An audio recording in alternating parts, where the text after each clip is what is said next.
Hello everyone, welcome to the 2017 US Junior and 2017 US Junior Girls Chess Championship held right here in the Chess Club and Scholastic Center of St. Louis. My name is Tatev Abrahamyan. I'm in the studio with Grandmaster Alejandro Ramirez. We'll be bringing you all the action from round 4 today. Start here in the tournament, the first 3 rounds, I thought a little unpredictable. The tournament is much more open than I thought it would start as with. The first 3 rounds, we see nobody with 100% neither in the junior section or in the girls section. Something that perhaps a little bit surprising, but it just shows how close this tournament is, how strong even the lowest rated players are in this event, showing that no game is easy. And honestly, some of the favorites in this tournament have been a little lackluster, especially in the girls section. Right, so we have seen some upsets in both events, and as you said, mentioned, everyone here is capable of playing chess. So we don't have someone just running away with the tournament, and we don't have any player that is not capable of beating anyone else. And yesterday, as we saw, we were expecting to see a change in the standings in the junior section, as Agata Chandra was so close to beating Kaden Tran in the endgame. But once again, his very poor time management let his opponent get away and defended Bishop and Rook versus Rook endgame that went on for like 90 moves, I believe. It was 108 moves of chess that we had yesterday almost. At least that was the 50 move rule. I think he managed to stalemate himself before that. He found a very nice trick to either force a stalemate or get the bishop by force. So the game ended before the 50 move rule came into place. So Kaden Tran defending tenaciously for a very, very long time, making the draw that he so needed to keep the lead in the standings. So let's take a look at the standings and see exactly what we have going on before the start of the round. So Kaden Tran still leading the tournament, but no longer with 100% score. Now with 2.5 out of 3. So we have two players, Michael Brown and Agata Chandra, chasing him with 2 points each.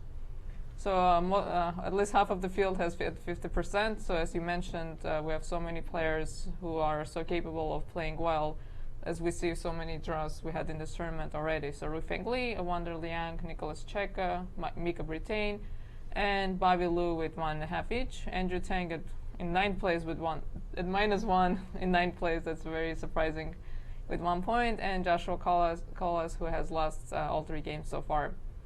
In the girls section, we have 2 leaders, actually Aagori and Emily Nguyen, both of whom won very important games yesterday. Actually, defeating Carissa Yip. Yeah, I know. Very important game there in the French. Yes, right. And Emily Nguyen defeating Agata, who was actually doing well coming into the round. So both of them are leading the tournament. They're being chased by Maggie Feng, Rachel Ulrich, and Annie Wang, who all have 2 points. Purva Verkut at 50%. Unlike the junior section, we only have 1 player with 50%. Agata Bykov and Talia Cervantes with 1 point each. Carissa Yip, very disappointing result for her, as she was one of the favorites to win with 0.5 point, and Ashrita Eswaran with 0 points. I've been very impressed by the play of some of the players that perhaps weren't rating favorites coming into the event. Especially Rachel Ulrich. I thought that her preparation so far in this tournament show a great amount of homework, a great amount of understanding. She has a deserved 2 points. Easily could have been 2.5 out of 3, as she had a great advantage even in the first round. And I thought that her preparation against Maggie Feng in the second game was also pretty impressive. In the junior section, I really liked the way that Bove Liu played his game yesterday against Joshua Colas, playing with the white pieces, simply blew his opponent off the board. Yes, perhaps he made an inaccuracy there. Winning a queen that you disapproved of. But it was good enough, and he played a very, very good game. And to say that the player with 1 point out of 3, 9th place in the junior section, still played, to me, one of the nicest games in the entire tournament, beating Wonder Liang smoothly from just a very slightly better position. I think this just shows how close this event is, and I'm sure that we're in stock for a very, very good day. Indeed we are, and as we're getting closer and closer to the finish line, these key games are going to become more and more important. And today actually we have very important games that are going to be important for the standings. So we do have Cristian Chirila with us in the studio, and he's going to tell us all about the key matchups of the day. Thanks guys, and good afternoon everyone. Welcome back to day 4 of the 2017 US Juniors and 2017 US Junior Girls. What an exciting day 3 we had on our hands. The players kept us on the edge of our seat until the last moment of the day. But today we have very, very hot matchups for you.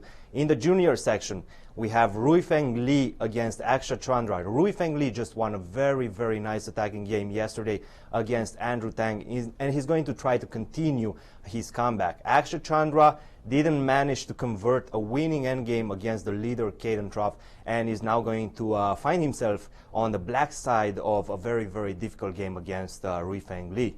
Another key matchup is the leader Kaden Tran, who defended very, very nicely against Agata yesterday against Michael Brown, one of the most solid players in this event. In the US Junior Girls, we have Emily Nguyen against Annie Wang. Very, very powerful matchup. Emily is the leader at the moment, but Annie is only 0.5 point behind, and she's going to try to surmount that lead.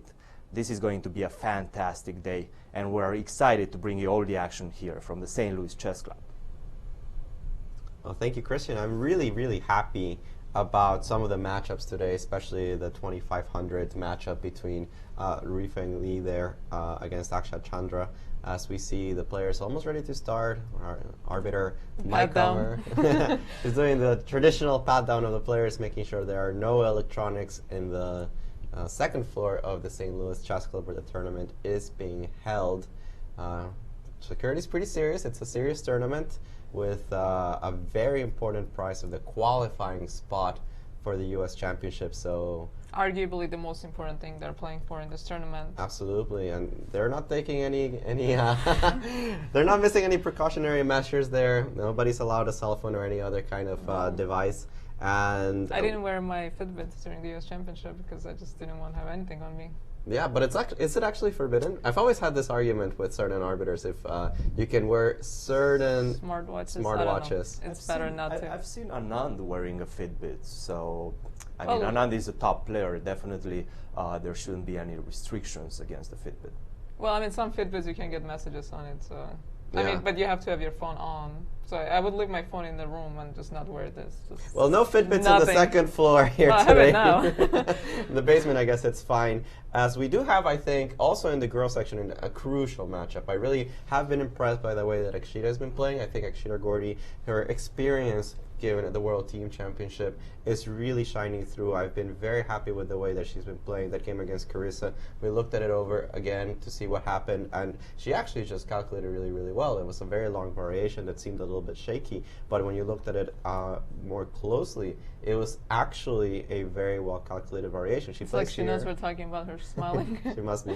She's playing black today against Alia Cervantes, somebody that's still trying to find her footing in the event. Well, besides the key matchups, we do have other important games. So let's take a look at all the pairings for both sections. So in the junior section, we have Andrew Tang facing Nicholas Czebe, Joshua Colas against Evander Liang, Mika Brittain against Bobby Liu, Kaden Tran against Michael Brown, and Ruifeng Li against Akshat Chandra, the two key matchups that we had. And in the girls section, we have Agata Bykov versus Rachel Ulrich, Carissa Yi versus Apurva Verkut, Ashrita Eswaran versus Maggie Feng, Talia Cervantes versus Akshita Gordy, and Emily Nguyen versus Annie Wang. Yeah, definitely, as we were saying, key matchups there. Maggie, I think, comes in at the tournament as one of the favorites. Starts a little bit slower with his 2 draws, but does beat Carissa Yi very cleanly yesterday, I thought. Despite missing a tactic there, Carissa runs into a counter tactic at the end with a slightly worse position, and then inexplicably starts playing some moves that give away the game pretty much to her opponent. Yeah, it was funny because she said, I didn't see this tactic, but it kind of paid off because maybe if she had seen it, she would have misevaluated it, and who knows what she would have played. So, I mean, I still think it's bad that you should see tactics, even if they don't work out for your opponent, but, you know, sometimes things just fall into place. Right. So there we see international arbiter Tony Rich, who... The players look too happy today. Too happy? Yeah. Do you expect another B3 from Ruifeng? No, I think that he's already played it twice, and I think he's going to deviate somehow. I don't think he'll play B3, but I'm not sure what he will do instead. He was white yesterday. Oh, he played B3 yesterday. He played B3 yesterday, and I believe in the first round against Mika. He played B3. Yeah, that game when he played the night of 4. The exact same variation. I the think, exact same variation. Against so both players. It starts with 3 whites out of 4 games, which is obviously quite nice, as we see the handshakes and the games are going here. The 4th round of the U.S. Junior and U.S. Junior Girls Championship. So we're going to have a very exciting round. And I'm wrong already. B3. Not even a minute into the broadcast that I'm wrong. Okay, let's see if we're going to see the same line. We're going to see a different line. What is going to happen? Well, Akshat can't be surprised there. And he plays e5, which I've always thought is the most challenging way of facing against b3. Obviously, there's nothing wrong with the moves d5 or c5 or pretty much anything else, but e5 I've always thought is the most ambitious. I've only faced this once, so b3, e5, bishop b2, knight c6, knight f3, bishop d6. We can take a look at this on the board. He plays knight c6, so there's 2 ways of playing here for white. Usually white plays the move e3 in this position. He actually plays knight f3. Yeah, so I've faced this before, and I played bishop d6 here. And then my opponent played knight a3, and then I went bishop e7. I which is very... beg to correct your own game, but that game went e3, No. knight f6, Okay. bishop b5, Oh. bishop d6. Yes. Okay. Fine. That makes more sense. and then knight a3, and then on knight a3 you Okay, play okay, bishop okay, e7. Yeah. I think that's the main line. And that is one of the main lines, definitely, of this e5 variation. But Someone remembers my games because it's never me. Ruifeng actually plays the move knight f3, which I am completely unfamiliar with. Playing some kind of reverse Alyoshin. What if I go e4? You just go knight That e4 should be something? the critical question. I mean, e4 has to be the correct move in this position. Otherwise, you're not punishing white for developing the knight.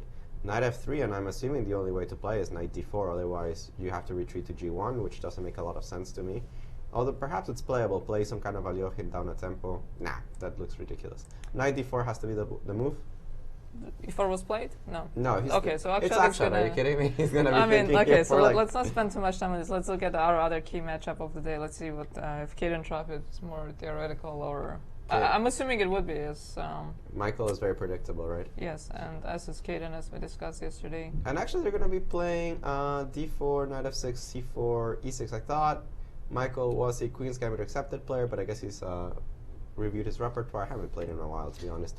Knight c3. Is Kaden a knight f3 player? And Kaden is I want to say he's a knight f3 player. Yeah, he doesn't usually go into the Nims of Indian. But we've seen it as a trend. We were noticing it in Paris and Leuven, the super tournaments that just finished. The Nims of Indian is making a comeback with the white pieces. More and more people are allowing here the move bishop b4.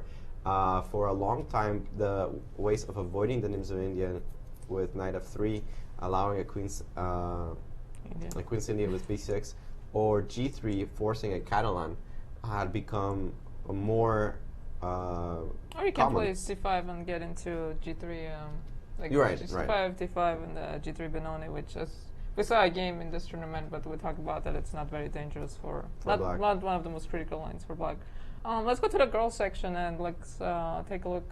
Let's see if we have more moves in the key matchups. Absolutely. Let me get So I think we those have games several open. important games. So of course Emily Nguyen versus Annie Wang, but I think Maggie Fang playing black against Ashrita, who's struggling. Before that, I wanted to say that a player that I was praising earlier for his theoretical prowess has finally shown me exactly what I was talking about earlier. So we're talking about this exact line. Yeah, we were the talking 7 move. Right, we were talking about this exact line as Agata had already played against a Perva a couple. Was it a Perva? Yeah. Yeah, a couple of rounds ago. Round 2. And castles, all of this had been played more or less. The queen went to b6 instead of c7. But the similar idea here to play a very quick queen b7, putting the pressure on the e4 pawn. This is what I was talking about. It was queen b6, queen b7, not queen c7, queen b7. It's a little bit different. Yeah, it's a little different. I think the idea of playing queen b6 instead of queen c7 is that you force this bishop to come to e3. I think the move after queen c7, queen g3, castle, rook to e1 was played, and then the bishop went immediately to h6. Right. In this case, after queen b6, you're forcing white to put this bishop on e3, and then bishop h6 will definitely be a loss of tempo. The queen comes back to the nice square on b7, from which she's going to exert a lot of pressure on e4. The problem is, what are you going to do with this bishop? And also, with the queen on b7, a lot of times bishop takes e6 and sacrifices after a move such as knight d7 in the future. Bishop takes e6, f takes e6, knight takes e6 is not going to come with the tempo on the queen on c7. So these are definitely some very interesting nuances that these girls are aware of for sure, because Ulrich she's one of the most theoretically prepared player in the tournament. So Right. queen g3 and castle was played, and now the question is how to defend that e4 pawn. So probably bishop h6. Bishop h6 was played, knight to e8, And an immediate knight e8. So if we go to rook e1, we get the same position, except it's blocked to move this time, right? and the queen is on b7, right? Well, it is Yeah. black to move. It's the same position, but with an extra tempo. The queen would already be on b7 instead of c7, because she played bishop e3, bishop h6. So she's basically up a tempo compared to the game in Aperva against Bukov. And even in that position, we're saying queen b7 is the best move, so Right. you get the best case scenario. But let's go to Emily's game. Absolutely. Let's look at the defending champion, Emily Nguyen. Let me find her game. Here it is. Emily Nguyen against Annie Wang. What's it about? Yeah, they played last year in this U.S. Junior Girls Championship in Exchange Slav. Annie Wang was with the white pieces, and Emily won a nice game with black.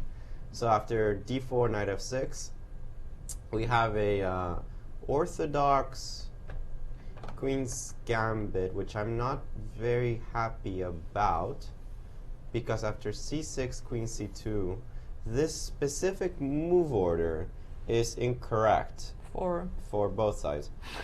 But well, then it's fine. Mostly for white. After castle, it's incorrect for both sides. We'd reach a theoretically known position. But so instead of castle, definitely the correct move is g6. Because the pawn's not, you don't get to play bishop d3 preferent. Right, because the pawn is not on e3 and the knight's on f3 instead. You don't have time to play bishop d3 in this position, so there's no way you can actually avoid black from developing that weak bishop on c8 with a tempo against the queen. After e3, bishop f5, bishop d3, takes. This position is considered to be completely fine for the black pieces. I think g6 is considered to be the refutation of the specific move order difference, which is why a lot of people against bishop e7 play bishop g5 immediately, or bishop f4, but not c takes d5. C takes d5 allows black to equalize. I don't know why they're playing so quickly in a variation that's already considered to be incorrect. Well, this is something we talked about, right? It's a lack of experience when you see your opponent doing something you're not sure about the move order. You try hard to go into a position that you know, rather than try to exploit it and get a better version of what you would have gotten ideally. So they're actually going to go into a mainline Queen's Gambit declined exchange variation. This is one of the main tabias of chess. It's been seen thousands and thousands and thousands of times. White has the old way of playing, which is a minority attack with b4 and b5, or the more modern approaches with a very quick knight e5, f4, and pressure on the king side. Meanwhile, black is usually trying to maneuver her pieces around, trying to control the e4 square, and actually lose like a solid 5-6 tempi trying to exchange this bishop. One of the more common ideas is to put the knight here on e6, play g6, play knight g7, and only then finally play bishop f5, something that you see could have been done a very, very long time ago, which is why this entire variation is considered to be inaccurate. Or the idea with bishop g4, bishop h5, and bishop g6. Right, bishop g4, bishop here. Again, with the idea of exchanging a bishop that could have been exchanged pretty much straight out of the opening, clearly inaccurate from both sides. But again, lack of experience, as we mentioned. Yeah, really trying to go into your comfort zone rather than exploiting your opponent's, I don't want to say mistakes, but inaccuracies rather. Yeah, these are the subtle differences that you see a lot of times in players around the 2300 level that grandmasters don't forgive. You know, we see this kind of subtleties and we immediately latch onto them as we try to pretty much improve the position as much as possible with every single move. And even though we've arrived to some place that is known theoretically, it should have arose in a different move order that made a lot more sense. Right. From a logical point of view. That's why I was saying I feel nervous when I'm playing higher rated and I start thinking in openings. I feel like I've done something wrong. And sometimes actually I feel like grandmasters even try to get creative in the opening when they play lower rated because they want to kind of take them out of book. And sometimes. Even this move h6 is already worth talking about. You might say, well, this is the move that nobody's going to talk about. It's just putting the question to the bishop. Actually, this move was already quite inaccurate after the move bishop, for example, to h4. Because you already take away the bishop g4, bishop h5, bishop g6 option, right? Exactly. You're actually weakening your g6 square, which is already a problem. You don't have the ability to play g6 so easily. You don't have the ability to put a knight on g6. But more importantly, since white hasn't actually committed the king on e1, there are variations where I can exploit the fact that you've played a very early h6. And instead of castling short and going for the typical plans, I castle long. I would love to see that. And go for a very fast g4, g5, taking advantage, as Christian puts it, a hook that I can hang on to and crash through on the king side. Without the pawn on h6, the advance of the pawns is a little bit slow because they can't actually threaten anything for a very long time. With the pawn on h6, again, a very subtle difference, the evaluation of the attack changes completely as the opening of the g file is done in a very quick manner. And it also, when we're talking about the idea of rook e8, knight f8, knight e6, you're also taking away a tempo, because knight e6 comes with a tempo in that position, attacking the bishop, because white doesn't want to give up that bishop, so like you're losing one more tempo, and h6 doesn't really help your position as much as, like, moving the bishop is not a big deal, and h6 actually weakens your position. Again, it's a move that you would see very often at the master level, but I don't think any grandmaster would ever play the move h6.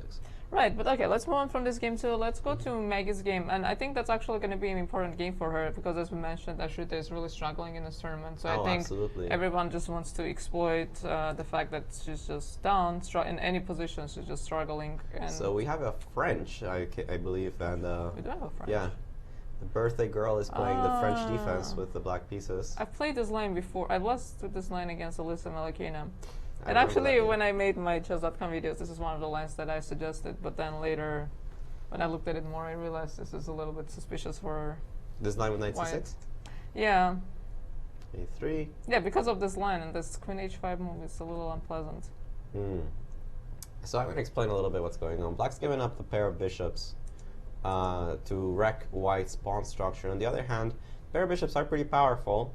And the game really revolves around one thing. If the bishops can be exchanged, this one for this one, black's is clearly already much better. The theme of the French defense, basically. Yeah, to get rid of this terrible bishop. The problem is that it's not so easy to do that. And one of the reasons that white puts the queen on h5 is not so much that it puts pressure on the king side, although that's a pretty nice benefit, but also that it controls the square f5. Where the bishop can't easily move to the square, it needs further protection. If you ever move the pawn to g6 and then try to exchange bishops, the dark square weaknesses really come to play, as white is the only owner of a dark square bishop on the entire game. And the position is quite open, so that's actually significant. Whereas in the e5 lines, when we saw in the other game, the dark square bishop is actually not as strong unless black creates weaknesses on the dark squares. For this reason, Maggie plays the move bishop e6. I'm actually not sure how old she's turning today. It's either 17 or it's her birthday. It's her birthday. Oh, sorry, it's Maggie Feng's birthday, yes. She's turning 17, so she must be a junior or she's going senior year into high school. Something along those lines. Because you didn't go to high school yet. I didn't go to to high so school. The problem with this line is, like, I can go knight f3, knight g5, and then you still don't have time. And knight f3, knight g5 right away. I thought so, no? Maybe even knight e2, knight g... No, I quite honestly gave up on this line a long time ago. So I'm trying to remember my game, but that's because I remember my games better than I do, so hopefully you know. But I remember I just got a very unpleasant position that I had to play very carefully, and I didn't. And I mean, my opponent didn't either, but... this idea of knight g5 is actually quite annoying. It's not so easy to prevent. I mean, you can't prevent it, actually. There's no way to prevent it. And it's once the knight is actually there, it's really annoying. It's attacking the bishop. I can't really move it because f7 is going to be under fire. Yeah, it's a little unpleasant, I would say, already for black. Not the end of the world, but a little bit. She's played the move rook b1, which is a gain of a tempo. It doesn't really change very much, and she can follow it up with knight f3. Right, because of b6, then... Because black's idea is to castle... Well, you cannot castle king side, you're getting mated. So black's idea is to castle queen side, so having that hook, as we were talking about, might be problematic. But I think Cristian has some additional thoughts for us. We've seen this very interesting move by Ruifeng, very fast played, knight to f3, challenging the pawn on e5, and now Akshat thought for like more than 10 minutes, and he played this move d6, but this is a concession already.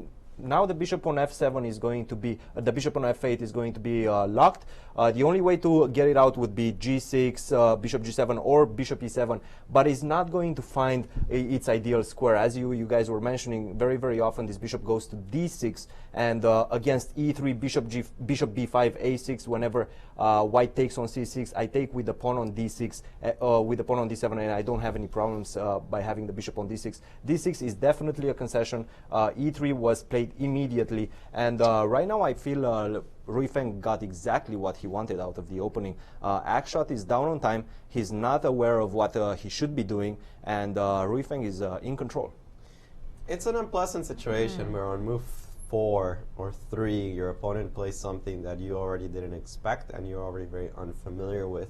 And you have two tough choices. You can either go for what you know has to be right. I mean, you just know e4 is the right move. Akshat is a grandmaster. He knows how chess works. He knows you can't play the move knight f3 without facing e4, and there is a reason nobody plays knight f3. However, you also know that if you go into it, the lines become a little bit sharper, your pawn on e4 is already exposed, and it's obvious your opponent has looked at it, probably even with a strong computer, and will know the next 5, 6, perhaps even 10 moves down the line if you play as you're supposed to. Or you can choose something more passive that is going to lead into perhaps a slight edge for your opponent, but at least you are not running into any kind of home prep. I mean, but I find it surprising because Ruifeng has played b3 twice. And I think he just didn't expect knight f3, which is not something that's completely surprising, because e3 is by a long shot the main move, and c4 is even much more popular than knight f3 is. Knight f3 is a very obscure sideline that I actually have never seen in my life. But I would think preparing this line, you would want to look at everything, or no? No, actually, I really do think that if you prepare against this line, you wouldn't consider knight f3. Oh. I mean, Okay. and then you do have the option that you have to figure out over the board whether you want to play e4 or not. I'm sure that it's been played before, but I personally have never seen it. Like if I played on a game b3 and prepared b3, e5, bishop b2, I still wouldn't probably look at knight f3 very seriously. I don't know if Christian disagrees with me. And it has played quite a few times, more than 400 times, and but White is already scoring a low percentage, less than 50%, which is bad in general. And knight f3, e4 is, as you guys were mentioning, the main line. It has to be played. Knight to d4 is the only move. Knight takes d4, bishop takes d4. Now, White achieved something in the position, and that is this pawn on e5 is no longer here. The bishop, the long diagonal is open. The bishop is probably going to become a powerhouse in the middle game. But the problem is you're also facing space advantage. Black has a very, very nice space advantage. d5 would be played, knight f6, bishop d6, and this doesn't look necessarily as an opening advantage for White. So it's a concession, but I'm sure Ruifeng knew what he was doing. I'm sure he analyzed this at home quite extensively. And as you guys were mentioning, Chandra was just not willing to take the risk and enter home preparation. Yeah, I think it's an understandable decision. I'm not going to go as far as to say it is correct, but it is an understandable decision to play d6 instead of e4. Okay, but if you're playing that, then you cannot be spending all this time, right? Like, at least your next few moves have to come faster. Well, you know, Akshat, that's not going to change. I mean, but I understand making the practical decision of playing d6 and not going into e4, but at least like have your next few moves ready. I think that Ruifeng really knows his opponent very well. I know they've played several times. I mean, I'm sure they must have played several times. In this tournament alone. Yeah, in the US Juniors in the past editions. And just the fact that Akshat is such a slow player overall is a great opportunity to start making things up in the opening, because that's going to force him to think. You know, he's not going to have the cushion that you have usually of 10, 12, 15 moves of theory that makes you not only accumulate the 30-second increment, but approaches you to the 40 move that you will have for the extra 30 minutes. Correct. And I mean, okay, we're still on move 4, so I don't want to be spending too much time here. So let's go back to Kaden's game and see. That looked like more theoretical, so I want to see which line of Nimzo Indian we're actually in right now. Nimzo was not played. Oh, it was not? Oh, okay. Nimzo was not played, and we actually have kind of a trademark for today. We see this same structure.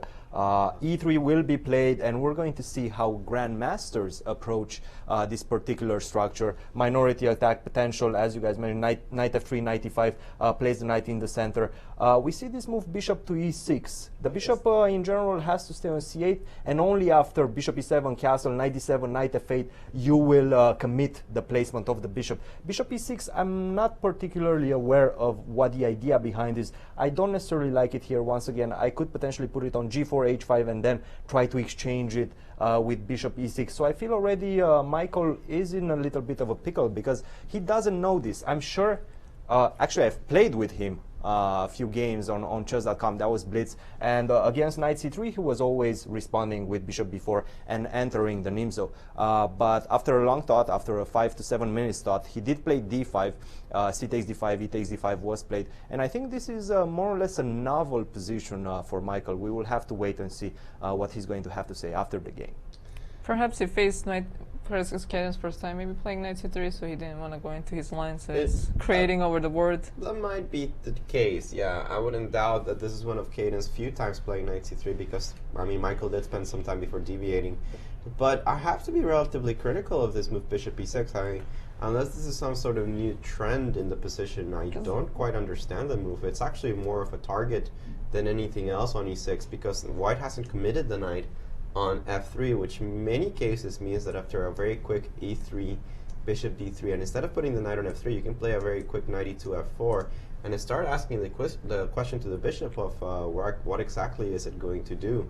And not to mention that the bishop on e6 actually doesn't look very intuitive, much. right? To put a bishop between two pawns when you don't have to. You can develop your kingside first. You don't have to commit your queenside bishop. Unless they're like queen d7, bishop d3. You're not really.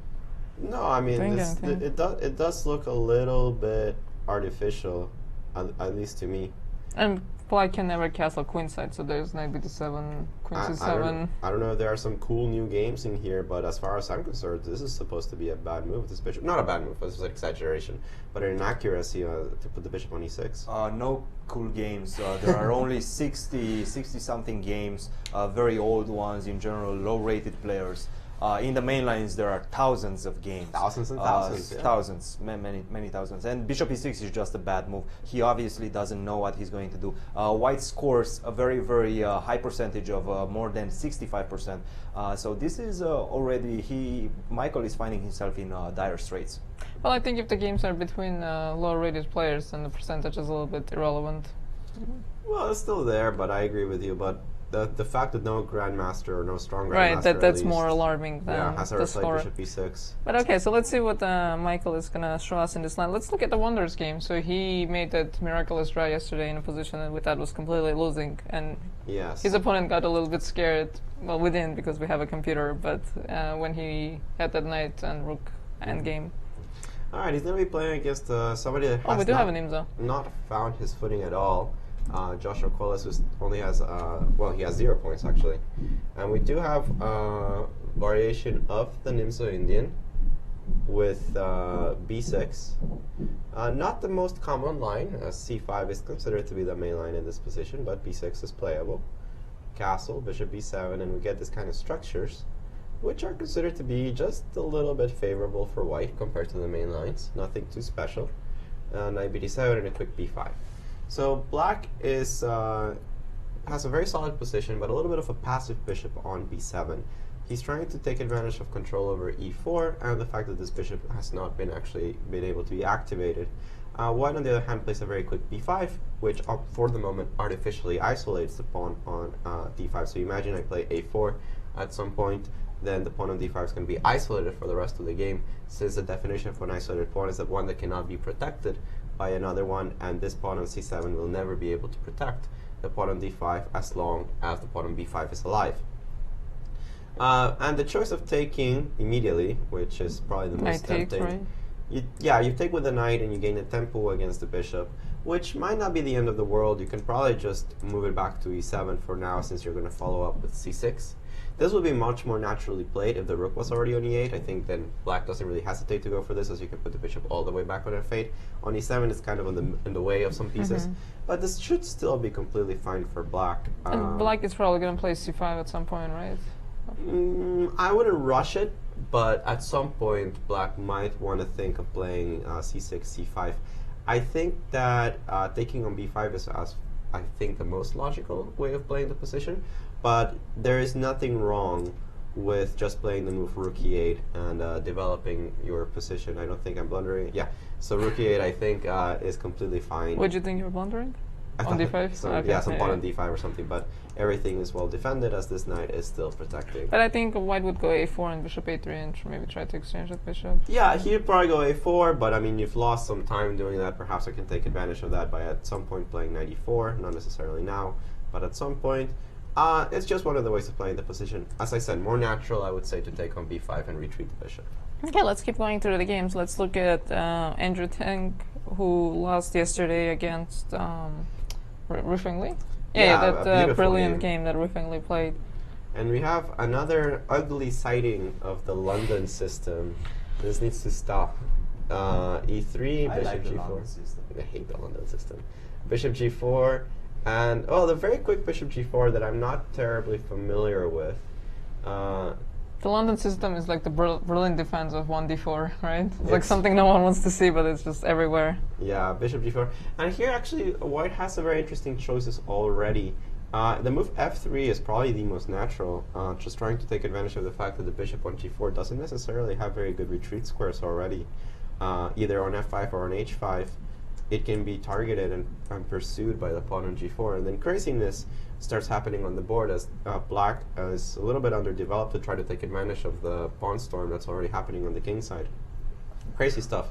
Instead of that, knight f3 was played, which is also perfectly fine, but it cannot possibly lead to an opening advantage as it completely justifies the bishop development. Knight b2 c5, c3 knight c6. But I don't think white plays for opening advantage with bishop f4 on the second move. I think it just want to get some kind of position. No, I think you do. I mean, you are playing for your extra tempo, so you are trying to be as subtle and... well, I mean, of course, if your opponent gives it to you, you're going to take it. Well, in some variations, even when black plays okay, I mean, you are trying for something. But in this position with the bishop already on g4, white has to be very, very quick to create something. Otherwise, black's just going to play bishop e7, castle, and be completely fine. He needs to start thinking about some idea involving a very quick knight e5 to try to gain some kind of edge. But it's not completely logical to me. I mean, bishop e5 is the first thing I can think of. But if I simply play bishop e7, knight e5, well, actually, queen a4 is a little bit of a threat, and I don't. Yeah, because your bishop cannot go back to d7. And I don't necessarily want to give up the bishop on g4. So perhaps, yeah, perhaps this move bishop e5 is the most challenging. He decides to play h3. Okay, now knight e5 is not going to be as tempo because the bishop won't be under attack unless he wants to. I don't think he's going to play g4 here. Well, no, I don't see why not. If bishop h5, g4, here, bishop b5. Now okay, bishop e5. Can I just go e6? You can try. But then I'm going to take. I'll take it to pawn. Knight e5. And then knight e5. I'm again threatening to play queen a4, but more importantly, I'm threatening h4, h5, ruining your pawn structure as it's very difficult to save the bishop. Okay. There are some tricks still in the position. Maybe some rook b8 move in that position? I actually would think, well, the bishop is... oh, yeah, okay. Well, no, you had the knight on e5, but okay. Rook b8, queen a4, and I'm still threatening to take on on c6. I think my attack is just simply much faster than yours. Yeah, I'm actually not terribly fond of black's position. I'm wondering if something already went a little wrong. Queen b3 is very natural, of course, trying to take on... What about just queen b6? You cannot play queen b6 because here, Christian. Take? Because if I take, and I play a move like bishop c7, but then I have knight d7. You have to play knight d7, and this is actually a variation of the Slav defense that's considered to be a little bit better for black with the colors reversed. Because of the structure deficit, I'm going to be able to plonk the bishop down on b5. So it is playable, but it's considered to be not so great because here you don't get the usual expansion on the queen side that you would be playing for.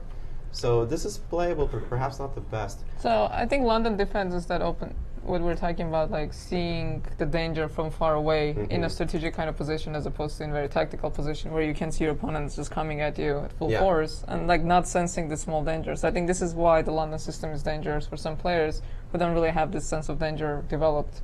So they think they're making the natural move, okay, I'm defending my pawn, nothing's going on, and all of a sudden, like 5-6 moves later, you find yourself in a worse position, you have no idea why, and you keep thinking about where did I go wrong, and you cannot find that little nuance where you could have improved your position, and you didn't. And you played what you thought were natural moves, and then all of a sudden you're just worse. Yeah, nothing too terribly wrong just yet, but I do think that white has a little bit of pressure from the opening. So I think there's one game we haven't looked at. Let's go at the game between Cervantes and Gorty, because I feel today we're going to learn a lot about the Carlsbad structure. Many nuances in this position, particularly it came from a Nimzo defense, e3, castle, bishop d3, if my board would work, d5, c takes d5, e takes d5, and once again we see this structure, knight to e2, very important. Knight is not on f3, the knight is on e2, so white is going to be able to essay a completely different plan. Knight to e2, rook to e8, castle, bishop f8, knight to f4. We're concentrating our forces against the center, and at the right moment we're going to play f3 and potentially e4. We're going to essay a middle board attack. c6, bishop to d2, a5, rook to c1, knight to a6, f3 was played. This is the position we have on the board. c5 was played. Quite an interesting idea. If I take on c5, you probably want to take with the knight, because this knight on a6, that's particularly his idea to jump to c5, potentially to e6, and try to eliminate as many pieces off the board and make a draw after a move such as d4, eliminate everything and just go home. But after c5, I think white is going to try to keep the tension in the position. Maybe a move such as bishop b1, or even bishop e1 could be an idea. Bishop e1, to put the bishop on f2 or on g3, queen goes to d2, and then it's going to be a maneuvering game. But we see all these nuances. You can either play on the queen side or you can play on the king side. The knight is either on e2 or on f3. Everything plays a very important role. Christian, I understand that you're suggesting the move bishop e1, but I think the e3 pawn, my poor pawn human is hanging. senses, I know the computer must find something, but what is the refutation against the... I will take on a6, take your knight, take. Why can I not and take then with the rook? You can take with the rook, absolutely. And then I'm just going to play the move bishop to f2 or on h4. And then pressure on d5. A little lot of inhuman, pressure. I think. A little Yes, inhuman, but I I can agree. understand I the agree. point. And I want to point out a couple of things about the structure. Christian was mentioning the Carlsbad structure. Actually, I played this with black, and recently I played this in Reykjavik Open against Abhijit Gupta. Oh yeah, he the played famous the same line. grandmaster, yeah. Well, this is the Carlsbad structure when you play this particular structure against the other. This is of course known because of the famous tournament, I want to say 1922, Carlsbad super tournament, in which this structure was prevalent, and because of this tournament it was dubbed the Carlsbad structure. I might be getting the year wrong, but I do know that it was in the 20s. After f3, the idea of playing c5 is very common as soon as white plays the move f3, because you can't really allow white the time to remaneuver all her pieces, protect d4, and at some point go e4 and steamroll down the center. You want to play at some point this move c5. I do find some of black's pieces a little bit unnaturally placed, especially the... Oops, sorry. I completely went to the wrong game. Well, actually, it is a common way of playing for black. Knight a6, knight c7, knight e6 is a very common idea in that structure. I will take your word for it, because I actually am not very familiar, as I'm getting the game back here, as I'm not very familiar with the specifics of the variation. I am familiar, of course, with the structure, as every grandmaster should be, but the specific piece moves I am not completely sure about. And I see that Talia has played the move king h1. To me, that also makes a lot of sense. So actually, I think c5 may be a little rushed. So in general, you have to meet f3 with c5, because you don't want to allow e4. But here e4 was not a threat because d4 pawn is hanging. So maybe you don't have to rush with c5. Although I don't see anything wrong with it, right? I mean, c5 looks like you're going to play at some point or another. Also, we have to mention that unlike in the other Carlsbad structures we saw today, the bishop's on d2 instead of on g5, so it is a little bit more passive. And now that you played f3, it's going to be harder to reroute. At least you have to play queen e2 and commit your queen to e2, so the e3 pawn is not hanging. Yeah, perhaps the reason that Christian was suggesting then with bishop e1, f2, which tactically somehow by some miracle worked, but obviously not the first thing that you think of as a human being. A position that's strategically very unbalanced, and handling is very difficult, not at this level, but at any level. It's a very difficult structure to handle. Right, and anytime if you play CD, ED, you're going into a symmetrical pawn structure, which is... it's dubious for black for sure because of the placement of the pieces. Because you want the knight on c6, the bishop on c8. Again, we get like an exchange French kind of structure, and again, that c8 bishop, as we constantly see, is just a problem in every opening, basically. Absolutely. So let's so we're in the girls section, so let's keep going. Let's take a look at Chris's game and see if because she is in a pretty much must-win position. She needs to score some points. Because half out of 3. Yeah, that's not a very you cannot promising give away start. any more points. So we do have a Najdorf here in between Carissa and Apurva playing. I have to say that Apurva is an e6 player, so I'm surprised to see her playing e5. Perhaps a little bit of surprise. Carissa did think for about 10 minutes after e5, so she was definitely surprised by it. She was expecting e6, then I'm sure that she was coached up against that. bishop e6, and we have, instead of the normal English attack, she played the move bishop e2, which just transposes back into... Not quite, because I think if you're not careful, like you can just play g4 and then play queenside castle and... You can, but here you are obliged as black to allow g4. Right, but I think a knight bd7 or bishop e7, I think one is more accurate than the other. Correct. What is not accurate is to play h5. Yeah, but after h5, f3, I mean, this position is just bizarre to me. Well, the move h5 is very commonly made against f3. Right, so that's what I faced. With the idea that you cannot play g4, one of the key ways to attacking. But even here, you don't play h5 right away. Right? No, but you're going to play it at some point. Right, yeah, I faced that line several times. I actually really like playing against h5 because I like the system that I play. But I don't quite understand this bishop e2 h5 because white hasn't committed so much to the queen side. So you're not actually necessarily going to play f3, g4, not to mention the h5 pawn is already a little bit of a weakness. So the problem is when you commit h5, then makes castling, like in the other lines when I play f3, you go h5, you're basically saying I'm not going to castle kingside. Correct. And then white changes ideas and starts playing in the center because that's where the king is. Well, what I'm wondering specifically is if I play the move bishop g5 here, I've lost the tempo because I've played bishop e3, bishop g5. So we actually have a known position of the Najdorf that Anand loves to play when this pawn on h5 is on h7.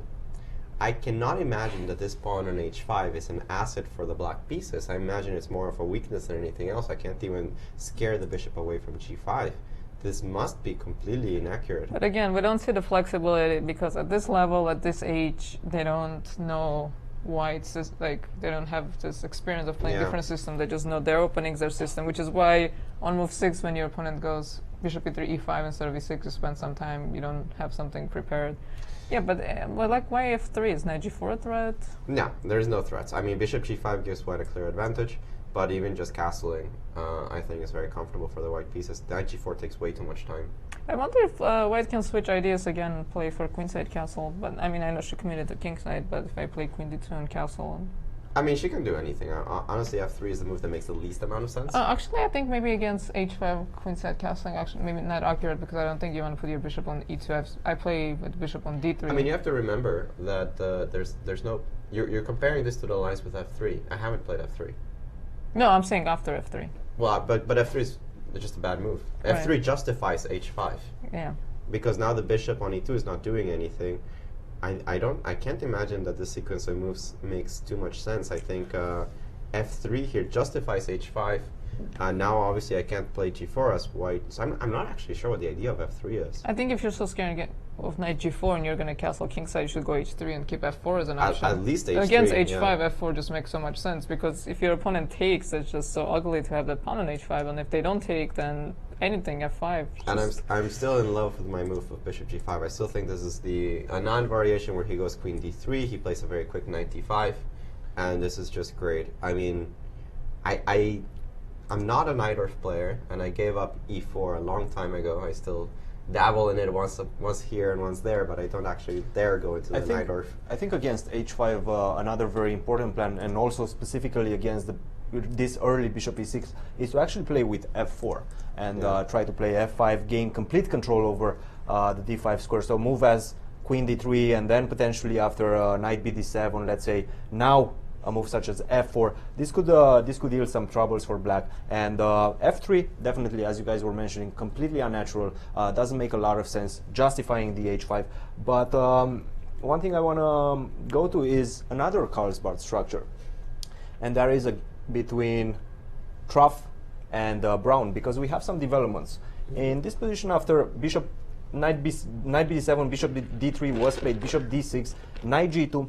By the way, after bishop d3, I did find a few important games. One of them was Shankland as black. I don't remember who was playing exactly against, but he did try this plan: h6, bishop h4, g5, bishop to g3, and knight to h5. He did lose that game against a 2500 player. That was 2 years ago. I'm not sure if Brown was inspired by that game. It doesn't look particularly appealing to me because of the light square weaknesses. I'm going to play knight g2 again. This knight is not committed to f3, so I can put it on g2, and then whenever you're going to take, I'm going to take back with the knight, and I'm going to take control over the light squares on the king side.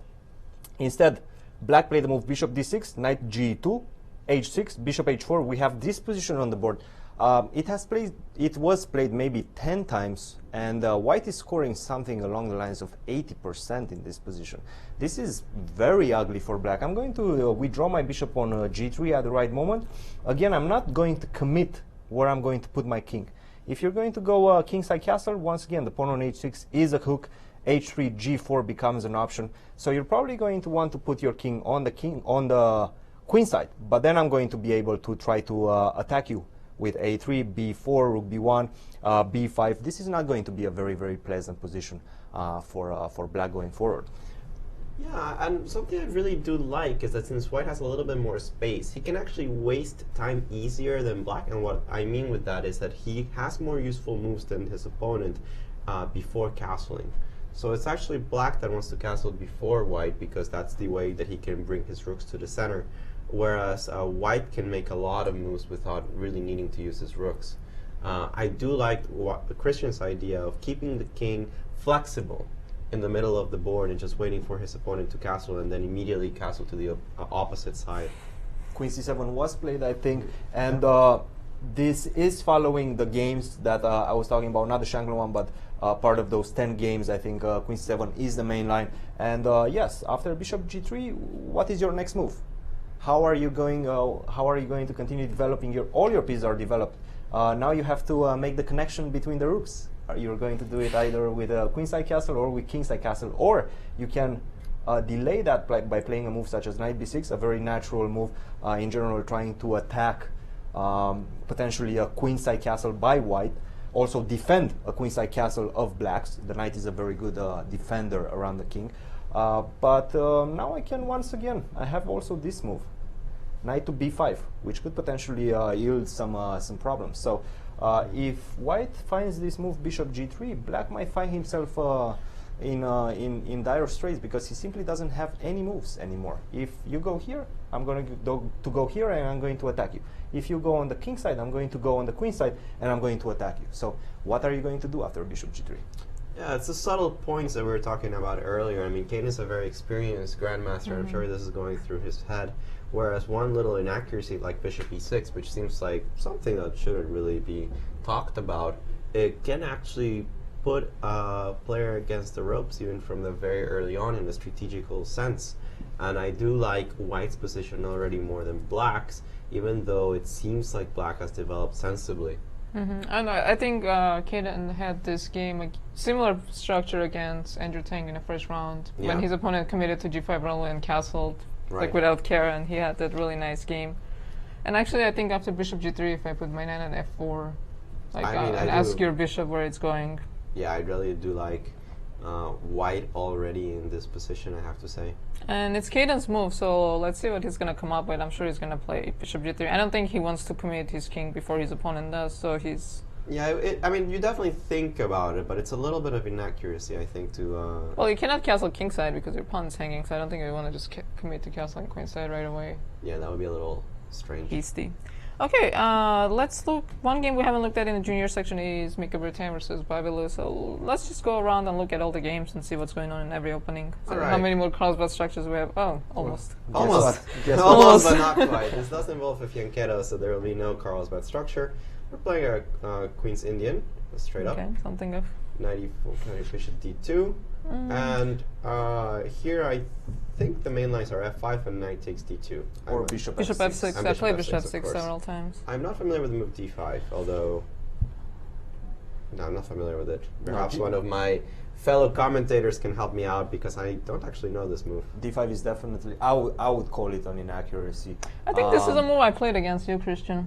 I'm not really sure we played once in the National Open, a quick game, and I think this might have been it. And then I think you took, I went c5, you went queen a4, and like just couldn't keep control of the position Right, anymore. the problem is, if I remember correctly, the c file is going to be quite problematic, and whenever I'm going to put my bishop on f4, rook to c1, and I'm going to try, I think that's exactly what happened. Well, queen b3 was played to attack this pawn on d5. Now, if you play c6, this bishop on b7 is going to be completely useless, and I'm also going to be able to go attack that pawn on c6 potentially with knight e5. I think c5 has to be played at some point, but right now you have to deal with the awkward pawn on d5 that's not defended at the moment. So I don't know exactly what's happening. I do think rook c1 would have been a more natural move in my opinion. Yeah. Queen b3 is perfectly fine as well. I don't particularly fancy black structure in this particular case. Yeah, it feels like the pawn on d5 is a little bit weak. So knight f6 perhaps, knight df6. I know, I need my knight on d7 to assist with c5. The problem with this move is always going to be dealing with the knight on e5. I think the knight being unchallenged on this square always should give white a little bit of an edge. I can follow up with rook c1, eventually rook d1 so that you don't have c5.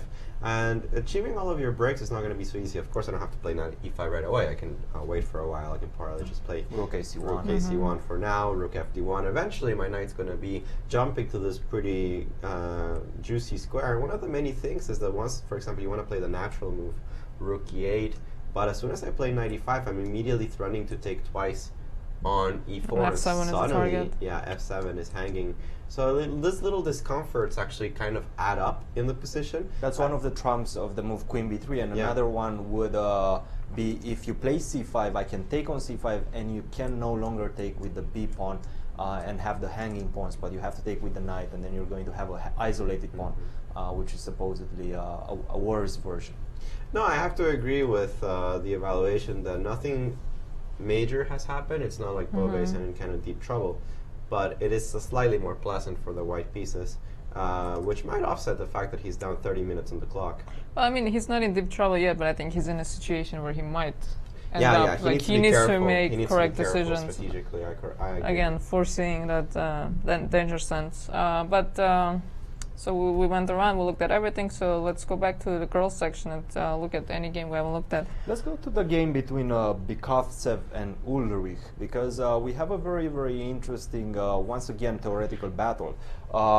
As I mentioned, queen b6, bishop e3, queen b7 was played completely different from the first game in which the bishop on c1 stayed there and went on h6 directly. Queen g3 was played, castle, bishop h6, knight to e8, rook fe1, the same exact position, but with the tempo down.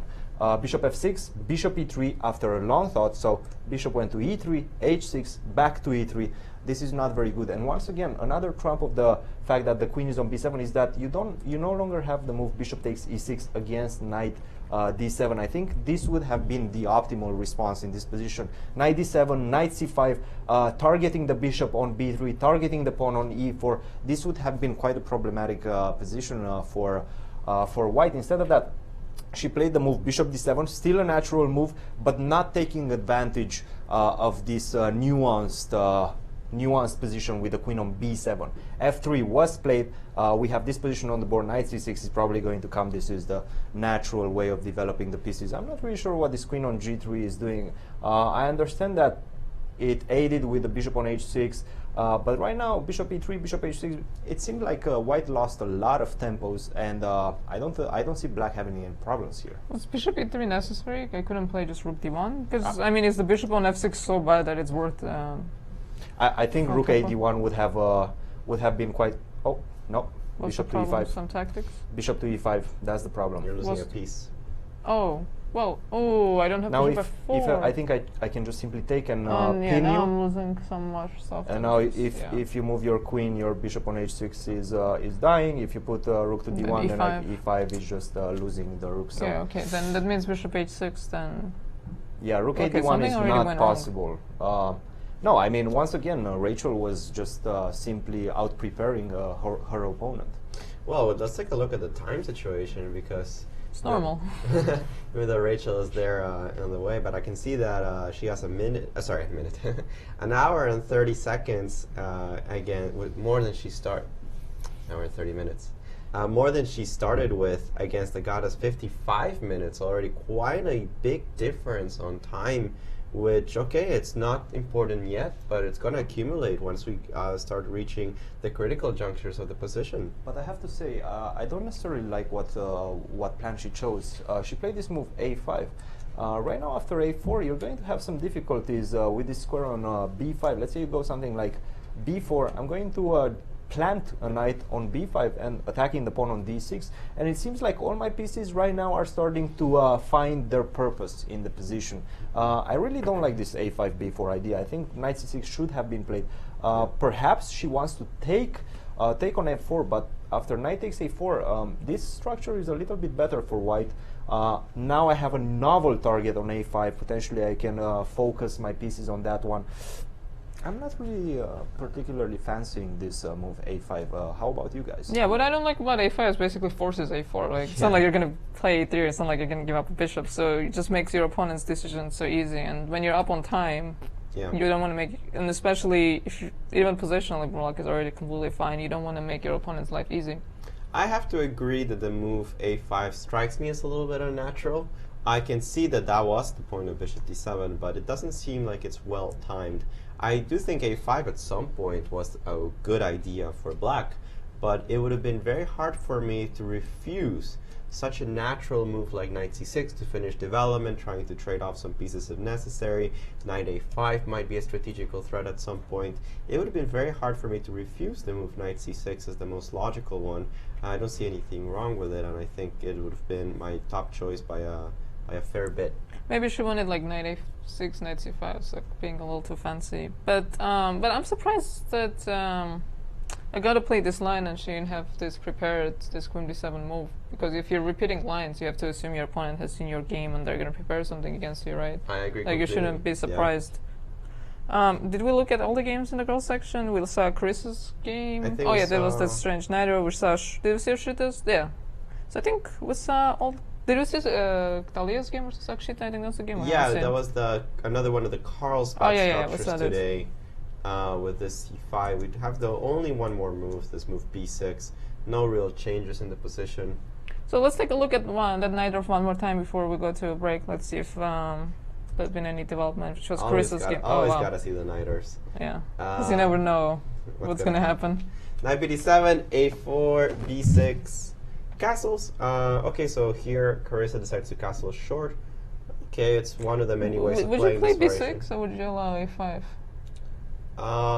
That is a great question, actually. This move b6, because black could just ignore it, and usually in the Naidorf specifically, especially with the bishop on e6, they tend to ignore the idea of a5, which is not supposed to be the most damaging in the position. They usually just continue bishop e7, they castle short, they play rook c8, queen c7, and they just ignore this a5 move. I'm not so sure about b6. I mean, I've seen the idea of b6 in many Naidorfs, but usually the bishop is on b7. And when I'm looking at this position, like, there's so many things that are off. Like, why is the pawn on h5? Why is the pawn on h6? It's like the hybrid of systems that, like, just like moves that we made. Like, you've taken ideas from different systems and thrown them together, and you get this position that's like everything feels off. Right. I know. I have to agree completely. Castle, queen c7.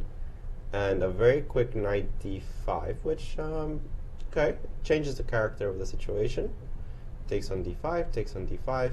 And now, white usually wants to take advantage of the fact there's more space on the queen side, start rolling the pawns on that side of the board. I don't like the fact that for black that this bishop on e2 is permanently going to be attacking weakened pawn on a6. Apurva has blocked the knight on c5. Black is considerably underdeveloped compared to most of these variations. The bishop's still on f8. She has not castled. Oh, knight c5. Knight c5. I mean, I can just play f4 at some point and open the center, like your king's in the center. And you cannot castle so easily. You have a pawn on h5, so I gotta agree that I do prefer white in this position. Even the immediate what if I white take? Committing here on, I'm assuming that you take with the b pawn. Okay, so f4. Where is it? Yeah, b5 then. If b5, I won't play f4. Yeah, that's f4. I really don't like this position. You know, but I don't even understand why not f4 right away. Yeah, because you're never going to take on b3 and give me the c file. Doing if you do this is suicide. Yeah, that is quite yummy right there. So I'm assuming you have to play... Okay, so I'm not going to take... Okay, I actually like this better. See, I have to play knight d7, right? Because I cannot allow you to take on e5 and get that structure. Oh, well, I'm threatening to take on c5 first and then take on e5, and that looks very dangerous. Or actually, either way. Taking on e5 also looks very dangerous. And I think a very important difference is that the d4 square. The d4 square and the knight is on b3. If you take on c5 first, b takes c5, then e4 after f4 is a possibility. But right now I think after e4, knight d4, knight takes d5. I was actually calculating the move knight to b5. Does that work? Of course. If you go queen b7, queen takes d5. Tactics. And then if you take on d5, I have this check. This absolutely forces you to take on b5. Yeah, but what is this position? I mean, this is resignable already. This looks bad. I think it's just totally lost, actually, Yeah, I mean, black is playing very carelessly. Yeah, I mean, so b6 I don't like. I mean, h5 I didn't like, but b6 I really don't like. Knight c1, wow. No, b6 is a terrible move. Also, I agree. Another idea in this position after knight c5 would simply to just blast open the queen side. Take advantage that your opponent is a5. Yeah. If you play b5, then b5, then f4. c4. Or even that. Well, it goes back to basic chess strategy. When you see, and I think that the three of us unconsciously do this, as soon as we see one of our opponent underdeveloped, immediately our mind starts thinking how to open the position, because that is how you take advantage of the fact that your opponent hasn't taken her pieces out. In this case, because I've already finished my development, my very first thought is how can I open it and exploit the fact that the king's on e8. And you see so many variations like this one that we were mentioning with knight d4, knight b5 that exploit the fact that the king is in the center. I think I would have immediately thought of the move f4, the move knight c1, even though it might be a good move. First, I wouldn't have thought about it. Yeah, I mean, I didn't either. I understand she wants to push b4, c4, and that she thinks she has a space advantage, doesn't want to exchange material. But I still think the move is fine. Actually, b4 is an uncomfortable threat, but it doesn't have the power that I would have liked to see in the position. I think she's trying to take a more safe approach. She wants to keep as many pieces on the board as possible, play the move knight c1, b4, c4, a5, and try for a full expansion on the queen side, try to weaken black structure. This b6 target, this is such a bad move, and you can see that Purva is simply not a Najdorf player. She's a Scheveningen player with a pawn on e6. That's a completely different story. It's more of a hedgehog type of structure with the knight on d7, pawn on e6 is very, very different. But now, I really liked Carissa's knight d5, changing the structure of the position, and now these pawns are going to become a huge, huge danger for black. Yeah, black is playing like she hasn't done anything wrong, like b6, knight c5, but I think you have to develop and castle quickly, and again, the problem is once you commit it to h5, it makes castling harder, which means you want to do it as quickly and as safely as possible. Even though knight c1 looks like a good move, my first intuition is to play f4, when the king is in the center, you play where the king is in the center, you play in the center. So I mean, I understand knight c1 is more of a long-term thing, but I think the short-term there are serious problems. Yeah, it's the short-term f4 might have just ended the game very, very quickly. No, I agree. The initiative seemed to be important, but let's not take away from Carissa's position. I think that this is a perfectly good way of playing the situation. The move b4 is still going to cause a lot of problems here for Apurva. I thought maybe after, I mean, she cannot play a5. That's just too much. No, too much. Yeah.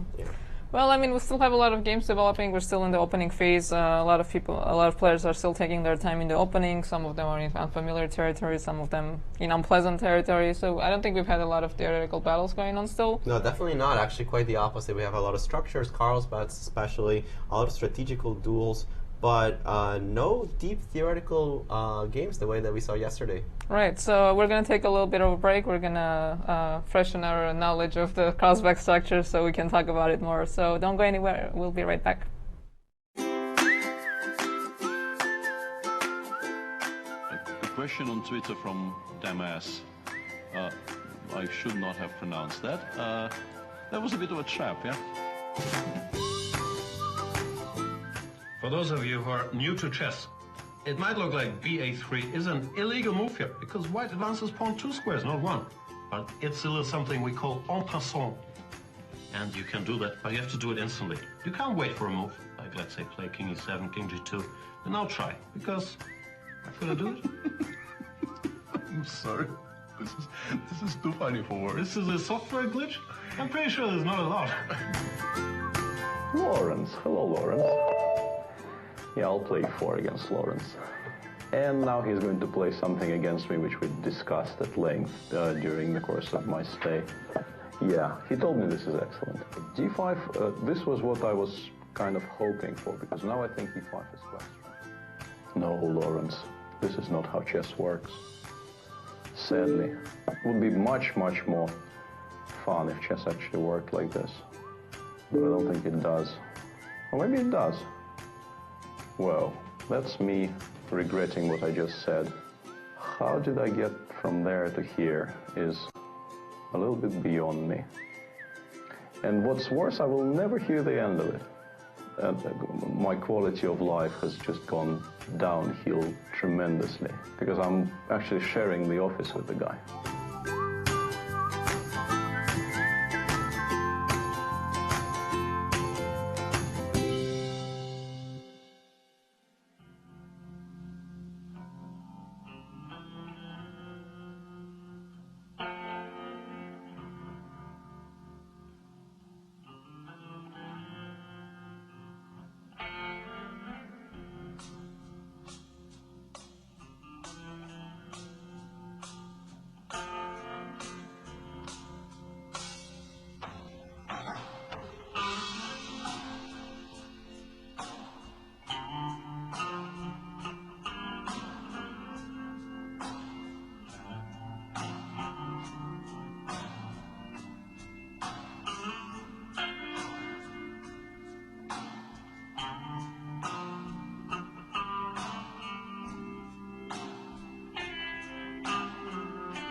I'm Mike Matheny. Whether you play chess for fun or want to boost your child's academic performance, come visit the Chess Club and Scholastic Center of St. Louis, right here in the chess capital of the U.S.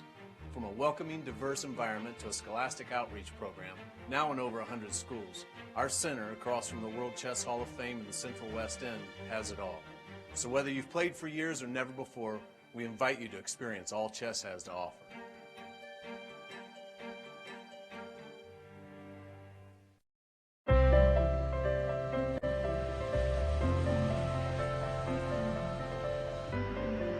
You could fly to Venice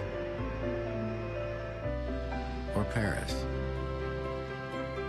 or even Copenhagen. You could fly all over the world. But why? When you could just come to St. Louis. Your trip begins at ExploreStLouis.com.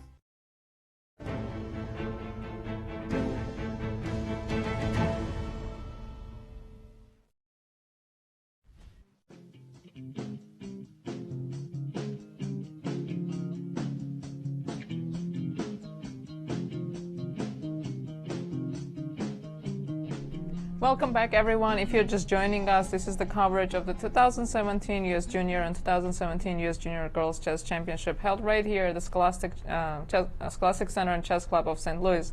My name is Tatev Abrahamyan. I'm here in the studio with Alejandro Ramirez, and when we left off, we're still looking at the openings as they were still developing.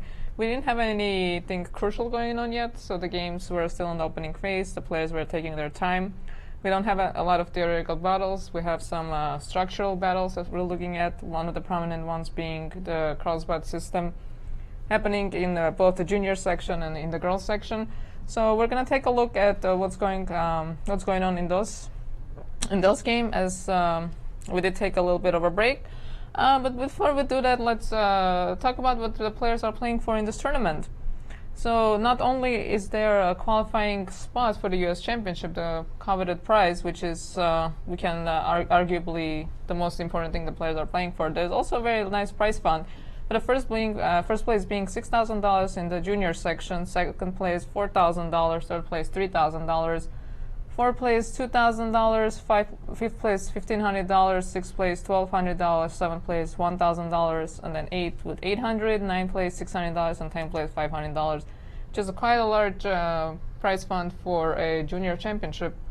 And in the girls section, we have $3,000 for first place, $2,000 for second place, $1,500 for third place, $1,000 for fourth place, $750 for fifth, $600 for sixth place, $500 for seventh place, $400 for eighth place, $300 for ninth place, and $250 for 10th place.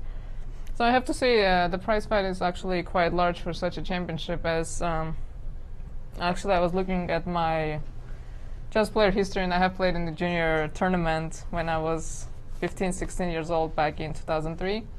And the first place was, I actually was looking through my emails and through the contracts that have been sent, and the first place was only $300. Now, a big improvement in chess, youth chess here, and junior chess in America. And you can tell not only by the prize fund, but the quality of the players that we see in this event. Already grandmasters, already talented. These are players that are participating for the highest spots in the World Juniors and the World Youth Championships. It is no surprise that they're being further and further rewarded for their efforts, because they have stepped up and they're showing incredible level, not only in this tournament, but around the US and around the world. Right, and I mean, it's not for a lot of the players when they play in the open sections, because open tournaments are quite strong, so, and they don't have the prize fund of $6,000 for the first place. And here you're going to make money no matter what. And so many of them, like if we take Kaden Tran and Ruifeng Li or Akshay Chandra, if we put them in a big open, like let's say World Open, they're not the favorite to win, right? Because there are so many 2700s winning. And in a tournament like this, they have such a great spot. But let's go back to the games, and I see we have some crazy developments in the Agata game. I see everything is hanging. Yeah, well, we left off the position after the move a5, which we didn't really like because it forced Agata's hand to play the move a4. Now, after pawn takes a4, knight takes a4, Rachel, as you were mentioning, decided to move the knight to a6 to move it to c5 and start pressuring on the queen side. And Agata replied with something that sometimes you kind of forget is legal, and I kind of disagree with her evaluation of this position. She's played the move knight b6, which leaves the knight hanging, but on the other hand, this queen, if it takes on b6, would immediately be running into a potential discovered by the bishop on e3. However, after the move queen takes b6, which was played in the game, knight takes e6, you can see the bishop is currently attacking the queen, and the knight is attacking the rook. I am actually, first of all, not entirely certain of the evaluation of simply queen takes e3 check, rook takes e3, and taking on e6 with probably the bishop. Yeah. But although this is still very unclear, because I am now attacking, Yeah. I have a tempo here with bishop d4, and this is a lot of 3 pieces for a queen, which is usually considered to be an advantage. But I also like what Rachel has done, which is instead of taking the bishop, to play the move knight c5, after which white doesn't really have a lot of threats. She really has So you have to take on f8. Have to take on f8. Rachel has taken back. And black currently sits on 2 pieces, specifically 2 knights, against a rook for a pawn, which is usually considered to be an advantage for the knights, unless there's something special going on in the position, which I can't really see. I mean, your 2 bishops are nothing. I have 2 bishops, and you don't have a way to penetrate my king. And your queen side is actually quite weak. I don't quite understand strategically what Agata has done. I mean, I do feel the knights are stronger than the rook here. I think she's definitely trying to go for some tactical shots, perhaps something like queen to f2 to prepare the move e5 in that position. But I mean, I'm pretty sure that's going to be repealed quite easily. Maybe a move such as rook to c8. The pawn on b2 is still a weakness. And the bishop on f6 is actually a very, very powerful powerhouse. The problem is, okay, my king is a little bit weak on f8. I'm going to have to put it back to g8, and then I'm going to be perfectly fine. Also, the knight on e8 is a little bit misplaced, but I mean, that's not enough compensation for the material disadvantage that you're having. But I wanted to go back to a very important clash of the day between Troth and Brown. And we've seen this move, bishop g3, we were discussing. This is the best move in the position. Bishop takes g3 was played. And right now we have the first novelty of the game. White took with the h pawn. All of the games previously have been with knight takes g3, but once again, not very strong players. Mostly 16, 1700s. I think 2100 was the highest rated. These guys are 25, 24, 50, 2500. Very strong players. H takes G, I really like this decision because you're leaving one more move for your knight. Your knight is going to come to f4, and once again, this is a battle of who's going to crack first, who's going to show their intention with the king, who's going to castle on the king side or on the queen side. Knight b6 was played, knight f4, and in this position it was black who cracked first and played this move, long castle. I think defending the bishop would have been better. A move such as queen d6 or queen e7, and once again ask white, what is your next move? Again, you need one more move. Instead of that, he played the move castle, and after a4, I think we had a few more moves on the board. King to b8, a5, knight to c8. But this is going to be a very nice attack for white. I can always just castle on the king side. I can even keep my king in the center for the moment, but at the right moment I will have to castle so that I make the connection between the rooks and I bring the other rook all the way to b1. Moves such as b4, maybe even a6. This is a very, very difficult position for black from a practical point of view and from an objective point of view. No, I have to agree that this position with the king already on b8, white's plans look tremendously obvious. You can have the idea of playing b4, b5. At a correct juncture, you can also jump with the knight that's currently sitting on c3 after b4 to a4 and c5, where it would be exerting an enormous amount of pressure on the queen side. I am not very fond of black's counterattacking chances either, even though after I castle h5, h4 comes with a hook on g3, it's not really that devastating. I can even consider a good day taking that pawn, but especially what Cristian has said, that I don't have to castle. I can keep my king on the center for quite a while, and h5 comes with absolutely no threat for a very, very long time, which means that I personally like the move b4 already. You're probably going to have to reroute this knight, which is currently not doing anything, d6, I would assume. But then, yeah, I'm starting to think of moves like f3 to gain the e4 square. I'm starting to think of moves like knight a4 to penetrate on c5. And I just think that White's way of playing this position is much, much simpler and much more powerful than Black's. Another idea could be after knight to c8 to soften this square on c6, this pawn on c6 with the move a6, force the move b6, keep this pawn on b2 because against the knight on d6, the pawn on b3 would actually be quite powerful. And now I'm going to maybe focus on this weakness on c6. Knight b5 is already a big threat, so you definitely have some difficulties dealing with this pressure that White has. Another right moment, I really like this idea of playing e4 and trying to open up the center, trying to involve this bishop into the attack. If I manage to exchange these two knights and land the bishop on e4, then you're, once again, this is your weakness. You're going to have huge troubles defending that. And the king, not that safe if I manage to bring that bishop into the game. I agree with Christian's evaluation there of this position. Let's take a look at some other games. I wanted to look at something that we haven't touched upon for quite a while, the game between Andrew Tang and Nicholas Czebe, which we thought was a fascinating opening there with a very quick h3, bishop h5, and then g4. However, after bishop g6, I did fancy the move bishop b5 rather than the immediate knight e5, precisely because here the knight can capture on e5, and I thought allowing this, even though perhaps better for White, was not as clean as the other variation. c4, d takes e4, bishop takes e4 is pretty much forced. Black tries to finish the development. In some cases, this bishop might actually just install itself on h4, where it's kind of difficult to kick out. So the question I have is, where is the White king going? That is an excellent question. We'll have to figure that out. And another question. I mean, okay, so Black king has to go to king side because castle and queen side is going to be more. Well, maybe you can play queen c6 and queen c7. I don't know. Well, this is the current position that we have on the board. White's structure is a little iffy. I mean, that pawn on h4 is kind of a weakness. White's king is most certainly going to go. Actually, I'm not sure because if you castle. I don't think you can finish that sentence. if you castle queen side, I would have to worry about b5.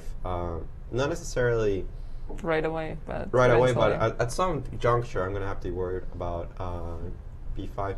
If I castle king side, I might as well resign because I'm just going to lose h4. So I think maybe king f2 or flip the king, perhaps or king leave the king on e1. Yeah. But the structure just feels better for Black. I mean, I do mention this pawn on h4. I'm not entirely sure where the compensation lies. I feel something went wrong. I already like Nicholas' position better than Andrew's. I don't know if... yeah, you cannot move your knight to I mean, I would love to play knight e4 and... It's knight e4, but this pawn... sorry, it's knight e4. But this pawn on f3 is a weakness. So, I don't know. And I always can put bishop on g6. I mean, I don't like White's position too much, honestly. Yeah, I don't either. No, I mean, it's hard to see... again, it's hard to see where this king is going, which is it's a big problem. Completely agree. And you were talking about this idea of b5, Alejandro. Yeah. And actually, from a human perspective, b5 is an illegal move. But b5 is actually the best move in the position right now. After a takes b5, which is forced, a takes b5, rook takes a8, again forced because the rook on a1 is unprotected, queen takes a8, and now you see I'm focusing my attention on this pawn on f3. The problem is, okay, bishop takes b5, you're pinning the knight, the king, my king is still in the center, but yours also, and the question is going to be what pieces are going to be left on the board. And after massive exchanges, we see queen takes f3, bishop takes d7, king takes d7. Right now, White is going to try to find the perpetual. If he doesn't, then we're going to be left with these two bishops and these two rooks. Let's say we exchange the queens somehow. That's going to be a completely winning endgame for Black.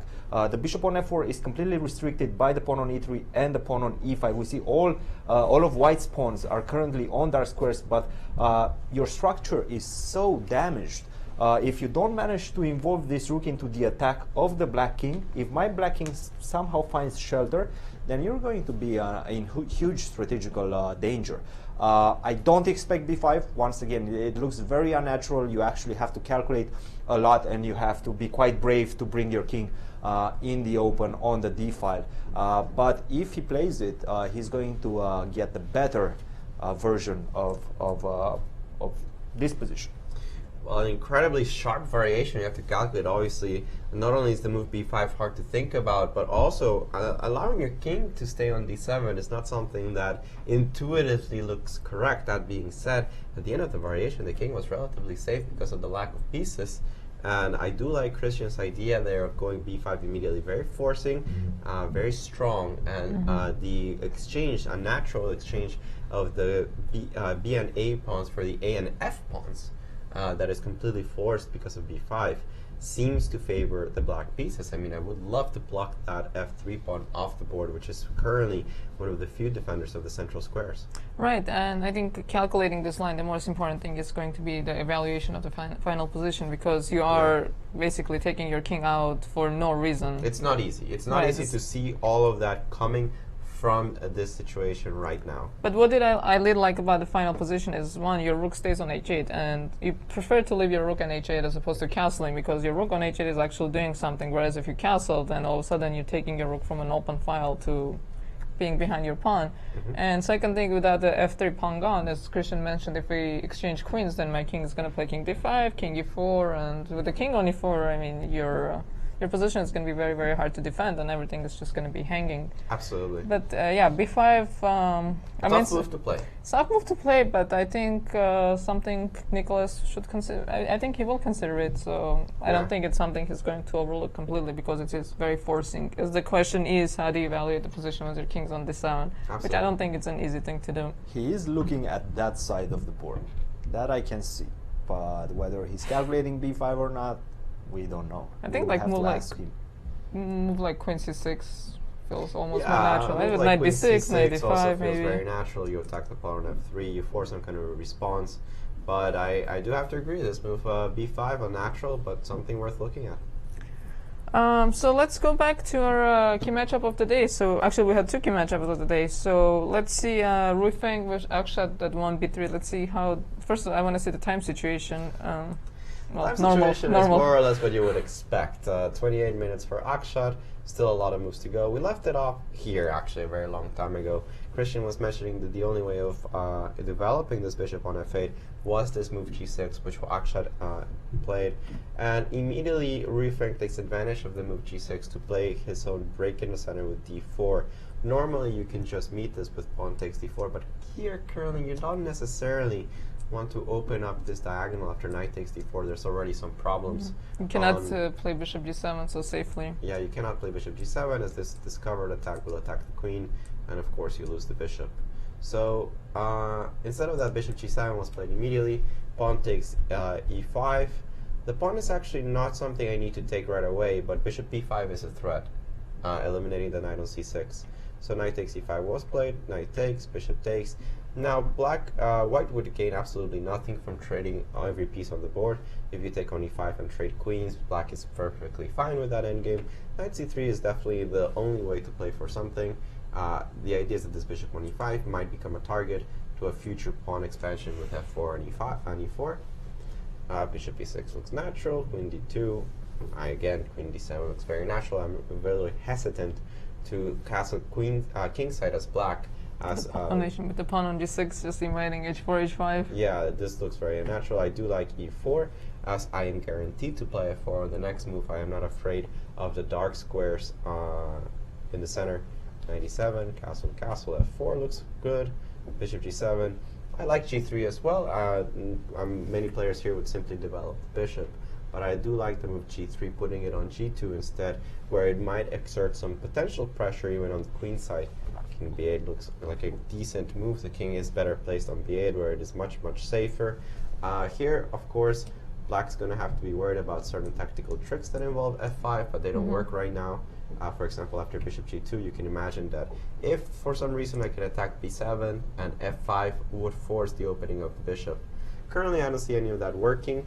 but Kshat doesn't want to deal with it at all, plays the move bishop h3 in order to exchange this pair of bishops, and it looks like a position that is more or less even. I mean, I prefer white a little bit. But you I do agree. have a little space. A little bit of space, Even I if do it's just agree. optical, it's still... It's there. Yeah. No, I have to agree with that assessment, that I do prefer white's position. Immediately I start thinking if I can get away with the move e5 to shut out this bishop on g7. Can I take on e5? I don't think so, because if What do you I wanna take do? on e5, Oh, I you want to take take on on h3. h3. You cannot take on d2 because you lose a piece. You're But tricky. if queen takes, this might already be kind of ugly Knight for the d5 's black coming. pieces. Yeah, because I don't like the pin. It might not be No, the no. end of the world, but it looks a little tenuous. But what I don't like about e5 is that in situations where these bishops get traded, if you get the move d5 and h5, you can imagine at some point there could be some light square blockade that I'm not very fond of. Pawn on e4 is currently the last bastion of defense on the light squares that white has in the center. So perhaps the move e5, although tactically sound, might not be strategically desirable. I think king b1 was actually played, Yeah, and then maintaining bishop the came up. tension. The center, yeah, that also makes a lot of sense to me. And the bishop got traded, queen takes g2. Yeah. I mean, it's bordering equality. Yeah. Definitely, but white still has the space advantage. Always the option of playing knight e5 and changing the character of the position. This knight on e7, that's why it's a little bit restricted, because whenever you're going to move it to 6-6, I have the option of moving knight to d5 and then simplifying the position a little bit more.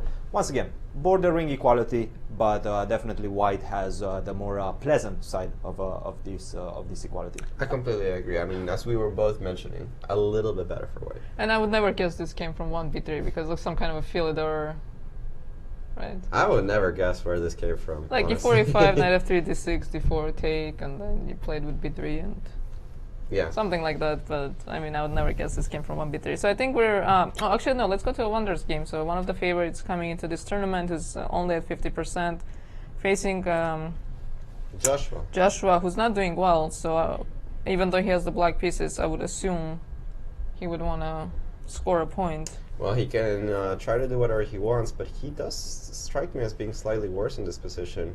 This This is a symmetrical situation. We left it off here after I really Oh, yeah, liked this the was idea the of Nimzo. bishop e7, and after knight e5, which seems very natural.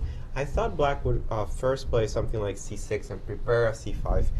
It seems like a strange decision, unless I'm missing something, to play c5 immediately with the knight still on b5. It seemed more natural to first kick it out, force the move knight c3, and only then play c5. I'm not entirely sure what I'm missing and why he Maybe- didn't do that. Maybe he was afraid the bishop will go on b5, or I don't know. Not sure. He played c5, a4. Now the knight is rock solid on this powerful square on b5.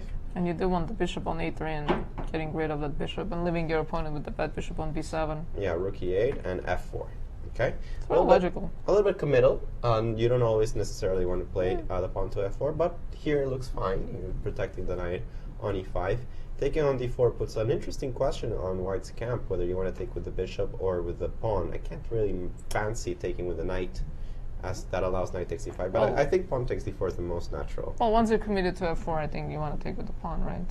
Not necessarily, but I think pawn takes d4 does look like the best. Knight e4, rook c1, rook c8.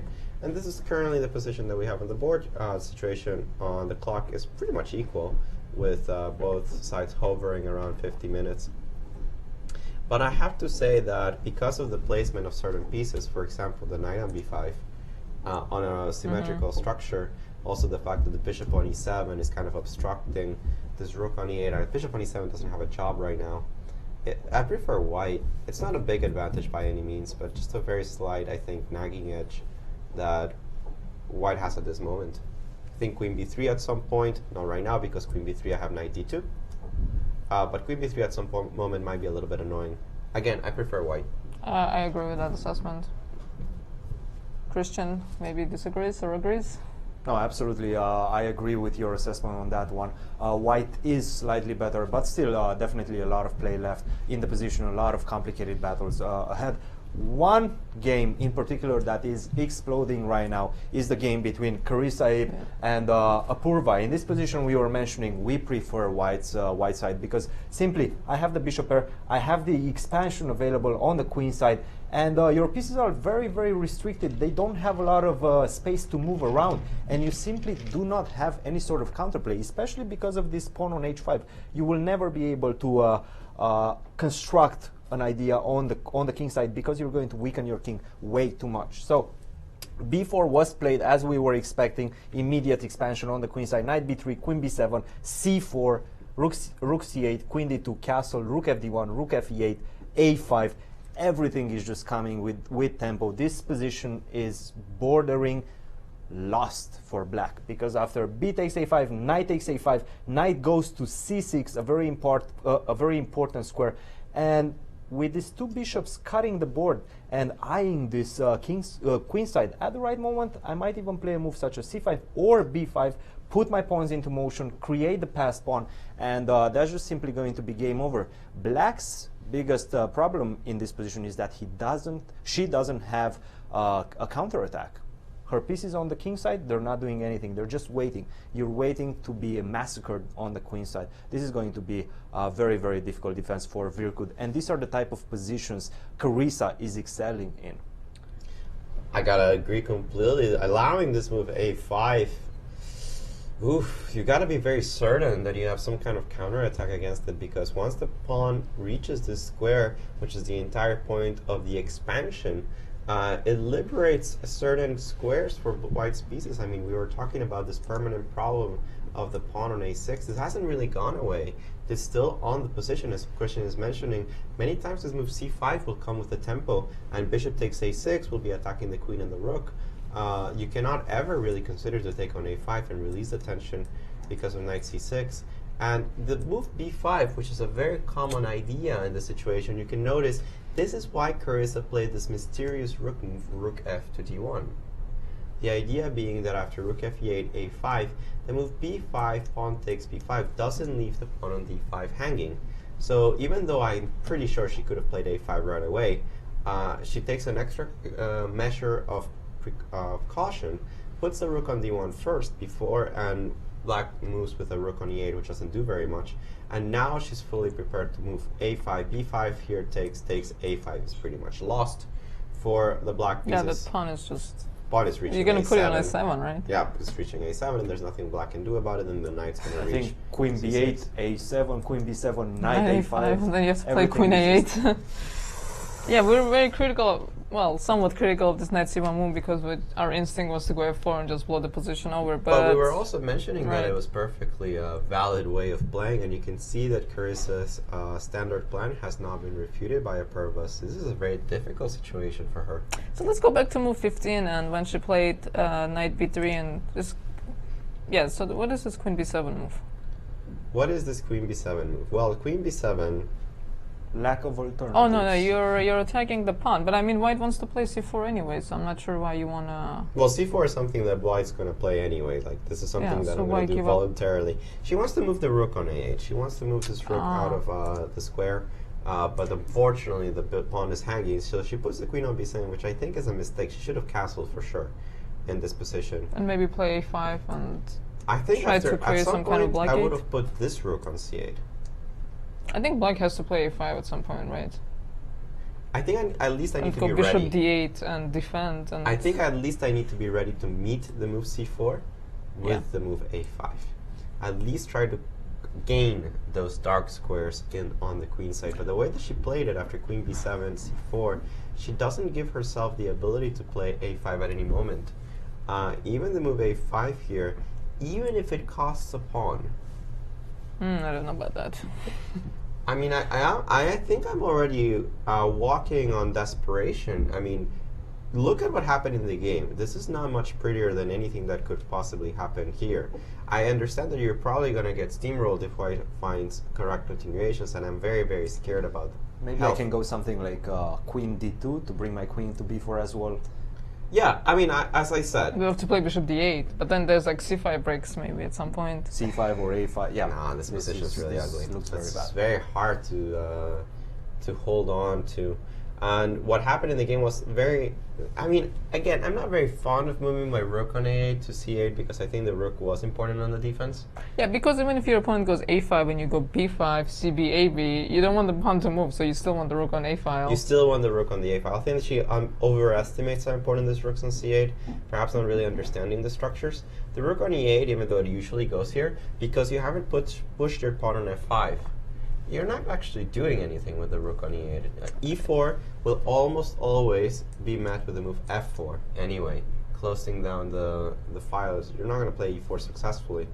So I'm not entirely sure what she's doing here. It feels like a Purva is like playing a different position almost. Than the one that's on the board? Yeah. Yeah, almost. No, Purva is completely lost. And now, Already. yeah, she split bishop d8, and I mean, if my basic Grandmaster tactics don't fail me... Oh, a6 is hanging, okay. Well, yeah, I'm going to take on a6. Which is why we wanted the rook on a8. It all goes back to a lack of understanding of the structure. She's put all her pieces in the wrong squares, and she's duly going to be punished.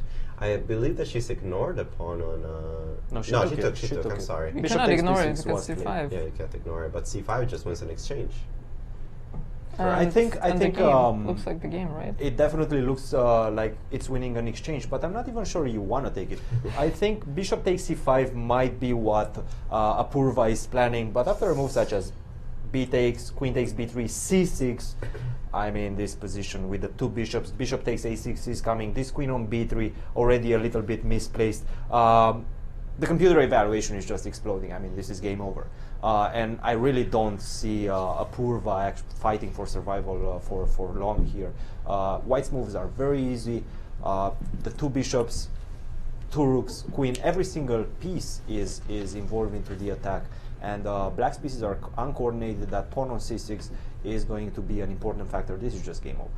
No, I mean, I'd rather be down the exchange than allow this pawn to c6. No, but like I was saying, black is playing like she hasn't done anything wrong. So I think when you're making a move like h5, like you have to realize this is a very, very risky move. It's not like a move you make and then you're playing like nothing has happened. Like h5 is just such a risky move to make because it makes castling longer. I mean, riskier. You're just wasting a move in a Najdorf, which is already a big deal. Like in a Sicilian, you know, it's not the kind of position you can just waste moves, especially as black. And then b6. You know, it's like your opponent goes a4 and they're threatening a5, and you're like, okay, let me stop this idea, let me stop that idea, and then all of a sudden you're just behind in development, and then just pawns are steamrolling, and you feel like you're stopping your opponent's ideas, but you just can't do that. Like No, there be some concessions. I agree with what you're saying. It's too much optimism here from the black side to be able to do everything at the same time. She finds that she can't. She's strained on both sides. She's not able to finish her development or create any meaningful counterplay.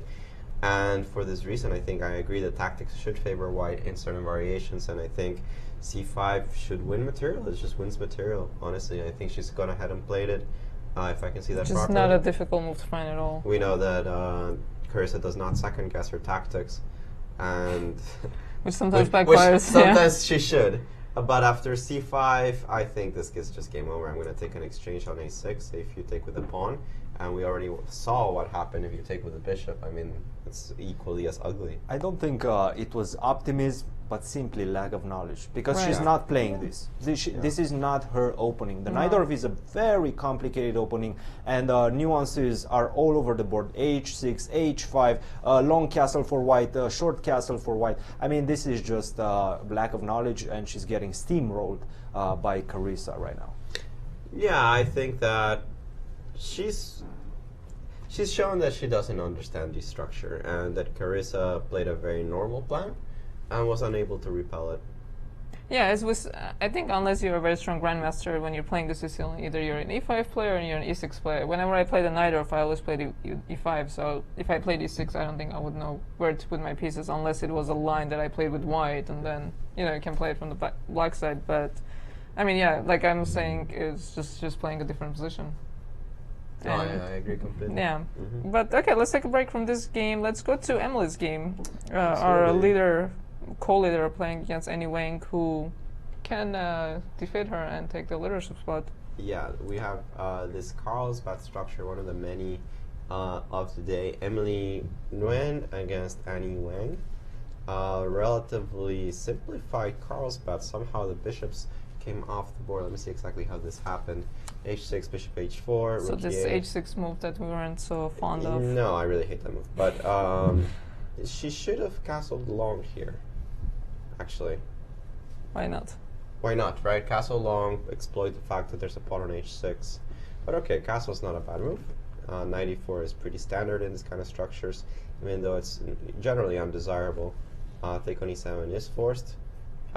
This line does justify a little bit the move h6 because you see that the bishop can't retreat to f4 like it does in many variations. Rook a b1, knight gf6. Alright, the knight came to e5, which is probably a fine move, but I'm wondering why not b4 immediately. Okay, knight e5. A very common idea here in this structure is to play the knight to g4 to eliminate the knight on e5. For this reason, a lot of times you'll see the move h3 played. Not only does it prevent bishop g4, but also after knight e4 you don't have the move, the knight e5, you don't have the move knight g4. h3 wouldn't be something I would play here because for the specific positioning of the pieces, it doesn't seem to do that much. I would prefer to just play b4, but okay. Knight e5, knight g4, takes, b4 finally. Rook c8, preventing the move b5 from coming on the board. Rook fc1. The bishop retreats to d7, and then finally queen b2. And again, white is going to eventually play the move b5. You can't really prevent it forever. And black hasn't really created anything on the king side just yet. You want to play at some point something like f5, f4, but it looks a little slow here. White should have a slight edge. Nothing serious, but I would say a very, very, very tiny edge, because her plans, I would say, are more obvious. This minority attack with b5 at some point, if it's executed properly, could give black a little bit of headache. And I think one particular reason why she didn't choose your plan with long castle, h3, g4, is that the minority attack is the most typical plan in this position. And I think she only knows that plan. She wanted to steer the game into those type of positions, and she managed to do just that. But it doesn't really take advantage of this inexplicable move, h6.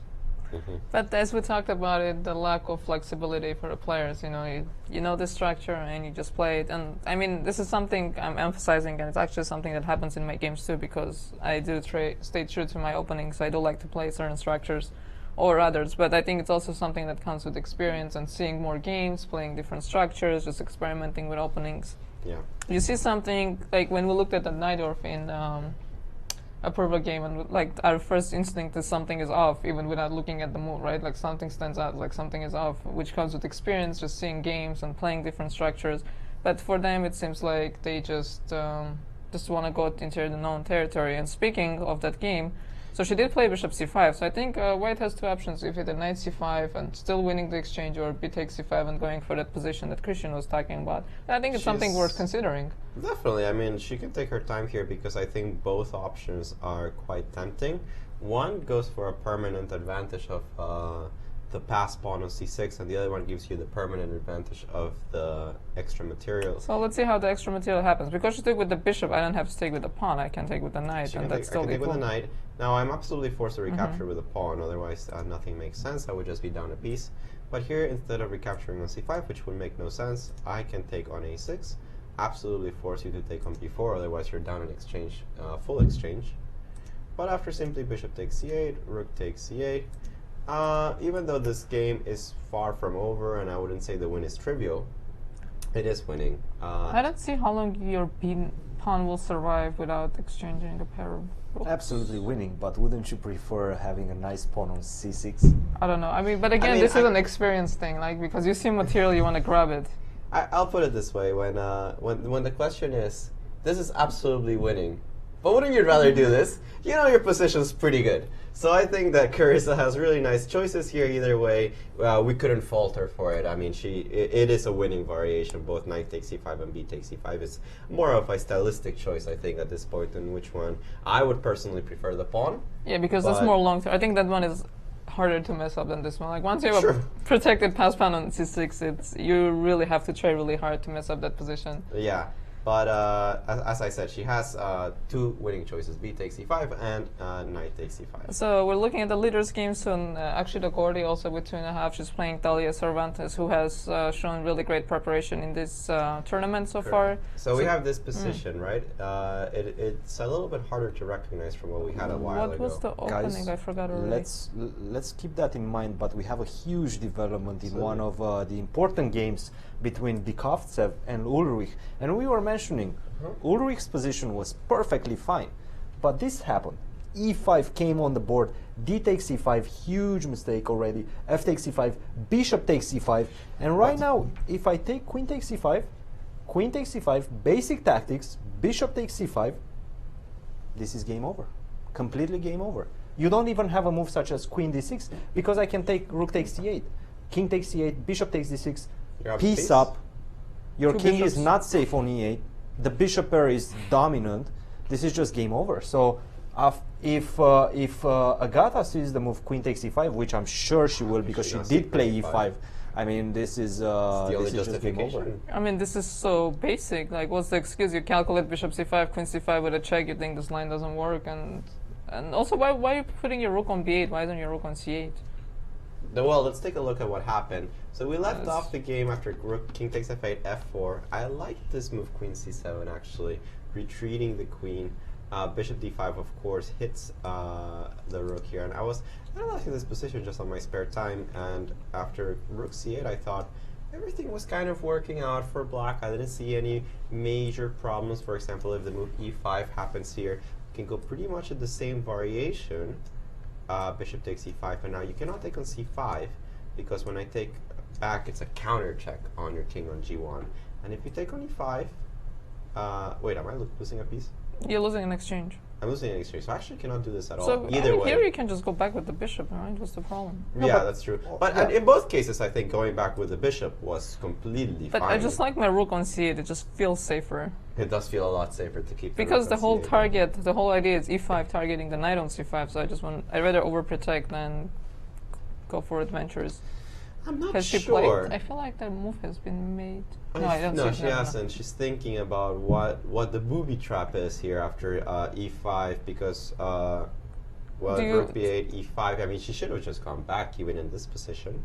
I mean, this is just such a careless Takes, blunder. takes, and she could still go back, right? Absolutely. Yeah, you can, but I mean, it doesn't make sense to take on e5. I get that much, but you can just retreat. You're Bishop basically e7 is giving fine. up the f file for nothing. But bishop takes e5 loses Yeah, a she took it. ton of material. It's the full piece. That's just game So you over. cannot take back. No, Well, you have to actually, take back because it everything's loses- hanging. It loses more than a piece, actually. It loses more than a piece. It loses a lot. I mean, you're gonna end up down a piece, basically. Yeah, I understand what you're saying, but Yeah. yeah, what a strange. I mean, this is. I think the one move the computer is saying she should play is after queen takes e5, knight to e6. But okay, I mean this is just game over. I have the two bishops. I have the extra exchange. There is absolutely no reason why this wouldn't be a very basic conversion. And we already have queen e5 on the board. I mean, Queen takes I'm e5. completely. I mean, I don't understand. Even What did she miss? Is what I don't get. Sometimes you see tactics, and like for example, Carissa's against Agata. yeah. And you have this long calculation at the end. Oh no, I forgot about queen g6, and everything plummets. Or you have, for example, Carissa against Agata yesterday, or Maggie Feng, sorry, where you win a pawn, but you don't realize that at the end your opponent has a ton of compensation. But this one, This is baffling. I mean, It's okay, so so bishop basic. c5, queen d6 has happened. I mean, I can't just take on d6 and be up on exchange even if rook e8 doesn't exist. even if rook e8 didn't exist, and this is the important point, even if rook e8 didn't exist, you just lost a piece, and you're down the exchange in a hopeless position. So, and then I take on a5. You cannot take on b2 because bishop b3. Now you don't have a rook. It's just so I don't counterintuitive the way black is playing. understand what she missed. I think Sometimes she- I'm able to explain that, and in this case, I just don't really know which part of the calculation she didn't. She didn't consider queen e5. She just thought bishop c5 doesn't work. It's an overworked piece, so you want to exploit it by bishop c5. Queen c5 is a check. Bishop e5 is just winning a pawn. But I mean, if your opponent's playing this, I would be so reluctant and be like, why is my opponent giving me another pawn? And hanging the h2 pawn on the way.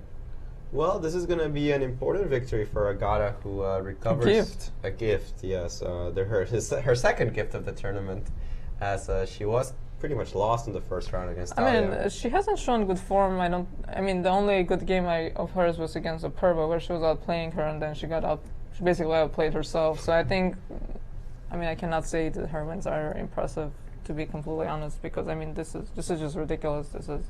I gotta agree with my co-host here. This is ridiculous. You cannot at this level be blundering such basic tactics.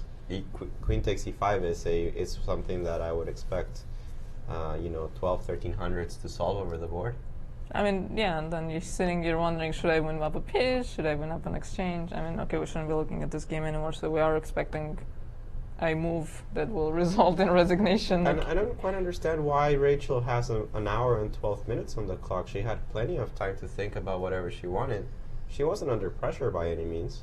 And it was a complicated battle, very unbalanced position with the two pieces for the rook. You have to you have to take your time and find the best way through the maze. Queen c7 and then taking on e5 is just game over. But so counterintuitive to take on e5, just giving your opponent a free file for nothing. Absolutely. Like, why? Let's look. That game is just simply over. Let's look at the game Trough versus Brown, because we have a change, a structural change. A6 was played b6, softening up this target on c6. Knight takes e6, f takes e6, rook to c1, knight to e7, castle. Queen to d6, e4, as I was mentioning, white is trying to involve this bishop into the attack. The only problem in the position is that after e4, okay, I'm going to take on e4, which happened on the board, bishop takes e4, and right now I have this super square on d5, and both my knights are concentrated on that square. Also, you're creating a new weakness on d4. This is going to be a battle of the weaknesses. And to be honest, in an endgame, I think white simply has more weaknesses than black. This pawn on a6 might become a liability. The pawn on d4 might become a liability once again. And I really like what Michael did in this position. I think he played the move h5, trying to open up the king side. h4 is on tap, rook takes h4, and then your king is going to start to feel a little bit unsafe. I'm not really sure if what Kaden did is particularly accurate in this position. I agree. Feels a little off, right? Perhaps a little hasty there on this e4 break, or even the move knight takes e6 I wasn't terribly fond of. No. It looks a little counterintuitive to fix black's structure in this kind of scenario, specifically because the bishop on e6 is such a bad piece. It doesn't have a big future ahead of it. I wouldn't really trade it. Justifying black's play almost. Yeah. And in that final position, I'm wondering, can black just go h5, h4? Well, he did actually go h5. I mean, what's the problem? Like, yeah, actually the problems currently lie on the white side, since after h5, h4 is a threat, and I'm kind of running out of steam here on the queen side. I have to figure out what to do. I could think of b4, b5, but as soon as I play b4, you're going to play h4, and the game becomes quite double-edged in a not necessarily good way for white. no, because, okay, so if you play... Well, I mean, first of all, your pawn on d4 is hanging, so I think you cannot just be so careless about that, because at some point I might just grab the pawn. Yeah, sometimes even if it opens my files, one of the favorite things for grandmasters to do is to take a pawn and say, so what? Right, So, prove why you're giving a pawn. yeah. So after h4, like, you're gonna take, you're gonna play g3 to stop the checkmate, but then Yeah. I can always go rook h6, and I'm ready to double. I'm Well, defending the e-pawn. As soon as this h file opens, I will immediately be very tempted to double up on the h file, eliminate your light squared bishop, and try to just basically checkmate you. I think both kings are now in danger, but I would definitely prefer to play this with the black side, even though objectively I have the feeling that white still has a lot of resources. I think that something has gone a little bit wrong. Not horribly wrong, but a little bit wrong. I don't like what white did.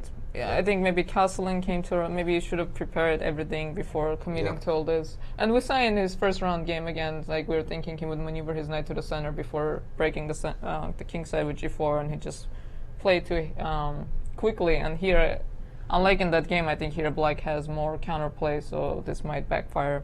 And I think it's important to mention why black didn't take on d4 immediately. And after queen takes d4, we have this tactic tactic. Bishop takes c6, knight takes c6, now knight to b5. We're going to, actually not knight b5, that is a mistake. Knight to e2 is very important. Queen to d5, queen takes c6, queen takes c6, rook takes c6, and now it is black who has the weaknesses. You have this weakness on e6. I'm going to be able to attack it with knight f4, knight e6, or knight g6. My pieces are a little bit more active, so that's why black didn't take the free pawn on d4 and decided to firstly open up the important h file towards white's king. No, I agree, Christian. I think that would have gone a little bit too much counterplay here for the opponent. I'm going to switch back to another one of the games of the day, as we're going to have a very long struggle here between Akshat Chandra and Li Ruifeng, but one that's going to be rather pleasant for the white player, as he has pressure against an isolated pawn here on the d6. Obviously, he took on c3. Black has really no choice but to play king c7. Material is even, but there is a weakness that white can try to latch onto. On the other hand, the rook's very active. These pawns are actually very badly placed, because you can imagine, and as we do see that Rachel has resigned against Agata in the first result of the day, or rather surprising turn of events. I didn't expect it at all. Especially so quickly. So quickly, I thought it was going to be at least a very long struggle. And I was talking about these pawns, that as soon as I'm able to blockade them and the knight transfers to the king side, this bishop would rather be on the light squares than on the dark squares. For now, there's only one weakness in black's position, which is the pawn on d6, which gives him extremely good chances of survival. I would expect that 9 out of 10 times this game should end in a draw. As we saw yesterday, again, Akshat had the bishop versus knight, but yesterday was much more favorable for him, as his rook was far more active and the king was weaker, and he had so much more not counterplay, so much more play. And the position was much more open. I think here the bishop on c3 just lacks targets. It doesn't have anything that it can attack except for the pawn on d6, which might not even stay on d6 for very long. I could put it on d5 eventually. And pure bishop against knight endgame after rook e1 should not be particularly scary here for black, considering the pawn structure. I mean, I'm going to play h5, stick my king on e6, and I don't see how white's really going to make any progress. Right, and when we talk about bishop versus knight, we know bishop is much stronger when there are pawns on both sides of the board, because bishop, if you put a bishop in the center of the board, it's just attacking both sides of the board, and the knight just cannot defend everything. But of course, we have to keep in mind the structure of the position. As you mentioned, the white pawns on the dark squares and all the pawns on the light squares, which are impossible to attack. And yeah, it's hard to see how white is going to do anything. No, I expect this to be a draw most of the time. So unfortunately for Akshat, he doesn't have a lot of time left. But the position is relatively simplified, so finding moves shouldn't be the most difficult task in the world. It's going to be hard to make a mistake. But let's go to Christian with some more thoughts.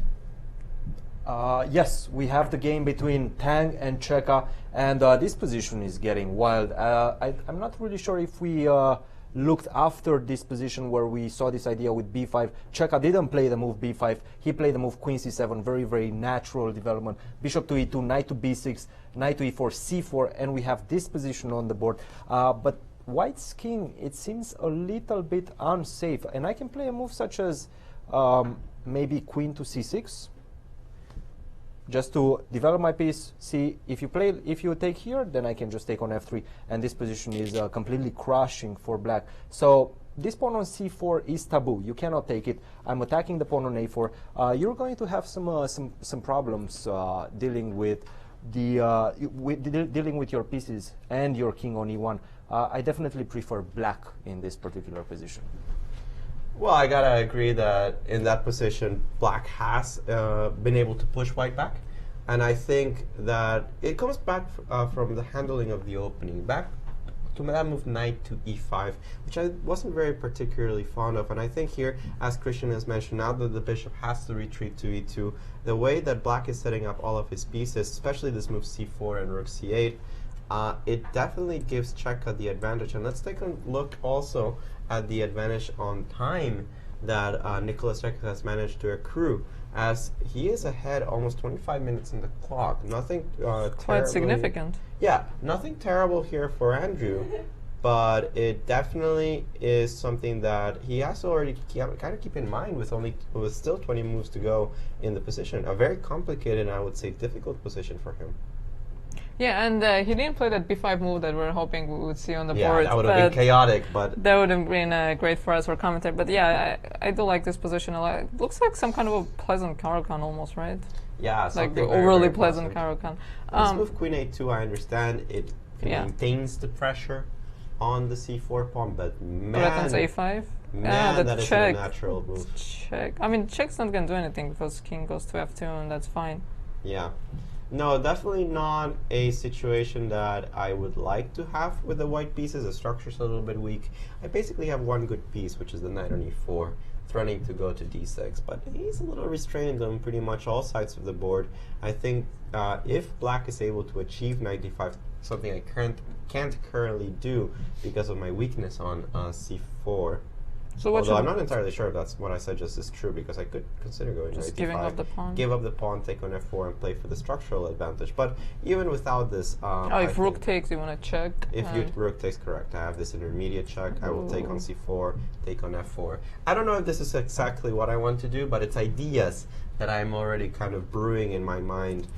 Because a knight coming to d5 could be very powerful, attacking both the f4 bishop and the e3 pawn. It's a difficult situation for Andrew, still double-edged. Nicholas has to be very precise to keep up his initiative, I think. It's very far from the end of the game. I would say we're just starting to get to the interesting part. Yes, and hopefully we will have him for the interview, and it'd be interesting to see if either player sub b5, because that was such a critical moment in the game. Yeah, absolutely. b5, even though it's, as Christian said, you would think it's illegal. Right, but, yeah, because so many so strong, yeah. pieces protecting it. But we do have the first winner of the round today. Agata, we have her with Christian to talk about her game. A much-needed victory for Agata Bykov. Agata, this is a breath of fresh air for you after two consecutive losses. How do you feel? And take us through the game after that. I wasn't too happy with the opening. I didn't know what she was going to play, so I wasn't really prepared for really anything. I kind of skimmed over a couple of lines. You played this line in, I think, third round, second round against Virkud. Yeah, Queen b6. I kind of know the theory behind it, but I didn't know what to do after bishop f6, and I have to figure out really what to do, how to set up best. It seemed like she got the better out of the opening because this queen is on b7. It seems like it's better for her. You don't have bishop takes e6 in a lot of situations, and she could perhaps play knight b7 or a move such as that one. But you played the move bishop e3, and then she essayed this plan with a5. Were you surprised? Not really. I was like after bishop h6, I kind of know like king h8 it's a move, and I've looked at like bishop d7, which isn't supposed to be so good here. So knight e8, I would assume. Yeah, I've looked at like bishop d7 and king h8. Like bishop f6 obviously a playable move. I never really looked at it, and I just didn't set up my piece as well against what she did. I wasn't really prepared, and I definitely didn't get what I wanted. This was a very enterprising move. Yeah, I know it wasn't that good, but I just thought my position it's bad. So you already felt restrained with your pieces a little bit. I didn't like anything here, really. Yeah, you just decided to go for the attack. Yeah, try to complicate it a bit. Every bridge. Because I've played these positions and I've just ended up getting bad like structure and then just dying slowly, and I didn't really want to go for that again. And after this move f4 queen c7, you're trying to essay some sort of strategy on the dark squares, weaken the outposts of the knight on c5, and this came on the board. Yeah, I was pretty surprised that happened. I don't know. I think after bishop d5, I was hoping that she'd play rook b8 because then I can get e5 and like try to consolidate around here. Maybe play bishop d4 if she like moves the bishop. Maybe bishop c6 would have been better. But yeah, here I thought, okay, it's better than like 3 moves ago. Absolutely. Like I can. You have an attack. Bishop d4, as you were mentioning. Yeah. Perhaps take on d6. The g7 spot is a little bit weak. What did you feel when you saw this move on the board? I bet you already knew that queen e5 is on the board as a possibility. I know. For like 30 seconds there, I thought I missed something, but there wasn't anything. So I just looked at it again, played queen e5. Was pretty happy. Did you discuss with her after the game? Yeah, she said that she just missed it. Queen she takes probably c5. just considered bishop takes e5, take with the check. and that's perfectly fine. Yes, and after that beautiful conversion, everything just works for you. Agata, congratulations, and good luck in the rest of your games. Thank guys. you. Well, a blooper, I guess, here from Rachel, who had been playing, I thought, a pretty good game, but missing this queen takes e5 is just inexcusable at this level, and Agata, she punishes her severely, finishes the game almost immediately. Yeah, so we have our first result, a very quick game. We don't expect the rest of the games to be so quick. I think we're in for a very long day again. Yes. So we still have 9 games going on, and we're going to take a little bit of a break as the games develop, and don't go anywhere, as we will be right back.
There's a weekend vacation, a one-tank trip in a nearby city you won't want to skip. St. Louis is the stop for non-stop fun. So much fun for your family, infinity plus a ton. There's museums full of art and super fun slides. Upside-down concretes, twisty, turny rides. Houses full of magic, some with butterflies. Gardens growing flowers, parks with giant eyes. St. Louis is the stop for non-stop fun. So much fun for your family, infinity plus a ton.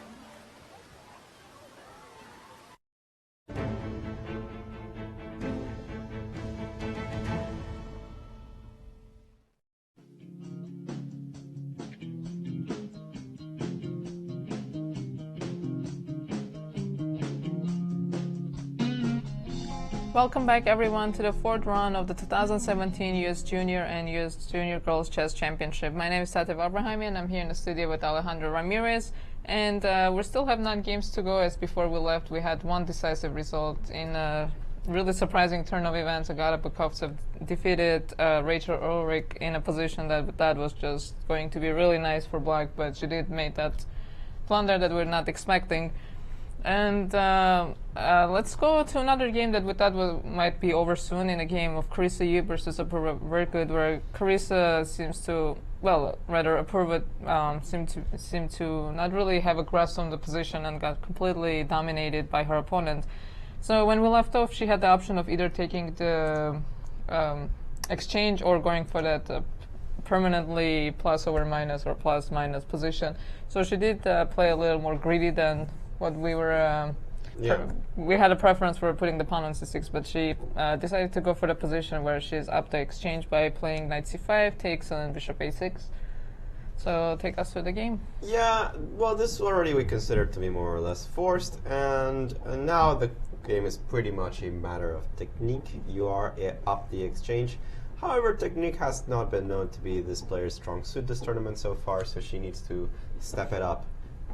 Immediately the move rook b1, unless it wins the pawn on b4, strikes me as a little bit odd, because it forces a move that Black wanted to make anyway, which is rook b8, defending the pawn from behind. I was actually more interested in the move rook a7. Rook a7, just to gain this power on the 7th rank, and of course rook b7 would be lethal if I'm allowed to play it. In case of rook b8, I can immediately now think, very similar to what she did in the game, play bishop g5, eliminate one of the knights, and push the pawn on d6, perhaps do it the other way around, start with bishop g5, which I liked very much. Rook b1 is probably completely fine, but as I said, small details here and there might allow Black back in the game. Bishop g5 looked good to me, and king f8. Again, white is winning. She is up the exchange. She should somehow be able to corral this pawn for free. I immediately like the move d6, just to keep the king out of e7, and keep the pawn out of harm's way, at least for now, since none of the knights are attacking it. And make sure that you get some kind of endgame in which you've eliminated the b and another pawn for the d pawn. Those 3 versus 3 with an extra exchange are pretty trivial wins. Immediately after d6, for example, Black doesn't have a lot of good moves. Just for an example, rook b6 to keep pressure on the pawn. Immediately bishop takes f6 forces you to take with the pawn. You can't afford to take with the knight because I push my pawn. And then something like rook here, rook c8, and you can see how a knight is simply no match for a rook. All these kind of variations are winning for the white pieces, but she has to be just a little bit careful on her technique. I don't know if she's played yet. No, she hasn't. And but I really do like d6. She is winning. Yeah, I do like d6 too, and I don't think unless you can force g takes f6 or somehow queen the pawn, I don't think you want to take on f6 right away, because those knights are not going anywhere. Yeah. So you can play d6 and maybe bring your king. Oh, so d6 is on the board. d6, king e8 is on the board. Ah, my bad. King e8 has been played. So maybe rook dc1 now? Rook dc1 strikes me as pretty obvious, since the rook is stuck on the last rank. You can't actually move it anywhere. And because of rook c8, checkmate. Rook c1 I like. It threatens at some point some kind of either rook c4 or rook c7. There must be more than one way of winning, honestly, at this point. Then still, I'm not a big fan of rook b1. There are so many variations where I want to take on f6 and then play rook a7, but it doesn't really matter, at least not yet. She Right. hasn't spoiled anything. This still looks more than fine. Okay, so we'll come back and see how her technique is, if she's able to win this easily or if there's going to be difficulties. Let's go to the matchup of the day in the girls section of Emily Nguyen versus Annie Wang. So Emily Nguyen does have the extra half a point. Absolutely. Let me try to find this. We have a position that must be minimally more comfortable for white, as I am facing an isolated pawn. We had left it a long time ago, in which she has managed to create this minority attack, and she faces the situation where, I mean, she's going to play the obvious move for d1 unless there's tactically a problem with this, putting pressure on d5 and preventing black from playing d4. Slightly better for white, but it's going to be a long game. I don't think we should dwell on this one. Okay, so we'll come back to look at the rest of the games, and Cristian is going to take us to another game. We have some very, very interesting developments in the game between Kaden Tran and Michael Brown. In this position after h5, we were considering how to defend the king side. Kaden played the move rook e1, h4 was played on the board, g takes h4, and in this position, Michael played this very intriguing move, knight to g4. I'm pretty sure Kaden only considered rook takes h4 because after knight g4, the position is becoming very, very complicated. And what I mean by that, white has to find only moves in order to survive. In this position, g3 will be played. It has to be played, otherwise queen h2 is coming on the board, and that's just simply demolishing.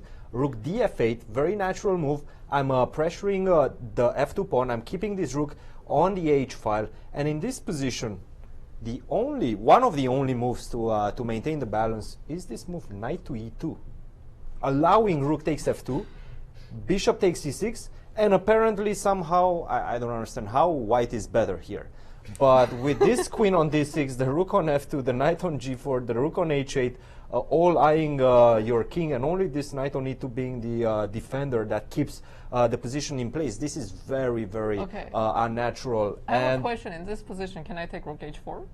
Rook h4 is... Or you have like bishop b7, you're mating me? Yes, bishop b7. I mean, rook h4 is a perfectly playable move. Bishop b7, rook... I have a feeling this is not going to happen.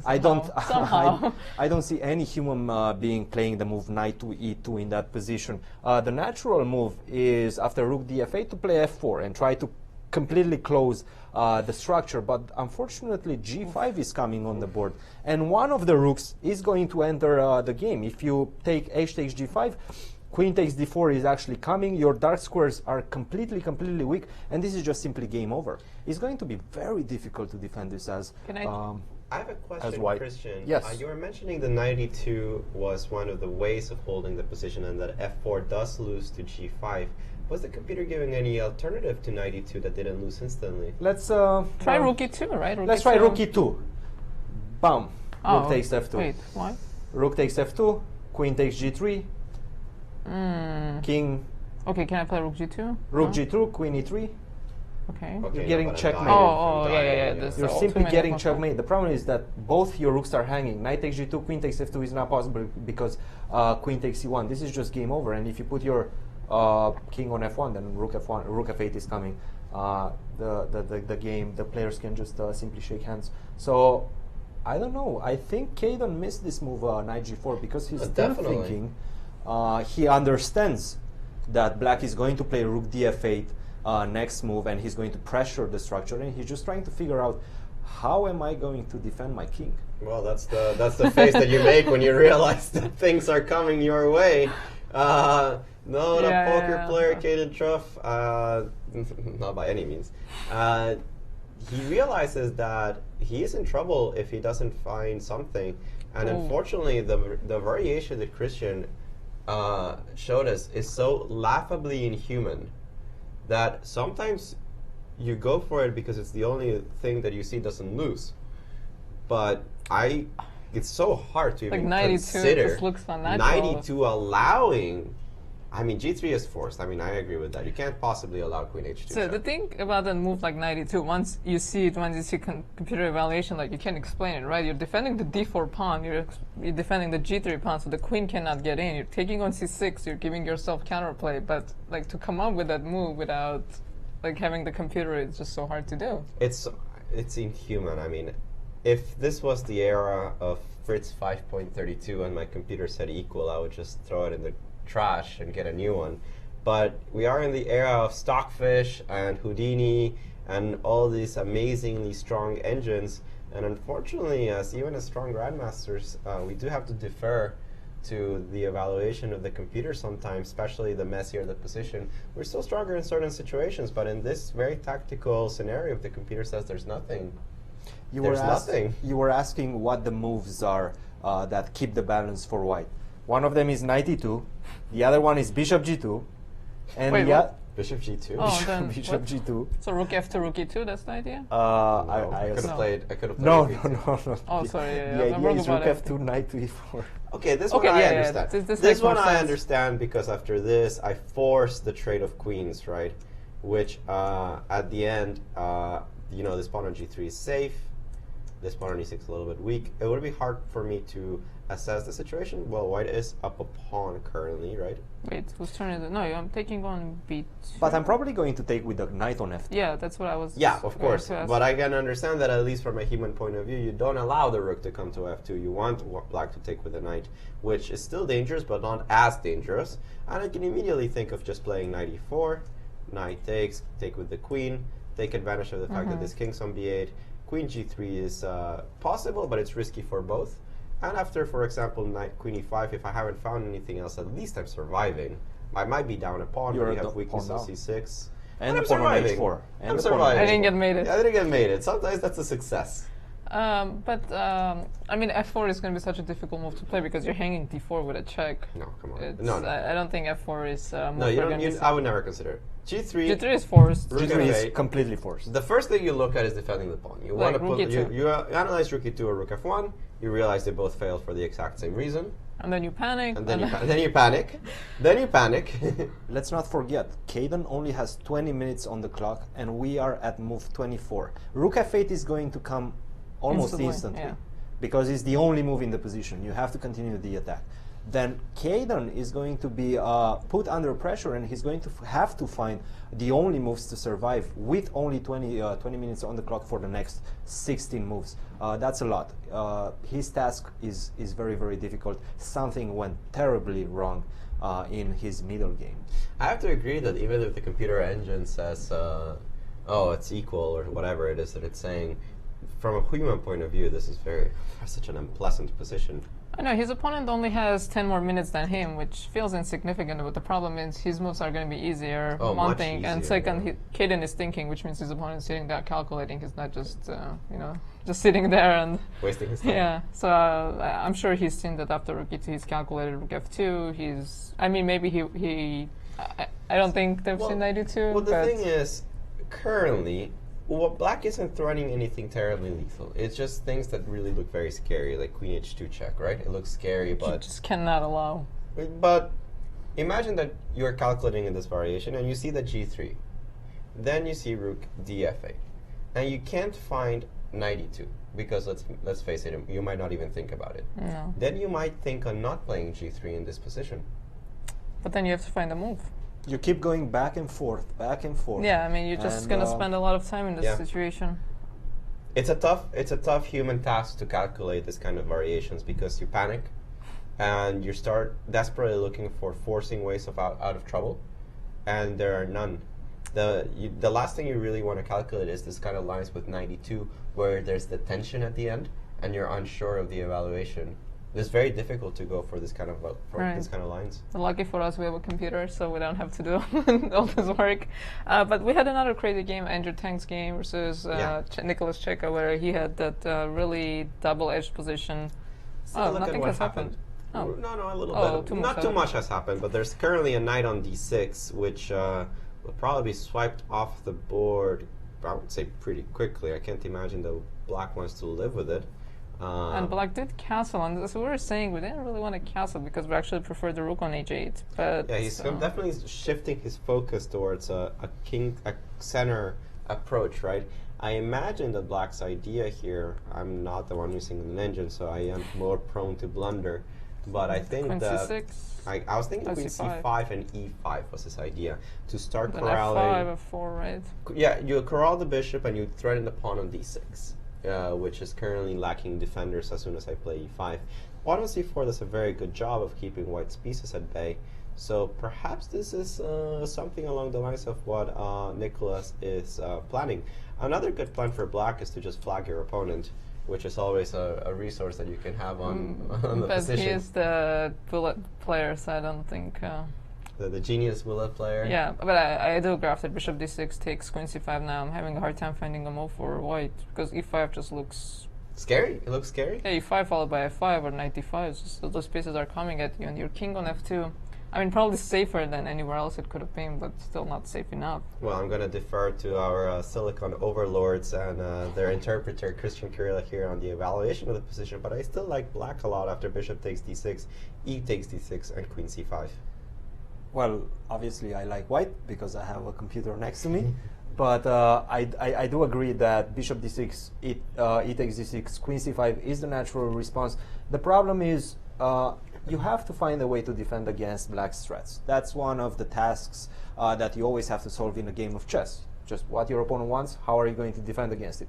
And rook hg1 is just a simple way of deferring from that. Because now e5, rook to g5 is coming on the board, the bishop on h5 is going to be under attack, the pawn on e5 is going to be under attack, and also I'm building an initiative on the h file. So queen c5 is actually not the correct queen retreat. The queen has to go to d8. A little bit unnatural. The same plan, I'm going to try to play knight d6, knight takes f4, build my advantage on the dark squares, knight d5. If you move this bishop, potentially queen b6 even to target this pawn on e3. So this knight is still coming to the center, and that's extremely, extremely important. The position, for example, if you play a move such as e4 to try to defend against this knight d5, now immediately I have to jump with f5 and try to open up the center. The king is going to be a little bit weak, but once again, this is going to take a while to calculate, to understand from both players. Andrew only has 8 minutes. He does have that beautiful knight on d6, which if you don't take it, then you're going to have to suffer the consequences of a very, very active piece. We'll see if Czeka will be able to find the right way through this very, very complicated maze. So queen d8 is actually, I mean, again, it's one of those moves once the computer tells you, like, you can't explain, right? Because you're not allowing the bishop to move and you're not allowing the rook to move, so you're actually keeping the pieces in place, and it gives you a move to build up your position. And with a queen on c5, white always had the chance of just taking bishop c4, knight takes b3, and then just exchanging pieces and going to opposite color, bishop ending. Which, okay, maybe with the pawn on f3 hanging wouldn't work out, but it's something that was always in the air. Okay, so let's keep going through this game. So did we look at a Wonders game recently? We haven't done it in a while. We did prefer the white's pieces, but something has happened. Knight e4, rook c1. We left it off here. Taking on c8 looks a little illogical to me. I'm not entirely sure what white gains from this trade, but we'll figure it out. Queen c8 takes on e4, takes on e4. Now this is a very committal idea, taking on e4, as you've fixed your opponent's structure, given yourself an isolated pawn on d4, and it has to be followed up with powerful moves. Queen b3, I guess, was the idea that Joshua had, and now you can see certain ideas, tactical ideas. Rook c1, rook c7 might be up in the air. I'm currently attacking this pawn on f7, so a wonder has to be very, very careful. For example, something careless like rook f8 might meet doomsday with rook c1 and rook c7 in certain scenarios, and at least the activity of the pieces is very, very strong. I think right away you're winning material in that position. Yes. So after rook, he had to take on e5. You obviously take with this pawn so as to allow your rook here to threaten this pawn. Rook f8, and I did like what he was doing so far. He would love to play the move d5 followed by d6, but it doesn't work because after queen c5 check, I'm going to take on d5 on the next move. So that's not quite so useful. He first moves rook c1, but now he's running into a couple of problems. The bishops are quite powerful here, not to mention that this pawn on e4 is quite annoying, so it's not so easy for him to just make progress. The queen starts getting kicked around, and Joshua tries to exchange the pieces. I wonder, does have the option of repeating with queen e3 check and just going for a draw. but knowing he'll try to win if he evaluates the position as equal, with something along the lines of queen e6, retaining this tension and not allowing the pawn to go to d5. I mean, there is the pair of bishops. This bishop on b2 causes me a bad impression. Obviously, if the pawn stays on d4 and is not able to advance, it is a weakness. I think White has extended his play a little bit. He ignored a lot of the strategical ideas in favor of tactical approach, but I don't think it's paid off in any way. I don't think that he's able to achieve anything. It just seems to me like Black is a little bit better in this position. So actually it's funny because yesterday he did the opposite, right? He went to that position where he gave up. No, he gained the bishop pair, and he thought long term, like, I have the bishop pair, so position will be okay, but then he just got demolished because his opponent's play was just so quick, and he didn't even manage to finish his development, I believe. He just lost his queen and lost the game. So today, I find it funny because if you think so highly of the bishop pair, why did he so willingly give up the bishop pair? Because yesterday he took the strategic, like long term over more tactical, and today he did the opposite. And I don't think either one is paying off so far. Yeah, I mean, queen e6 is not on the board yet, I think. No, he played something. He did play queen e6? Yeah, he played queen e6, which is what I was expecting. And I just think that the bishop pair, especially that bishop on b7, I mean, you imagine the pawn on e4 at some point moves. It's quite powerful. I really don't like Joshua's position. I don't think it's on the border of desperation or anything like that. He still has a couple of trumps. He controls the c-file for now, but it's hard. Yeah, but for now, the rook on c8 is coming very quickly. I don't know. I do like Black better in this position. Perhaps he needs to start hurrying up and do something like queen c7, just so that he can keep the control over the file, right? Trying to force the bishop to perhaps d5, where at least I don't have to worry about the move rook c8. I still prefer Black, but it's a tense game. Still anything could happen, I think. So actually we have another result in the girls section. So Maggie Feng drew Ashrita Eswaran, the half a point that Ashrita was so desperately hoping for, because 0 out of 3, you know, you just don't want to have that 0. Even if you get a half a point, it's still better than 0. And we're saying that Maggie, even though she had the black pieces, she's still playing someone who's suffering. So she was probably hoping to score that point. So let's take a quick look at the game and see what happened. Oh, this was the French exchange. This was the exchange French. Black did manage to put the bishop on f5 and exchange light squared bishops, but she did it on d3 as opposed to on anywhere else, which does fix White's structure a little bit. And controls the c4, e4 square, and knight a5, knight c4 is such a common idea against this pawn structure. Nothing much really happened in this game. I mean, it is exchange French, and sometimes those are the most boring games ever. And I think this is what Ashrita wanted, just score half a point. Although b5? I'm not sure about this endgame. b5 takes a4. I guess c5. Knight c5 is okay, right?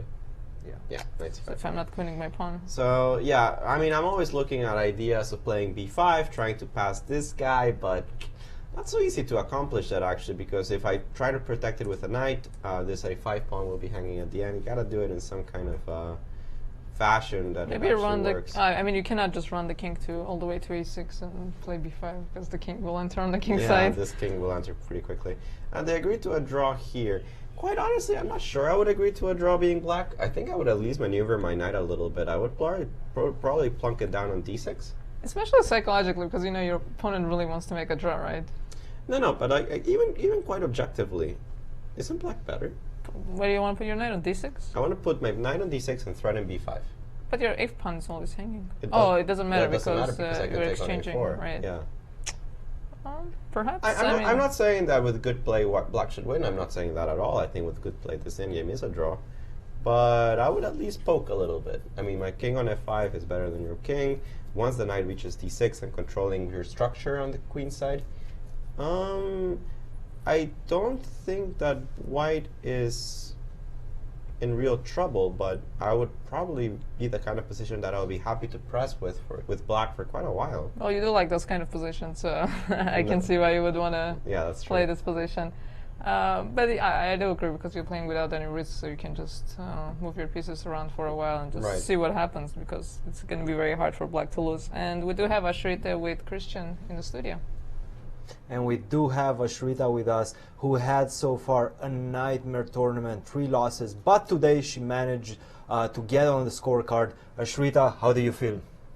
I was just happy to get back on track, and I feel like I'm ready to play the rest of the games. Was this your strategy going for not take a lot of risk and just try to like stop the bleeding? Yeah.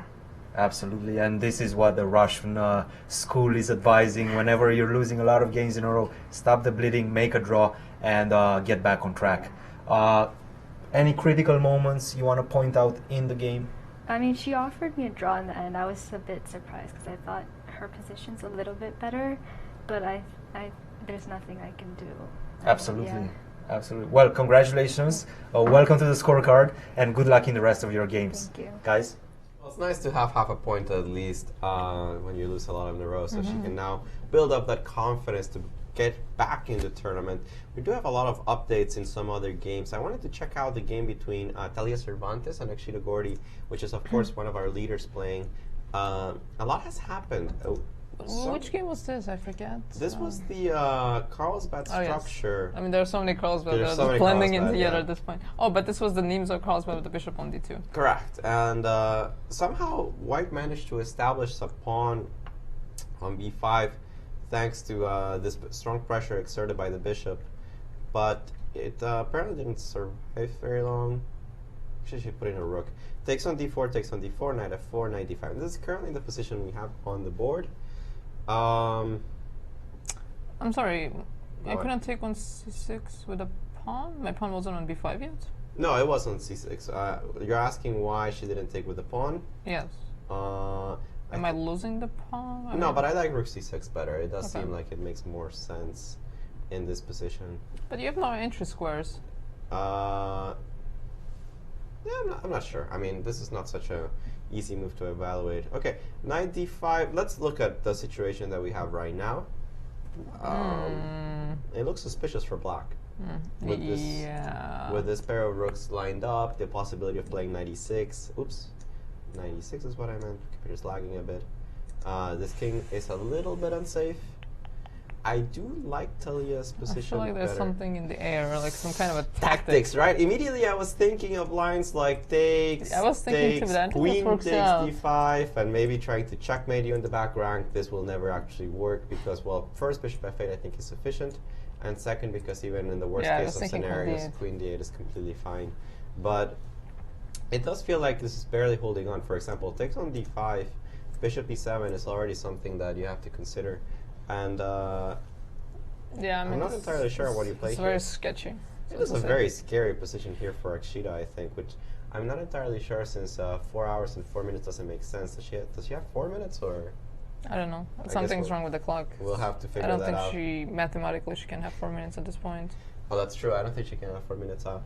But a position here that I think is scary for black, and again, it's Talia with the pressure against one of the leaders. And we have to see if she's able to actually convert this into a full point. She's drawn 2 games and wasted a very important couple of full points, both against, I believe, Emily Nguyen in the opposite color bishop endgame, and against Agata in the Benoni. Yeah, the Benoni structure. That was just absolutely crazy. I think she has a great chance here. I do like white. But let's go. Let's leave this position for a second, and let's go to Cristian. As I think we have developments in another game that was critical. Absolutely crazy things are happening in the game between Kaden Tran and Michael Brown. In this position, Kaden didn't play the move g3. He understood that rook df8 is coming, and he just couldn't see a defense against rook takes f2. He definitely didn't consider knight e2. I can guarantee you that. Instead, he played this move: bishop f3, queen to h3. Queen to h2 immediately came on the board, king to f1, knight to f5. This is the position we currently have on the board. And you can see how all of black's pieces are starting to swarm around the white king. You only have 11 minutes on the clock. and only one move to survive. In this position, you have to play this move, rook to e4, defending the pawn on d4. The point being that if you take this knight, I'm going to go queen to h1, king to a2, and now I'm simply going to take your queen. King to e3, knight takes e2 with a check, king to d2, knight takes e2 with a check. So everything comes with a check, you're simply losing a queen. For that reason, you have to play rook e4, defend the d4 pawn. This is not such an easy move to see. And the complications after knight takes d4, rook takes d4, rook takes d4, Kaden needs to see that in this position he has this resource in the position, knight to b5. Now you cannot take on b5 with the pawn because queen c7 is a checkmate. Sorry, queen c7 is defended by h2, oh, Christian. Sorry, queen c6 if perhaps. queen c6, and then checkmate is coming either, or not that. queen c5. Queen b7 or queen a8, this is just simply game over because you do not have a perpetual. After queen h1, I'm simply going to go king e2, game over. So after after knight b5, the position is very, very complicated. Queen h1 is one of the only moves. Rook to b4 is another one. They're not going to understand what's happening. They're just going to play the position and hope for the best. If Kaden finds rook e4, he has to find rook e4. If he doesn't, then he's just going to be lost in a matter of moves. Well, it's important perhaps to try to understand at least what is going on, because even though rook e4 does feel like the most natural move to me, after all, it's creating a loft sometimes, a little roof for me to play the move king e2 in many variations. I was kind of curious on what exactly is so wrong with the move rook cd1, with a very similar idea of defending here the pawn on d4. I'm assuming rook takes d4. Rook takes d4, and the because g4 is not hanging. Because g4 is not hanging, of course. I mean, I'm so glad I'm not playing this position with either color, because I mean, if your opponent plays rook e4, all of a sudden it's like, well, Yeah. where did this come from? The problem is that in that position, if you start trying the same idea with knight to b5, I think rook takes d1 could potentially come on the board, and then some knight on e3 if you take back with the rook. So the position looks very, very sketchy for white. It's almost impossible to actually calculate this with the naked eye, especially with 8 minutes on the clock. Well, he has to be very, very careful. So, Christian, I did see that after rook e4, you were mentioning this. Rook e4 was played. Oh, wow. Well, Impressive. he had to play it. I mean, he really was out of choices. Knight takes d4 seems like the most obvious move in the position. Rook takes. But I was taken aback. It came quite the impression, this move knight b5, which attacks so many things. And you were mentioning this move queen h1 check? Yes. Wow. I gotta say, Christian. I understand this move, because so you king take on e2, h4 and you f2 take hangs. on h4, you're threatening checkmate. Assuming it's checkmate. Yes. Well, We're just assuming everything at this point. It's not as easy to understand, because after g3 you have to play the move queen takes g3. So I mean, still Wait, a lot excuse me? Queen takes g3 in this position. And then you take back on. You have rook h2 Thanks, coming rook with the queen on c2 being unprotected. So what on earth? Oh, but okay, I mean, I think this is all crazy forcing. things are happening. Well, besides queen h1, let's try to analyze this from a human point of view. Knight takes d4 would be the only justification of what I've done so far. Otherwise, I don't like knight f5. And knight b5 to be put on the board as the only move, right? Otherwise, you're down the exchange. Let me ask another question. Christian, was knight f5 the best move in the position? No. Oh, what was the best move? No, knight f5 was not the best. I completely understand this move. I mean, you're bringing all your forces next to the white king. The problem is, yeah, you're softening up this pawn on c6, and you allow the counterplay with knight b5. It's not easy to see those things. Simply just take on h4 would have been perfectly fine for black. Continue the attack. Rook e4 is once again the only move in the position, but now I have this move. Very nice little move, knight to h2, and if you go king to e2, I'm simply going to retreat my queen. At the right moment, I'm going to take that bishop. My pawn structure is better. Your king is very unsafe, and this knight on e7, very, very important defender in the position. So knight h5, knight f5, the move that was played in the game, is definitely the human move, because you're just building the attack even more so. But the easy approach, queen takes h4, just take the pawn, maintain the initiative, would have been the right approach. I gotta say, sometimes you see these moves like knight f5 and you think this is the finishing blow. I understand that a lot of people would have taken on h4 and simply continued the attack had they not found the move knight f5, but sometimes you forget about these counter resources. And this idea, as Christian was mentioning, knight f5, rook e4, knight takes d4, rook takes d4, rook takes d4, knight b5, sometimes you forget about these kind of moves, right? And I think that's what happened to Michael, that he forgot about knight b5, and now the position is going to become quite a mess after rook e4. I do expect the move knight takes d4, it is the justification of the move knight f5, but I'm wondering if there are any other alternatives. I mean, you can even start considering just moving the knight from g4, perhaps back to f6. I mean, I'm not saying it works, but it's something that I would definitely take a look at, as I'm simply attacking the rook. Yeah, and the rook cannot move away from the e4 square, because we have to check on knight d4 once again. Right, so I mean, a lot of things to be considered. I mean, knight f6 is something that at least would cross my mind. I can't immediately find a refutation. I'm sure the computer says, well, Alejandro, you should probably look at your tactics again. No, knight f6 is the second best move. Perhaps not. But so what's the evaluation of the position, it does actually? fail after the move g3. Oh, so I'm going to give you the exchange. I'm going to involve this very, very powerful defender controlling the h1 square. If you go queen to h3, the light squares are protected. I will play simply bishop g2, and your queen is out of the game. The rook is not playing, and once again, you soften up the c6 spot after playing the move knight f5. This is going to be very, very dangerous for black after you take the exchange. So knight f6, I'm pretty sure it's on his radar. Well, He's calculating it was played. It was played. Okay. Okay, knight f6 was played. Well, an instant move, knight b5, I'm not sure about that.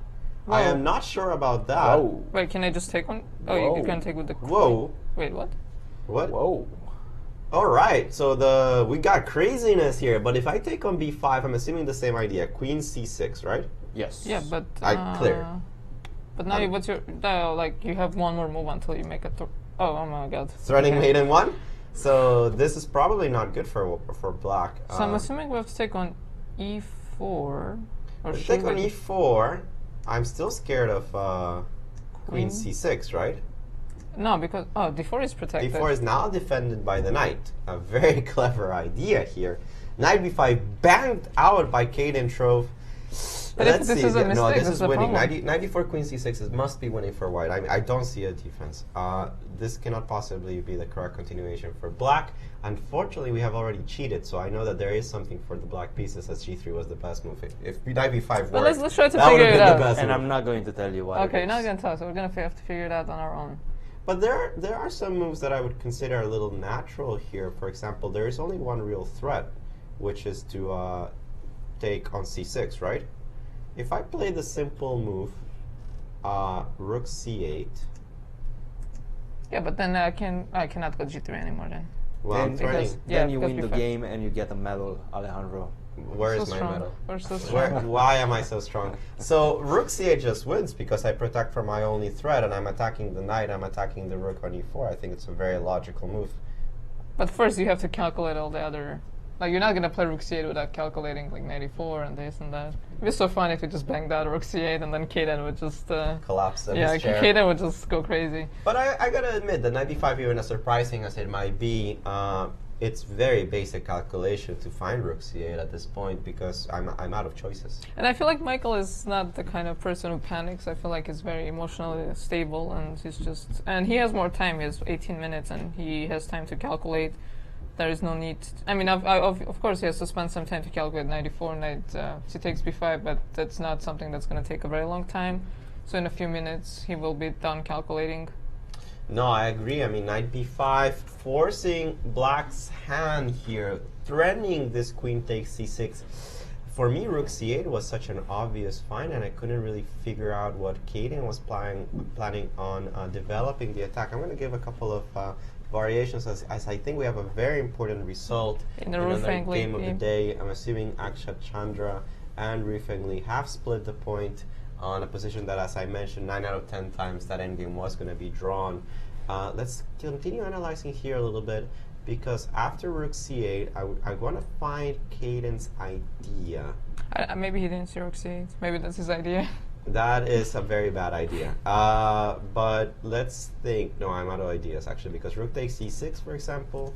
I can simply take on b5. I don't see the problem. So I don't think. Wait a second. Rook b6. Rook b6. Now rook b6. And a7. Oof. Oof. 8 takes b6. a7 check. King takes rook a1 check, and a surprising checkmate on a8. Oh, this is Kaden's idea. It's rook takes c6. Let's see if there's a refutation. Unfortunately, we already know that there is. But pawn takes b5 actually gets mated. So this is a very interesting variation. This is what Michael needs to figure out, is to how to refute this line of play. And so you have to earn your medal one more time. I think I found it, but I might be going crazy. Is it actually queen h1? You want to take on... Wait, what do you want to do? Take and on then take on b5.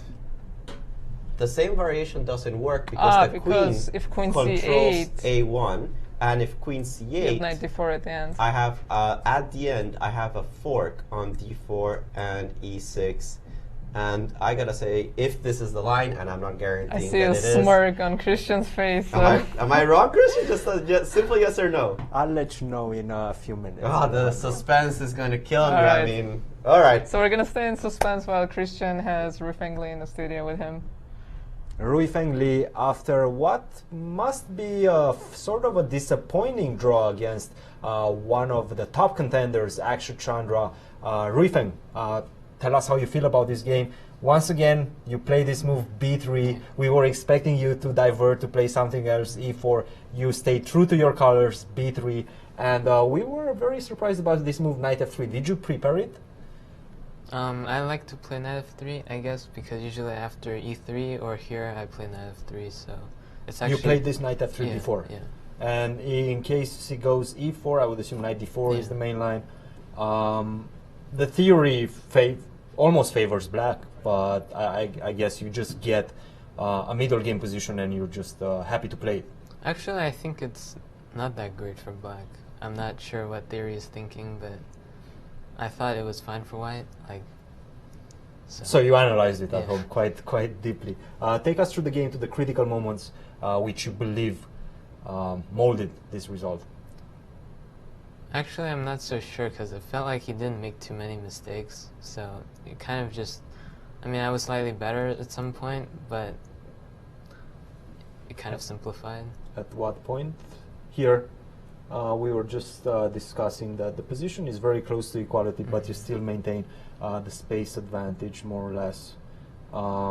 Where did you feel like he fully equalized? Like after e5, queen c6, it was probably equal. But I didn't see what else to do after instead of e5. Like if I play rook e1, he plays queen c6 anyway.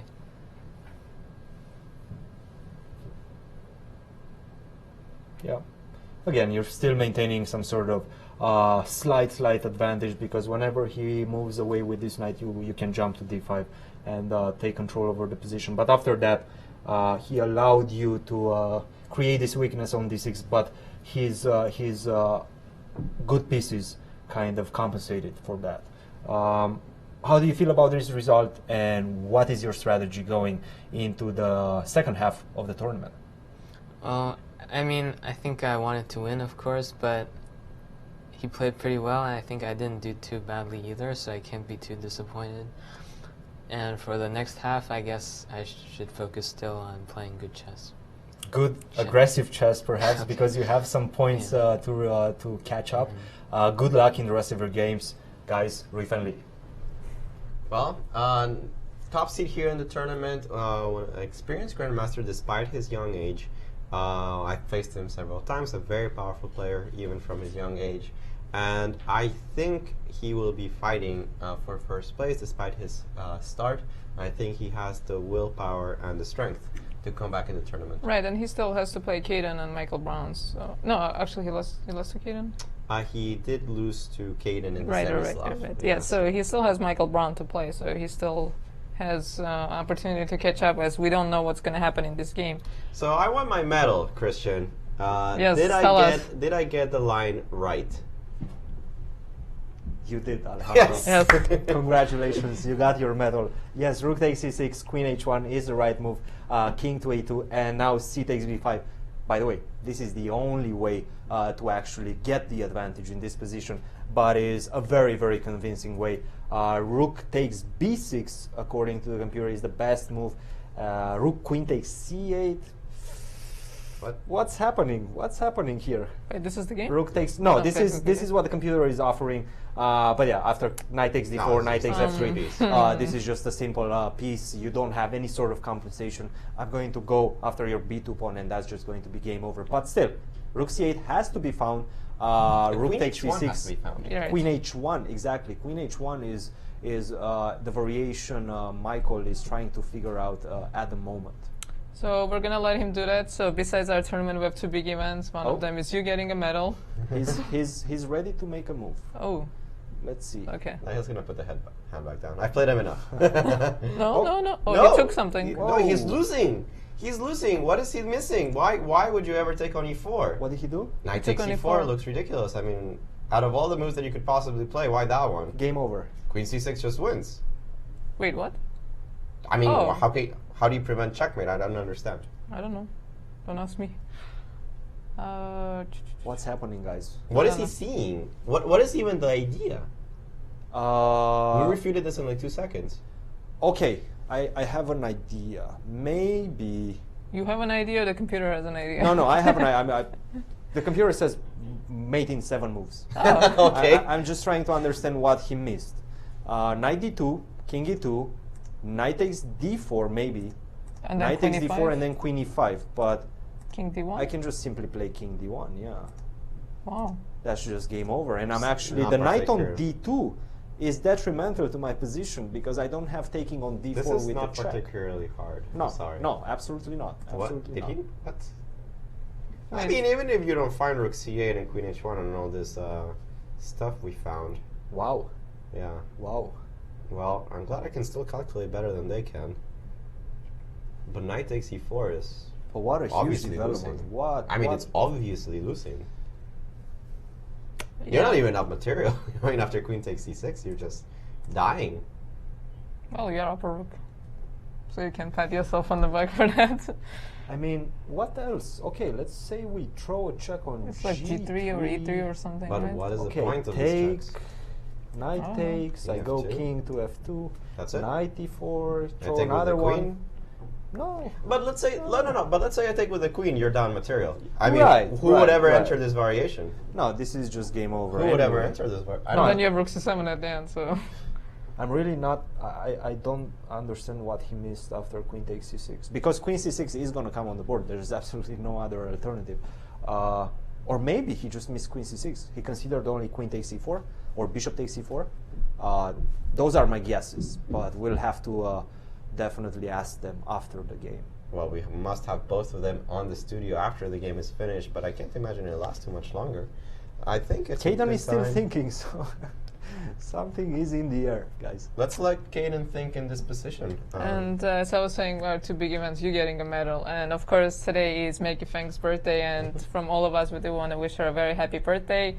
She's turning 17 years old, I believe. So soon enough, she's going to be adult like the rest of us. That's a scary thought. So we're always happy to have her here. She's a magnificent chess player, and we really enjoy watching her games. And we're very lucky that she's participating in our event and making this event so much stronger. And with that, we are going to take a little bit of a break. When we come back, we're expecting to see at least one result in that game that we're looking at between Kaden Tran and Michael Brown. So don't go anywhere. We'll be right back.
Be surprised.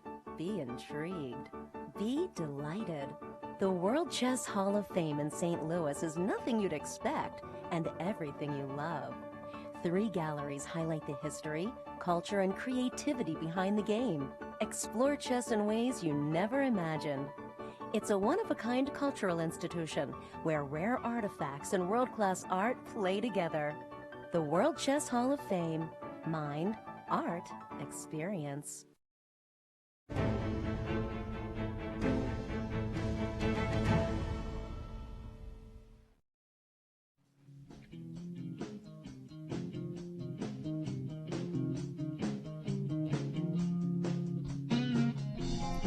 Welcome back if you're just joining us. This is the round 4 of the 2017 US Junior and 2017 US Junior Girls Chess Championship right here in the Scholastic Center and Chess Club of St. Louis. My name is Tatev Abrahamyan. I'm here with Grandmaster Alejandro Ramirez. When we left off, we had that crucial game between Kaden Tran and Michael Brown, and as we left off, we said that Michael didn't find the rook c8 move, which would allow him to win the game, and unfortunately he erred and allowed his opponent to take on c6. So actually, as we're coming back, we do have a result, and we do have Michael in the studio with Cristian to talk about the game. One of the most explosive games of the tournament. Michael Brown, you found yourself on the bad side of this this incredible game. You played a brilliant attack, and take us through the critical ones. I don't want to show you everything that we were calculating, but tell us what you calculated during the game. So yeah, I thought here I'm just pretty solid. As black, I thought he'd kind of played this a5, a6, and I was thinking, okay, I'll let you do that. As long as like my pawn's on c6, I'll play okay. So I saw this knight g4 move here. Very interesting. The idea is great move. g3, which is like what is like the usual move, rook df8. And the problem is he can either protect the pawn with the knight or the rook if he wants to protect it. The problem is if he plays like knight d1 here, I play rook takes f2, knight takes f2, queen takes g3. And now if king f1, rook f8, and I think I'm just winning that. And then, so he has to play bishop g2, I believe. But I think I play queen h2 there, and after king f1, then rook f8 with the same idea. Game over. And yeah, if he plays rook e2, I take with the rook. Rook takes, knight e3, check. I've got a bunch of pawns, my king is safe, his king is wide open. And yeah, as soon as I like play knight f5, I get my other knight in the game. As long as I don't get checkmated, I should be winning this completely. And your king is perfectly safe. The knight on e7 is a great defender. Yeah. So after knight g4, he played this move bishop to f3. You threw in a check, king to f1, and now you saw this idea with knight f5. I knew it was risky because if it didn't work, then I just threw my last defender. So I think I played it maybe a little too quick. I thought that after knight f5, the only move was knight b5 actually, but I thought okay, I take cb, and I wasn't sure what his follow-up would be because like something like queen e4 I think was what I was thinking. You know, try to get the battery, but I think I can play. For one, I think I can play rook d5 here. I'm not. Rook d5 is almost, but I think even. Here, oh yeah, knight d4. That's right. Queen takes d4, queen takes e1 with a check, and then I forgot. Yeah, exactly. Rook up. So okay, this is completely over. You missed this rook e4 move. I didn't miss it, but what I missed was after knight f6, and I thought he was going to play g3 here. Which was the best move in the position? I missed that after knight e4. I think queen e4, and I think it's just losing because. I think for one thing, I thought I was just going to protect e6. I forget what I was thinking about, but I just didn't realize my queen out of play. Something like rook d6, I thought. Actually, rook d6 is what I was thinking, but I think knight b5. And there's just nothing. My queen's out of play, and so I missed this knight b5 move, and so I had to go back to the drawing table to play something else, which was knight f6, which was, I mean, I still played knight f6, but I think after g3, it's difficult for black. Your pieces are a little bit uncoordinated. Yeah, I think I was going to play rook d6 here actually right now. Try to hold everything. But yeah, something like rook f4, and yeah, I think I'm just down a pawn here, unfortunately. So I missed this power g3. So when he played knight b5, he played it almost immediately. Yes, and that's what we were surprised about also. Yes, me too. I thought knight b5, and I thought I had seen the winning variation, with rook c8. I think what I missed actually after rook c8, rook e6 was that I cannot take the knight right now because of rook b6. Right. So when I originally played knight f6 and knight b5, this is what I missed. And so there's a very, very nice there is, and I found it. You found it? I did find it. You know what I did? I didn't count my extra piece in the resulting position. Queen h1 check, king e2, now you take the knight. And the point is there's no rook a1 check at the end after rook b6, a7, rook a1. Alejandro is actually getting a medal for finding this this particular. Yeah, I wish I could get a medal too. So the problem is he really has no useful moves. So here in this position after queen c8, rook h1, course, knight d4, and you just didn't realize you were a piece up. It's actually not this variation. It was actually if he took on b6. I saw here I played knight takes d4 and I would be up a piece, but rook takes b6, ab, and now queen c8, rook h1. And for some reason I hallucinated that when he took b6, somehow a piece disappeared. The knight on f6 most probably. And so I thought, here I'm down 2 pawns. That was or 3 pawns. That was my original assessment. What I didn't realize was that I still have my knight on f6. That's why I didn't go into this. But I should have seen what happened in the game. As soon as I played knight e4, I saw the winning move king d1 at the end of the variation. So what you missed was exactly as in the game, knight g3, f g3. So it wasn't knight g3, no, it was actually sorry. knight d2. Knight to d2. Knight d2, king e2, knight d4, queen e5. And I was counting on king takes d2, because then after rook takes d4, his king goes to the c file, I played rook c8, I win his queen. Correct. But as soon as I played knight takes c4, I saw that instead he has king d1, and I have no checks, nothing I can do, it's just going to be made in a few moves. So I resigned here. So phantoms and hallucinations on the board.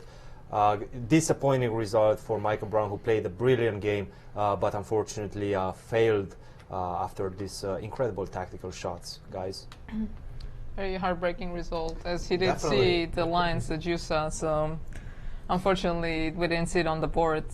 Yeah, it would have been a brilliant end to a dramatic game. Important for the result is Kaden moves to 3.5 points out of 4. We do have another result for you, however. We do. Wonder did manage to win that game against Joshua Collas when we said it was an unbalanced position with the 2 bishops. Yeah. And let's show us what happened. Yeah, before that I want to update very quickly the fact that Emily Nguyen is going to defeat Annie Wang. She is currently up a piece. Oh, my favorites are not doing well today. No, not so much. You can see there on the screen that there's an extra bishop there for the white pieces. There's not much the black can really do about it. It's a free extra bishop, and she's like an extra pawn too. No, there's a pawn on g6. Oh, okay, but it's more than sufficient to convert the position. I thought that was a still shot because they weren't moving at all. But yeah, I mean, it's just that free extra piece, and there should be absolutely no problem. So we will have 2 leaders with 3.5 out of 4. I expect that, yes. We do have, as you've mentioned, a Wonder defeating Joshua Collas. We left the position more or less around here, where I did prefer the black pieces after the move queen e6. And things went south very quickly for Joshua after queen e2, bishop g5, rook c2, queen b3. It seems like black's consolidated, the bishop's going to come to e3. This looks a little dangerous. We were mentioning the power of the pair of bishops. Bishop c1 was probably a mistake because it only helps black play the move e3, and suddenly everything collapsed very quickly. Here, queen takes a4, rook a2, queen b4. Bishop a3 is a skewer that doesn't come close to working, because after queen check here, white's either losing this rook on a2 or getting mated after king h2, bishop f4, and now you can see the brilliant bishops here with the queen on b1 delivering checkmate as g3 is forced, and queen h1, of course.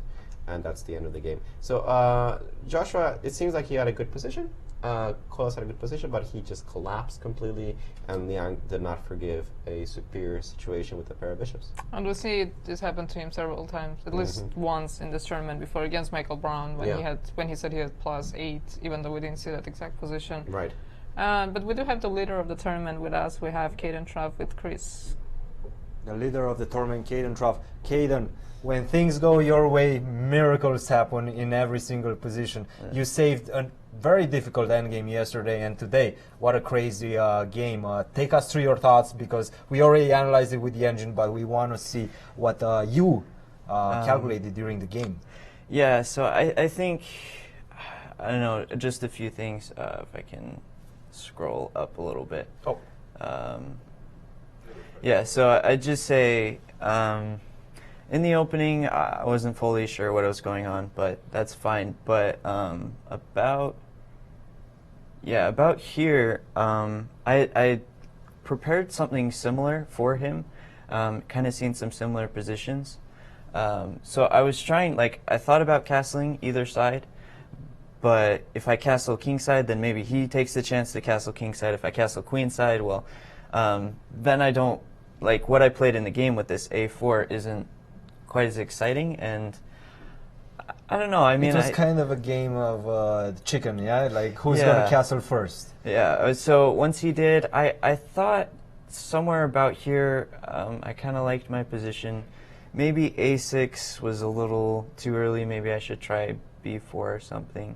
Because, yeah, I mean, we got a position like this where, okay, potentially this pawn on a6 can be... Did you see this move, knight g4? I kind of barely thought about it, but I didn't realize how dangerous it was until I, of course, played it. And here, I mean, I felt like I should be able to get away with g3. I was actually told that the computer says knight e2. But it's just crazy. I mean, knight e2 in this position, that's out of this world for a human. Which is kind of why I actually played bishop f3. I'm like, honestly, I should just be worse here. But practically speaking... He still has to find the moves. Yeah, he still has to find the moves. And, okay, I thought, yeah, here... I didn't know what was best. I thought he had some different good options. With what he played, yeah, I spent quite a bit of time here of what I had left and just spent calculating this rook e4.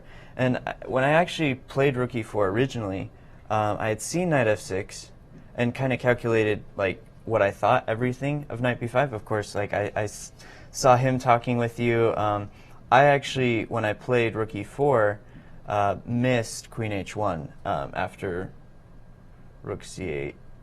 Yeah. Did you see it after you played the move knight b5? Why he was thinking? I never realized it. It wasn't until after the game, like, oh yeah, it's just queen h1. So your energy was still like, okay, I got this. I have rook takes b6. Yeah, I thought I was doing. I thought by this point maybe I was winning. I don't know. I mean, I thought somewhere maybe he has some chance to hold, but it feels very dangerous. But I mean, of course, with this queen h1, it's just kills. Yeah, it's very optimistic. So, yeah, I guess, you know, I have g3 or something, but I admit my mind's just because I thought I had calculated everything was on knight b5, and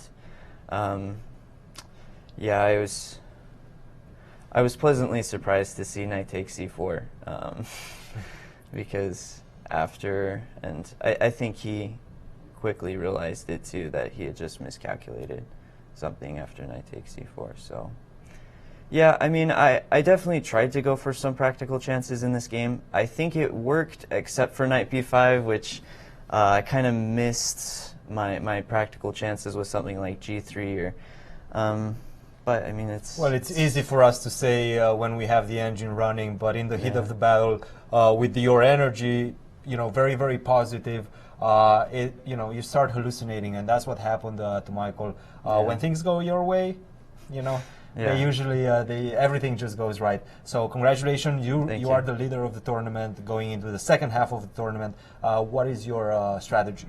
You know, I've just kind of through the tournament. Well, I mean, going into the tournament, I just knew I wanted to play aggressively, you know, maybe take some risks that may cost me to lose, and I mean, kind of like this one, I could have lost this. I mean, especially against a player like Michael Brown, who is extremely good. But sometimes it goes your way, and I think, you know, even against some of the, you know, maybe lower rated players, I think it's still going to try and, you know, take that approach of just trying to take some chances, take some risks, and if it pays off, it pays off. If I end up not, you know, doing well in the second half, then that's fine. I just want to know I'm playing well and going to taking my chances. Well, congratulations. Risky chess pays off. But get back to you guys. Absolutely. Sometimes you win, sometimes you lose when you play such chess, really. It's risky for both sides. Michael hallucinates the fact that he's down a piece instead of being up a piece in that final position after queen h1. He's not able to accurately assess the position, and he loses because of it. He hallucinates twice in the position. An important result here for the standings. I want to take you guys Well, through. actually, had he not won, we would have a completely different tournament. Absolutely. And now he has 3.5 out of 4. He drew Akshat, he beat Ruifeng, he beat Michael. So I think he's played all the top seeds except for a wonder, I think. So I think it's on a wonder to stop him. So I mean, before the round, we were saying anyone can win this tournament. Now the question is, can anyone stop Kaden? Yeah, that's absolutely what's happened. The tournament has changed significantly, especially because Ruifeng and Akshat drew today. And I think we're gonna have a similar question in the girls section, as you mentioned. Yeah. Emily is beating Annie Wang, and then we have to go back and see how Akshita is doing. But when first we left off, it looked a little suspicious for her. Yeah, and this is definitely a position where I just wanted to take you through the winning tactic. Not a lot happened, and eventually we reached this position, which should be absolutely equal. The move bishop g6 doesn't strike me as particularly accurate, but whatever. The bishop returned to f5, which still doesn't strike me as particularly accurate. I just wasted a full move. 2 full moves, actually. Oh. And queen d5 now attacking b7 was perhaps a little bit unpleasant. Annie was counting on this continuation. Queen e6, queen takes b7, queen takes a2. Not noticing that she has given up a full point by playing queen ah, king h7. And now because of b6, white wins a ton of material as she is taking advantage of the pin down the a file. There is no way to prevent b7 on the very next move, netting a lot of material. Bishop e6, there's actually several ways of winning now. She chooses the more practical. We have a resignation. And we do have a resignation. Indeed, Emily is thrilled with the result, I'm sure. As she should be. As she should be. She's just up a piece in this position, nothing more to analyze on this particular scenario. Annie cannot be happy with what has just happened. Annie having a good tournament. She finished dead last year.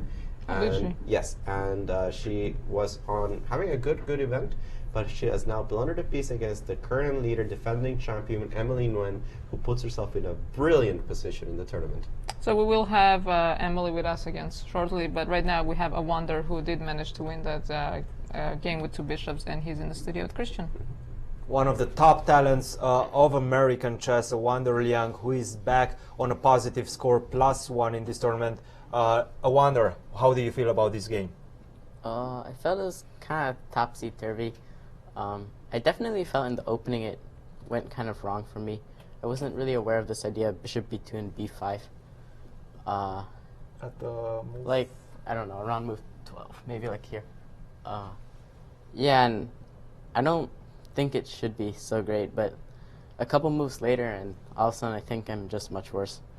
Like, let's say after he played like f4. I'm not sure. Well, okay, the engine says knight b8. It's fine for black. But yeah, I don't think it's really takes so d4 great. makes a lot of sense. E takes d4 and putting the knight in the center. This looks very, very natural. Yeah. Rook c1, rook c8. Were you considering just going for simplifications here? You were kind of on a defensive mood, or well, how did you feel? I felt like all my moves were more or less forced. I think if I don't do that, it's very difficult for me to play, actually. So, yeah, I think it's really kind of difficult here. But I think he made a few inaccuracies. Were you surprised by his decision to give away the bishop pair? I think, I mean, if he wants to play for something, he kind of has to do that.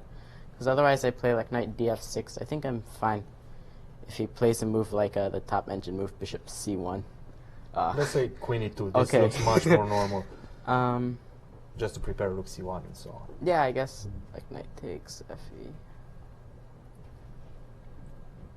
I don't know. Bishop g5. Can I do this? Sorry. There's a problem on d6. What if I play like knight df6? Then just let's say rook c1. Rook c1. Natural move. I guess. Maybe like. still looks like you Yeah, have to solve maybe there some are some problems. problems. Yeah, I think Queen E1, Queen E2 just to prepare Rook C1. I think knight E5, as you mentioned first, is actually the right move. But then you have to, you know, play a move such as Rook F8, but that looks Queen D7 not so great. looks pretty natural. Yeah, this is still a game. This is definitely I think still, it's a, still game. a game. But Bishop E4 came as a surprise for us, kind of giving up the bishop. This doesn't seem okay. like the right thing to do. And after that, I felt really, like really after liked what you did. Rook F8, it seems kind of passive for me. I'm not sure. Like even though he gives up the bishop pair, like my bishops are kind of inactive temporarily, so he still I think has the initiative for now. What yeah, was like I his think mistake? bishop A3, just trading the bishops and preparing knight D6. I think I should have enough resources to hold because D4 is kind of weak. And if I ever manage to play E3, it's kind of difficult for him. But definitely bishop A3, I think. He played the move after Rook C1, Queen G4. Yeah, I felt like around here I kind of started to take over the initiative. Especially like if I manage to play like bishop G5, E3, and then it becomes very difficult for him. I don't think he's really quite yet worse, but yeah, I felt like it was pretty good around here. So after that, things just kind of went very bad for him very quickly. Queen B3, you kind of maneuver him a little bit. Yeah, I made like 5 queen moves in a row, but I think it's still pretty much fine. And in this position, his game is already extremely difficult.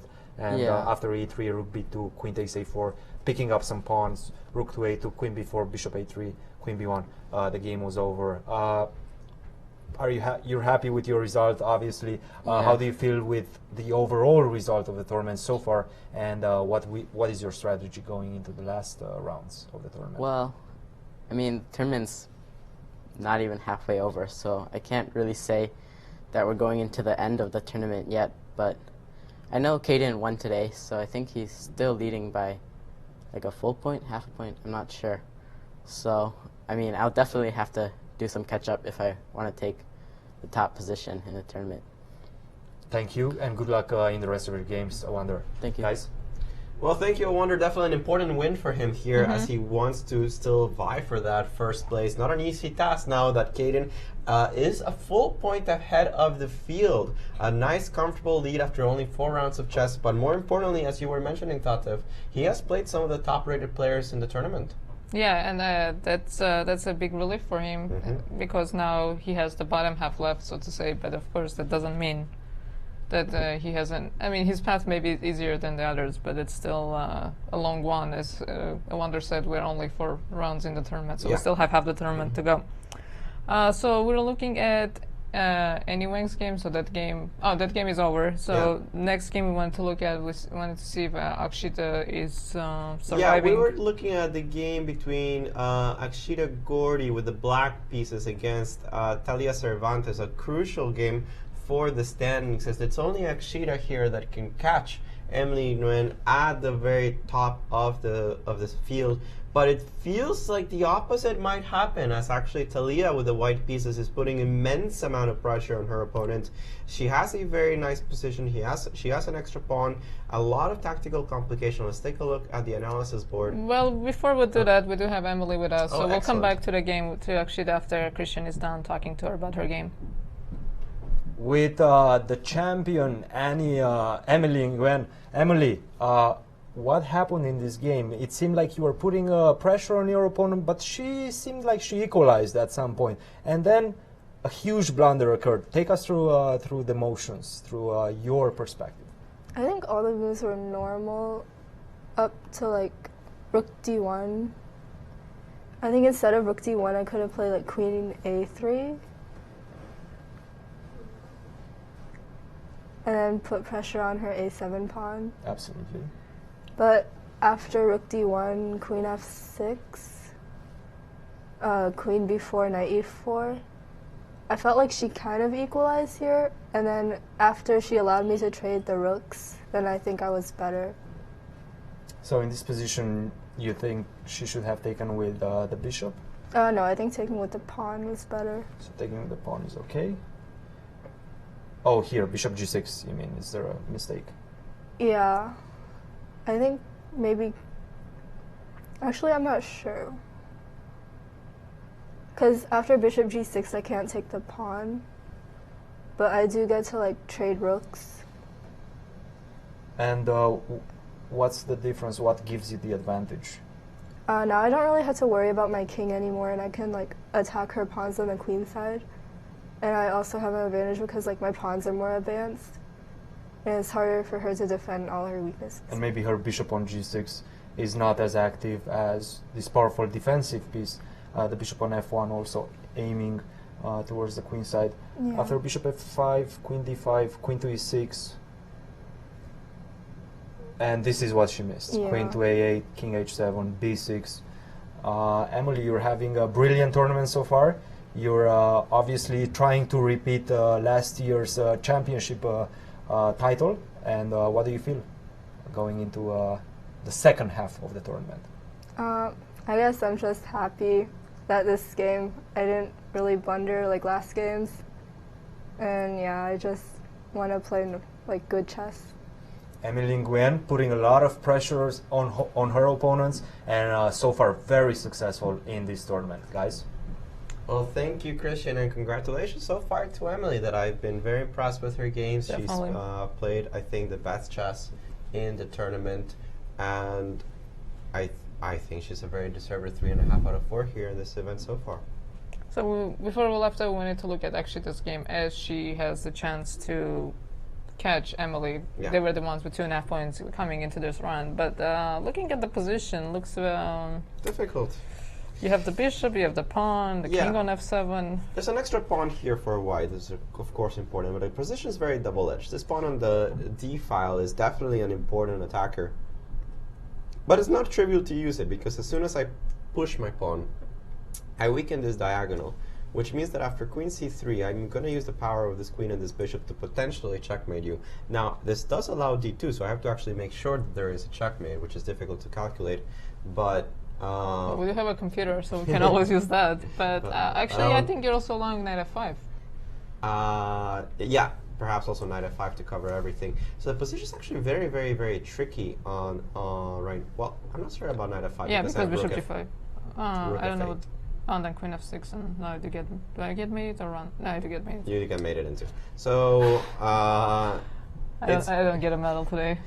d3 is difficult to play, but pawn seems to be one of the assets. Now, the question is if I can remove white's pieces from the king side first, something along the lines of perhaps king to g6, attacking the very important bishop on h6, which is almost trapped.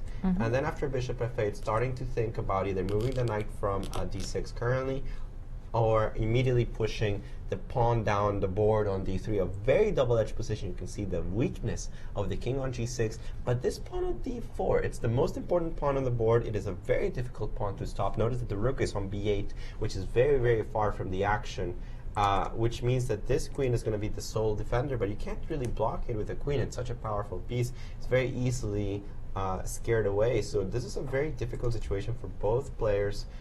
Plenty of time for both as they reach time control and a little bit more. I don't know the evaluation at all of this position, to be honest. Let's give Tatev the option of gaining her medal today. No. You have to find the only defensive move in this position as black. And I'm assuming it's not king g6, as I already said that. I'm not giving up anything. I mean, okay, oh my god. Now this is we're going to be sitting here watching me calculate for 10 minutes. Okay, so what's the problem with king g6? I have a feeling. King g6 might have an issue. We do have a Well, I mean, I do like if you force your bishop on f8, that means I'm breaking the harmony. So Nicholas Czebe did win that crazy game against Andrew Tang, and I'm a little surprised about how abruptly that game finished, because I was keeping an eye on it, and I don't know how he lost. But we'll take a look at it after we analyze this game for sure. This game? Yeah, of course. I mean, you're the one. I was hoping the attention will be taken away from me. The only move in this position. Okay. The pressure is on, and I can feel it. I think we're going to wait for Nicholas to actually explain us his game. So far, you have homework to do, Tatev. Okay, knight f5. No medal for you. No medal for Knight you. f5. No. Be surprised doesn't Knight get f5 mated. at first is gonna get made. Okay, Knight f5. I was not being serious. It's So one of- it's every one of move I'm those gonna say things- that's wrong, I'm gonna say I'm not gonna be serious. It's one of those moves that you make when people have given you a hint that it's a surprising move. Because No. under normal circumstances, I would never really consider this knight f5. I mean, I don't like king g6 unless bishop g5 is somehow working, which I don't see how. So try to make king g6 work. Yeah, king g6 looks like the best move to I mean, me. I think if I force your bishop on f8, it really breaks the harmony between your pieces, because then g7 is defended, there's no mate on f6, there's no rook coming excuse me, rook coming in, so if I can make king g6 work, I would really like that. Looks like the most logical move to me. I mean, I don't see rook g8 being a big deal. I can just take your bishop. Sacrificing on g5 also doesn't seem like a very big deal to me. I can probably also take that bishop. Can you take and go h4 or something? No, then rook g7, what's the problem? I don't really know. We'll try to see what Cristian is trying to trick us with. But it's perhaps about time we take a look at what has happened in Nicholas Czebe's game, as he has managed to defeat I believe he was playing... He was playing black, it was that crazy game, and the king was on f2. Yeah, we do have a result that I expected for a while. Mika Breton has drawn against Beauvais Lu. So the junior section is actually over It's now. done. And well, let's look at that Andrew Tang game. Second loss in a row for Andrew. We had left it a long time ago. It's an extra rook. That is an extra rook. We had left it a long time here where we had this idea of queen c5 trying to play e5. So he did find rook g1 move, which was the best move, with the idea of rook g5. And I really like this move f6, which I thought was a very natural follow-up, of course, with the idea now there's no rook g5, I still have e5. I was very surprised at what happened later. This bishop f7, an absolute craziness happened. Queen takes d6. I am not very fond of white's position with the queen on a2. It just seems completely buried, and perhaps the engine is going to find something, but optically this looked really good for me, for black. And in the position that we reached eventually, this weakness of the king is very, very severe. I mean, you can imagine that even though there are some checkmating patterns against the king on h8 because of the bishop on g6, it is white's king that's suffering. Eventually, Nicholas was able to remove this important bishop on g6 and transfer it into a heavy piece endgame. And we've already talked about that the only important thing in those kind of endgames is the king's safety. And in this case, this is very obviously in the favor of black. And even though perhaps with good play, black is not winning immediately, perhaps white can hold, it's very difficult. I mean, your king's always getting checkmated and stuff. So after queen c2, King f2 only move. king Wait. f2 only move. No, but this looks. But this looks like an extra rook. I thought So rook g1 is made, but extra rook is. it's also pretty good. I'm not really sure about this move, queen c2. Perhaps there was something else that at least.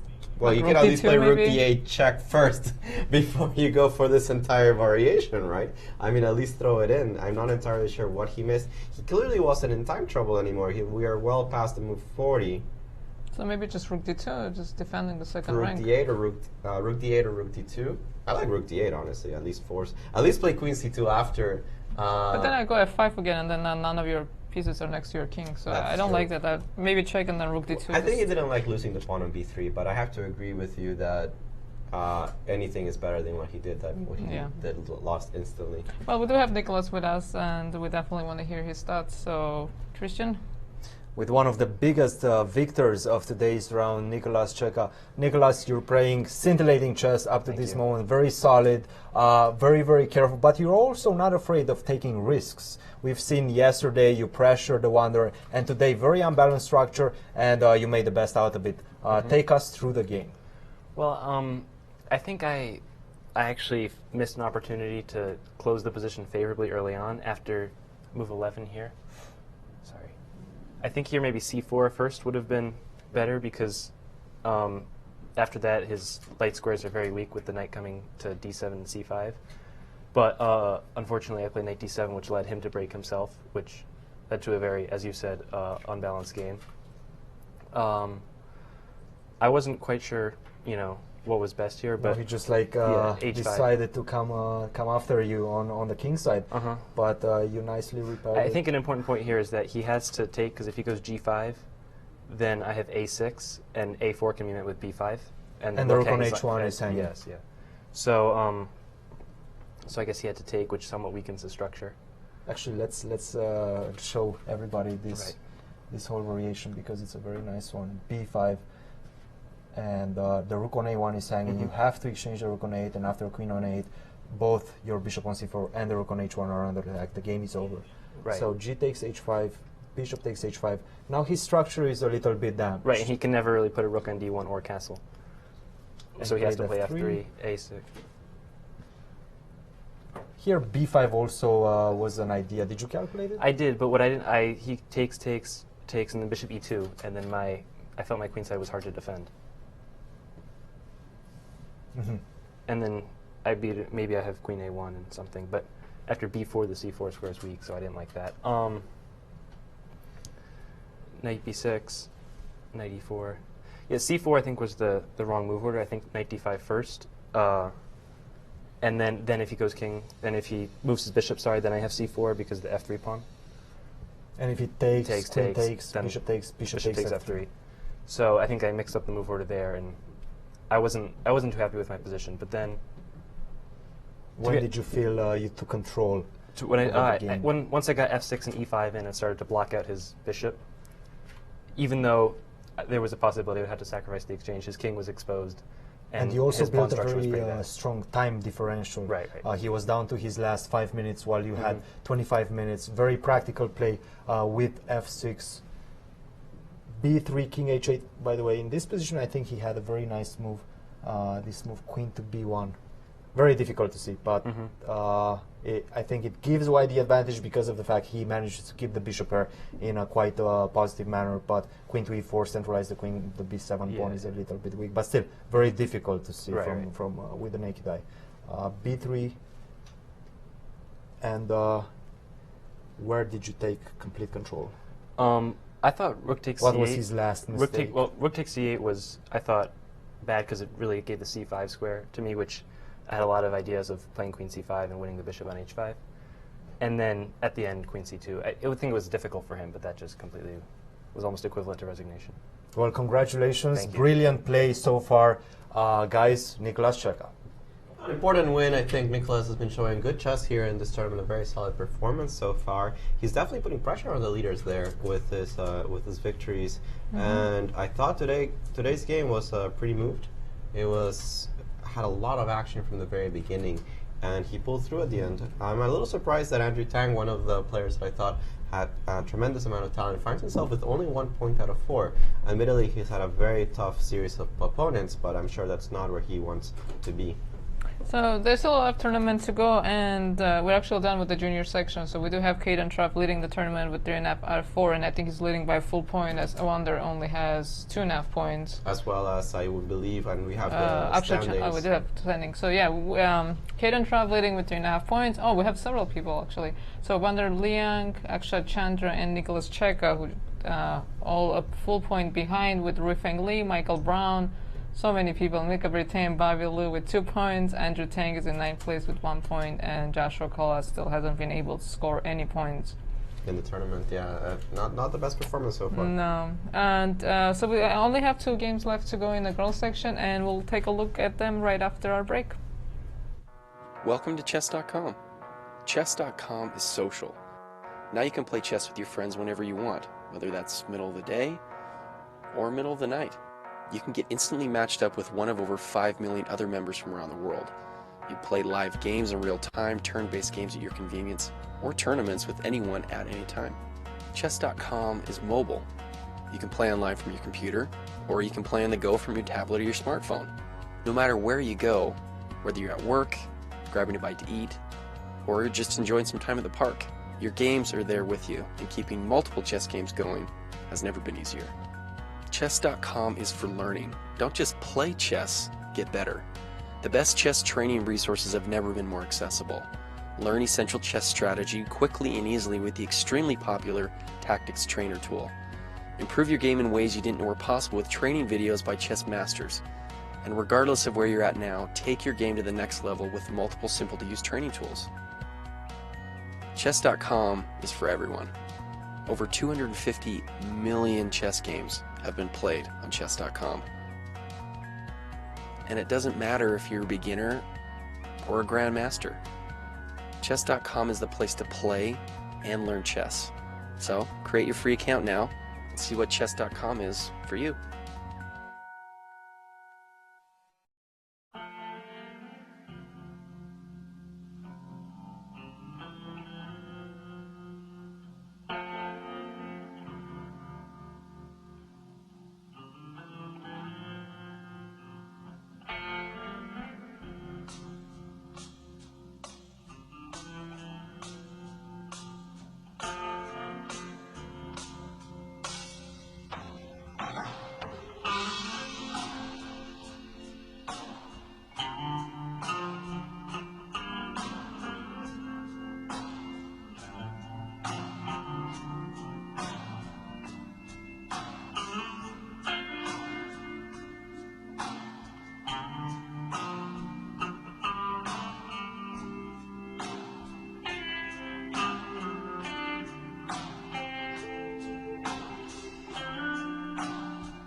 Mr. Matheny, what's your favorite part about this sport? I think the strategy. How much do you hate to lose? I don't like it at all. What about being second guessed? I don't like that either. Well, if I were you, I wouldn't have moved that rook. Checkmate. Sorry. Whether you've played chess for years or never before, come experience all the sport has to offer at the world-renowned Chess Club and Scholastic Center of St. Louis.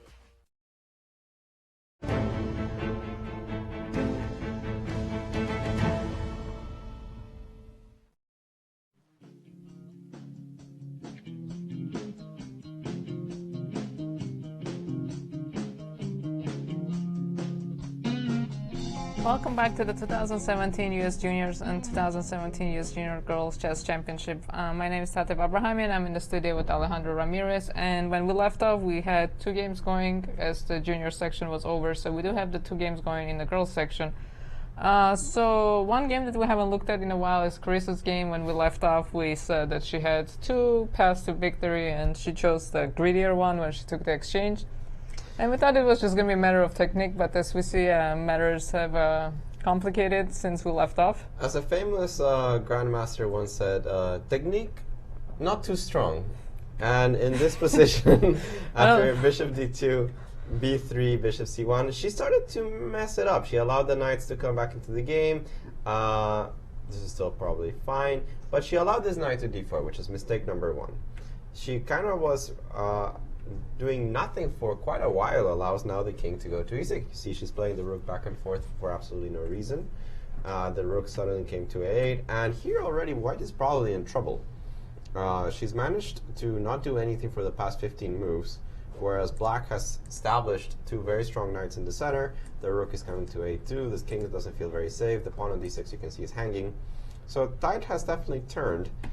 She found the move rook c3, king takes d6, the pawn is now off the board, material parity, or the material imbalance you can see here of an exchange for 2 pawns should favor black, as these 2 powerful knights and the passed pawn on b3 give her an advantage. It's obviously not trivial to convert it because the rooks are still blockading the pawn very powerfully, but it's obviously black that now is in the driver's seat.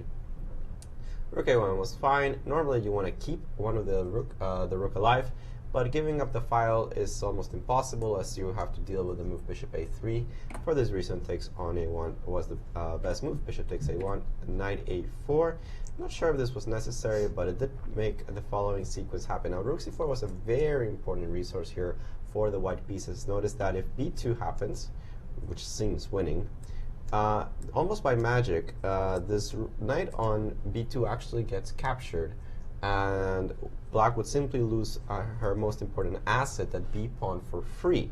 So this position would actually probably be a draw, but white would have the better version of it, having an extra exchange. But I don't think black is playing for a draw anymore. Definitely, so that's why she retreated the knight to b6, king b4. Yeah, this is the line we're analyzing together, right? Yes, this is a very pretty variation because it looks like king c5 loses as bishop takes d4 check, pawn takes d4, simply rook takes b3, and this endgame, again, maybe it's a draw, but it's a very difficult one. Since the pawn on d4 as opposed to on e5 is such a weakness, and the rook looks like should maneuver around and eventually just get this pawn. So instead, actually, black has the very clever resource of taking the rook, giving up a full piece, but it turns out that because of this powerful pawn on e5, after the move king a3, there's actually no way of stopping the pawn on b3, which means that black just wins. As the bishop cannot get back on the diagonal in time. Yeah. With king c1, of course, I'll play king a2, and that's just queen my pawn. So bishop c3 was played instead of bishop takes d4, and here a very important moment was missed by Apurva, who played the move b2. Who could have played the move b2, sorry. You cannot take with the bishop, obviously, because the bishop's defending the rook. And if you take on b2, knight c4 check wins the exchange. Not necessarily the game. Still the game, the endgame is quite unclear to me, but obviously with an extra pawn, it would be black that's pushing the game. Actually, even more precise for white is to take here, and take on b2, also losing an exchange. Do I have to do this? Can I mean, after b2, do you have a threat? Can I just ignore you? The problem is I do have not just one threat, but multiple threats, and they all involve the move knight c4 check. So if I play king d3? King d3 in this position, I am going to play... Not knight c4. Not knight c4. That is for sure. But I think the move... Let me make sure that I'm saying this right, but I think knight a4 is winning. So I cannot take before you get a queen, and... Yeah, you cannot take here because I get a queen. But, I don't know, maybe there's something more precise. I can't really find it. So let's see if we're going to get a... I want to see if we get another metaphorical medal. No, one is enough for me. So knight a4, I think. Is Okay, so if I keep waiting with the king... King where, though? Well, I don't have too many options, right? King d2? Well, you can't play king d2. That loses instantly to knight takes c3, right? King takes c3. Knight check, and now I cannot both defend the rook and go somewhere, so the rook defense stops the pawn from queening, so... Yeah. So knight a4 is... wins the exchange, basically, and... because once again, you have to take on b2 with the rook, and we're back to square one. Right. Because if you move the rook somewhere random, then the move knight b5 cuts the communication of the rook and the b1 square, so this also should be winning. And we do know in that endgame that because the pawns are on one side of the board, the knight should be stronger than the bishop, so white is going to have a long struggle to draw that endgame. Absolutely. But that's not what happened in the game, right? She played the move g5. Trying to zugzwang, I'm assuming. Yeah, but perhaps she missed the idea of king d3, now controlling a couple of important squares, and bishop takes d4 is always up in the air. H4, h3, and I'm not sure how she was planning on making progress. She's played a couple more moves. She played the move knight d5, and now we have rook c4 check on the board. I'm assuming the king is going to retreat to b3. Oh, sorry, to b5. Then I have bishop d4. I don't know if you do. Oh, because you have knight. No, I don't. I cannot play knight f4 because after this takes, you still have king takes b3, so that doesn't actually work. But I thought you might have a draw with knight e2. Here, knight e2. Yeah. At least to draw knight d4 check. Knight d4. And then just here, check forever. Check here. I don't feel like calculating the pawn endgame. But I think it's okay, let's go. Why not? We'll come this far. Take on f4. I think it's winning for white. Now let's see. You have to take this. You have to take this way. King here. King here. King here. Drawish. Drawish. E4 takes, king here. Yeah, that's... Oh, it's a draw, yeah, at the end, because of king f4. Draw by a tempo, but I don't think anybody wants to calculate this with black. Let's see if there's a better way of doing things, because bishop takes d4. I could just take, right? But I thought I can take with the rook. Yeah, you always have the, you're always controlling me here. Perhaps, No, but maybe after take with the rook, do you have... Oh, you... so close. Yeah, I know, there's a lot of variations. But I mean, she could go for check here and take. I saw another line that I know it works. We can come back to that. Okay, which variation? So I wanted to play takes on d4. Yeah. So rook takes. And then I wanted to make magic happen by trapping your rook with like b2. Like if I go king c5, you have check. Okay, so b2. But perhaps you can just check, right, on b4. Doesn't do anything. On f4. And then king d2. King d2 is 4, so you cannot go to c3 because of knight d2 check. So no, just take on g2 maybe. Yeah, but that's going to be a draw. That shouldn't be a... Is it? Yeah, there's nothing to worry about here for white. Really? Yeah, I don't see any problems.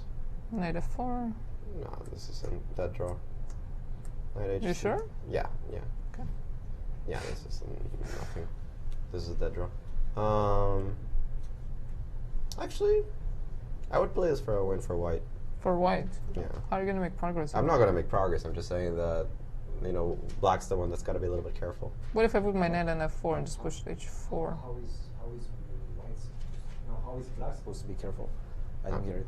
What do you play? We're all confused. King c5? Everything. Okay. I mean, I think I can check you. King d6? Okay, it's just a draw, right? Yeah. I mean, it's just a draw. I agree, it's just a draw.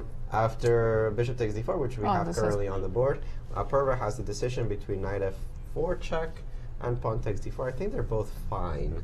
Well, I do want to see that king and pawn ending. The king and pawn ending. But this is not something we're expecting anyways. I mean, Carissa cannot be happy with her position. Carissa can't be happy with her tournament, so there's that. What are you going to say with her life? Well, guys, let's jump to that, I would say, more interesting and much more complicated game between Cervantes and Gorty, because we were talking medals, and Tatev, you didn't deliver, unfortunately. No. I played King G6. No, I said it as a joke. Come on. King G6 was the right move, but then Bishop F8, they play brilliant chess. They play actually according to the computer. D3, very good move. Queen to B1 was played, and right now it is actually Black who's in the driver's seat. After I should try to medal now. King F6. I'm just going to get out of the pin. I'm threatening to play D2, and you're starting to have difficulties right now. What are you going to do? Queen A1? I can. The trick is that I can play this move Queen E5, and the Rook on D7 is very, very powerful, because you would love to have a move such as Bishop G7, King G7, Queen takes E5. Unfortunately, this Rook is defending that square, and that would be game over. Very, very difficult position to assess, by the way, from a human's perspective without the silicon friend. This is not going to be easy to maneuver, but we'll see what they come up with. Queen B1 is Akshita's turn, and she did escape the clause of defeat, and right now she's the one who's pressing for more. It's a very complicated position, because even though there's such few material on the board, the king on G6 is very weak. On the other hand, that D3 pawn causes quite the impression. Both sides have to be very careful. They don't have the time to be thinking all day here. As you can see, that 10 minutes approximately. Yeah, has 8 minutes. Akshita has 10 minutes and some. It's not a lot of time here in a situation where you can basically get checkmated or lose a queen with any wrong move. So I wonder if King F6 is the only move. Can I try something like Knight F5 to break the pin? Or? Yes, but then nobody's going to give you a medal. Yeah, but I mean, I wasn't even given the chance to get a medal, so. So Knight F5 looks logical to me, as there's always a tricky business with Knight G3. I am threatening D2. The knight can sometimes come to E3 and push away a queen that might install itself there to blockade. And I think she agrees with you. She played it? Well, I think so. I'm just looking at the video. Yes, Knight F5 is on the board. To me, this looked like the most logical move on the position, as it doesn't put the king on a dark square. Sometimes, especially from a human point of view, you don't want to put the king on the same type of square as your opponent's bishop. The queen, I thought, is already doing a very good job on d5, controlling a lot of the light squares, and I think Knight f5 to me seemed the most natural move. I mean, the move Rook b6 check does very little to improve White's position after simply King f7, attacking here the bishop on f8, and now really threatening to push the pawn down to d2. I mean, you do have to think of moves like bishop b4, whereas d2 is not possible right now because I can take it, and the queen is overloaded with the defense of the knight. So still a lot to consider in this position. Rook b6 perhaps the best move, but Knight f5 to me seemed like the more logical approach rather human than King approach, f6. I think. Yeah. Because King f6 is just, and Akshita is like a young Tatev. She plays my opening, she plays my suggestions, and but unlike me, she's actually leading the tournament. But did we actually see how we even got to this point in this game? I feel like we skipped most of the middle game. I thought we saw it. I don't believe we did actually. No, we didn't. You're right. We kind of breezed through. No, we got to this position where she took with the rook, right? And then we left off at some critical point. Where she went 96. Right, so this position we didn't see. And this is how the king became weak. Hold on. So I have to take... Well, there's a threat of the queens, right? So if I took with the queen... On g8? g7. No. Oh, you mean here. So I'm losing a piece because rook c8. And because rook d8, and then you take on a8, and everything is rook bad. c8 is just winning. So she had to take with the king, which already looks very suspicious. Okay, bishop d6, caught the coordination of some pieces. This still looks very suspicious. I'd like this bishop goes to e5 soon, right? Oh, the queen's hanging, but yes. The queen is hanging currently. Okay, rook queen b4. Wanted to keep the queens on the board. The queen does come, though, to a very powerful square. Stopping bishop e5. Because if you allowed bishop e5, it just resign. A saving resource here, really, for Akshita. Rook e1. Again, this bishop e5 move. Again, it's being stopped rook takes here, and a maneuver here. Talia continues that onslaught. Knight d6, and she takes a pawn. She takes the time to take a pawn and improve the rook, because now the rook is not controlled by the knight. I can play it to c8, or the 8th rank, I'm sorry. g5, rook b8, king g6, and then we got to the position we were analyzing. I see that rook b6 is on the board. I don't think there's too much to think about here for the black side. Knight d6 doesn't make any sense, and you can't interpose any of the other pieces. King g4 probably just gets mated, so king f7. I was actually wondering king h5 if it gets mated or not. Oh, yeah. It must. Yeah, I mean g4 and then... It must get mated. I mean, no, I don't even analyze that. Rook b6, king f7 must be the only move. I don't think anything else makes sense. Okay. And as I was mentioning, this move, maybe this move bishop b4, which saves the bishop. I think she has moved. Yeah, she did move king f7. So yeah, now we'll see if Talia... Well, the bishop has to move. I don't think anything like queen b2 is going to do much damage to me if I just take the bishop. Or actually, no, I cannot take the...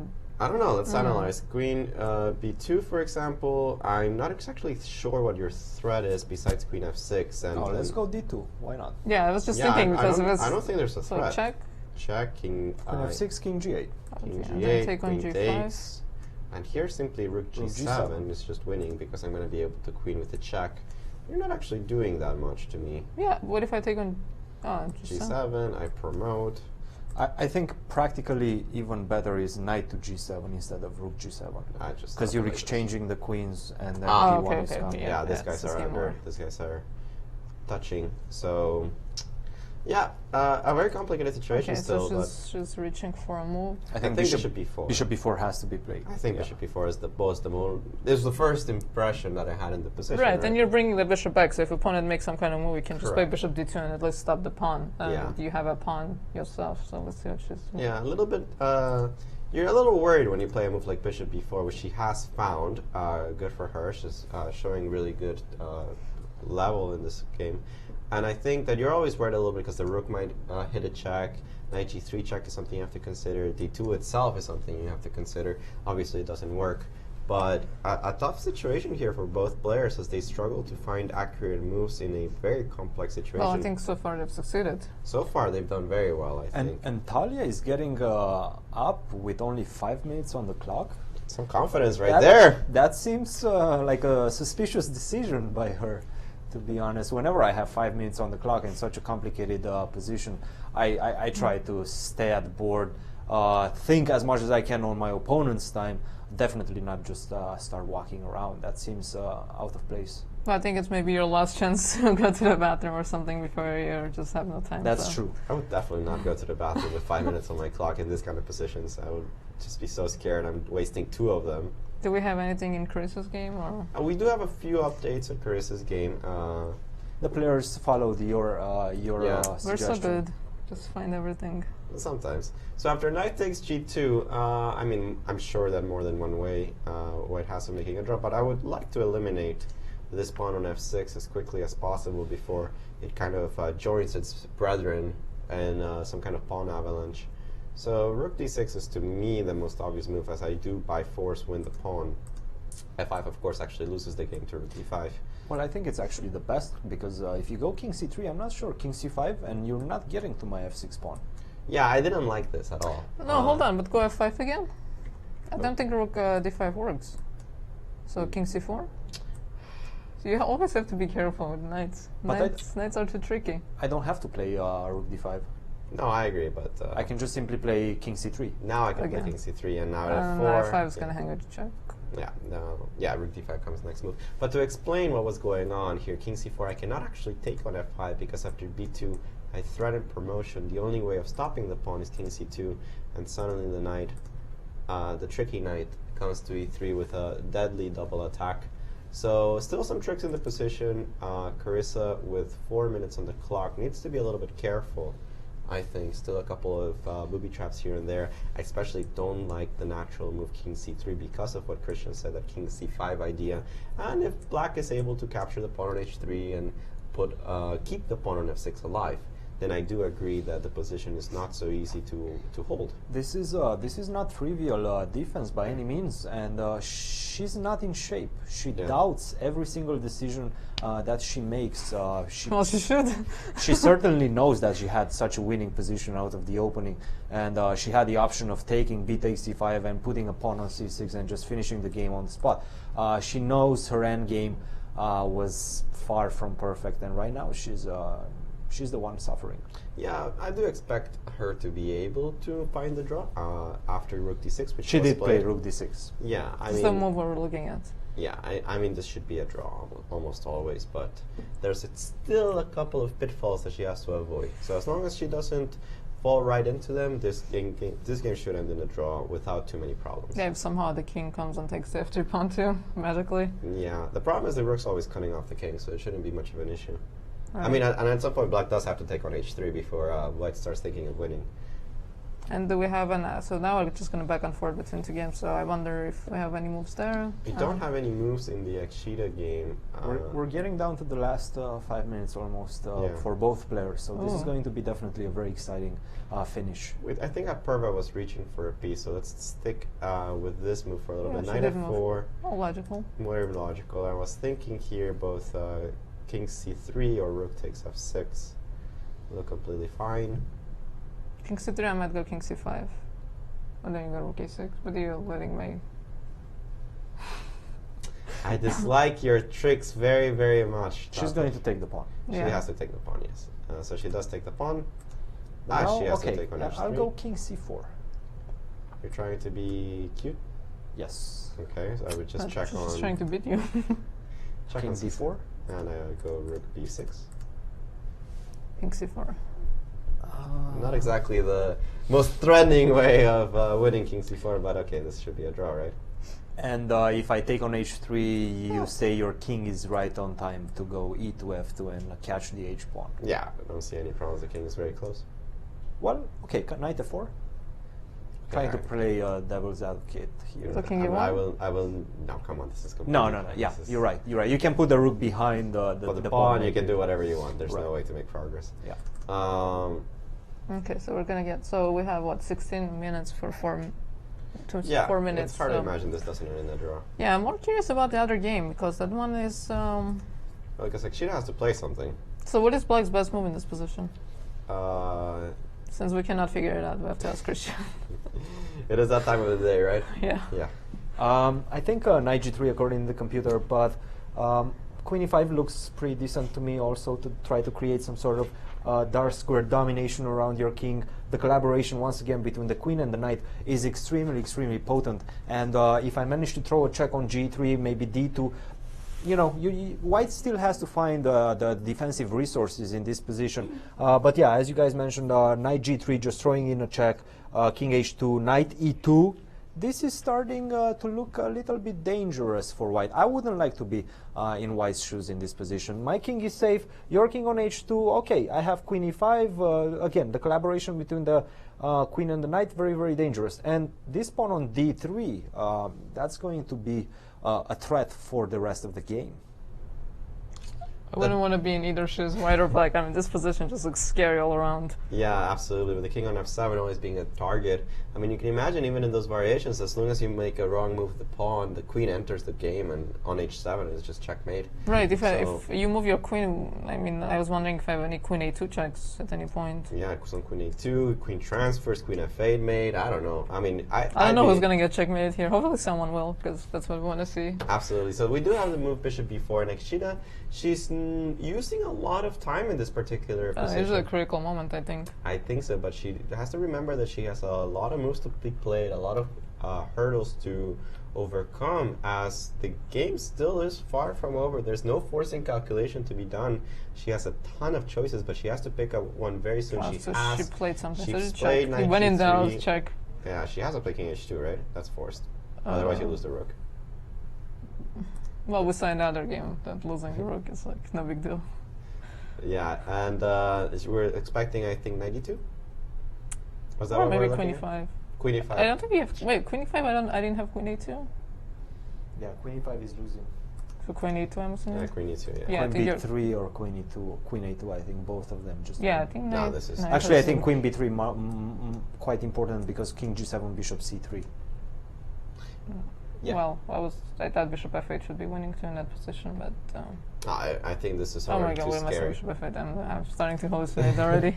This is too scary. I do expect the move knight e2, which keeps control over the position. I like that the knight on e2, always threatening this king on h2, but also very importantly controls the square on c3. So many times my king might feel a little bit safer on g7, not too worried about the bishop retreating.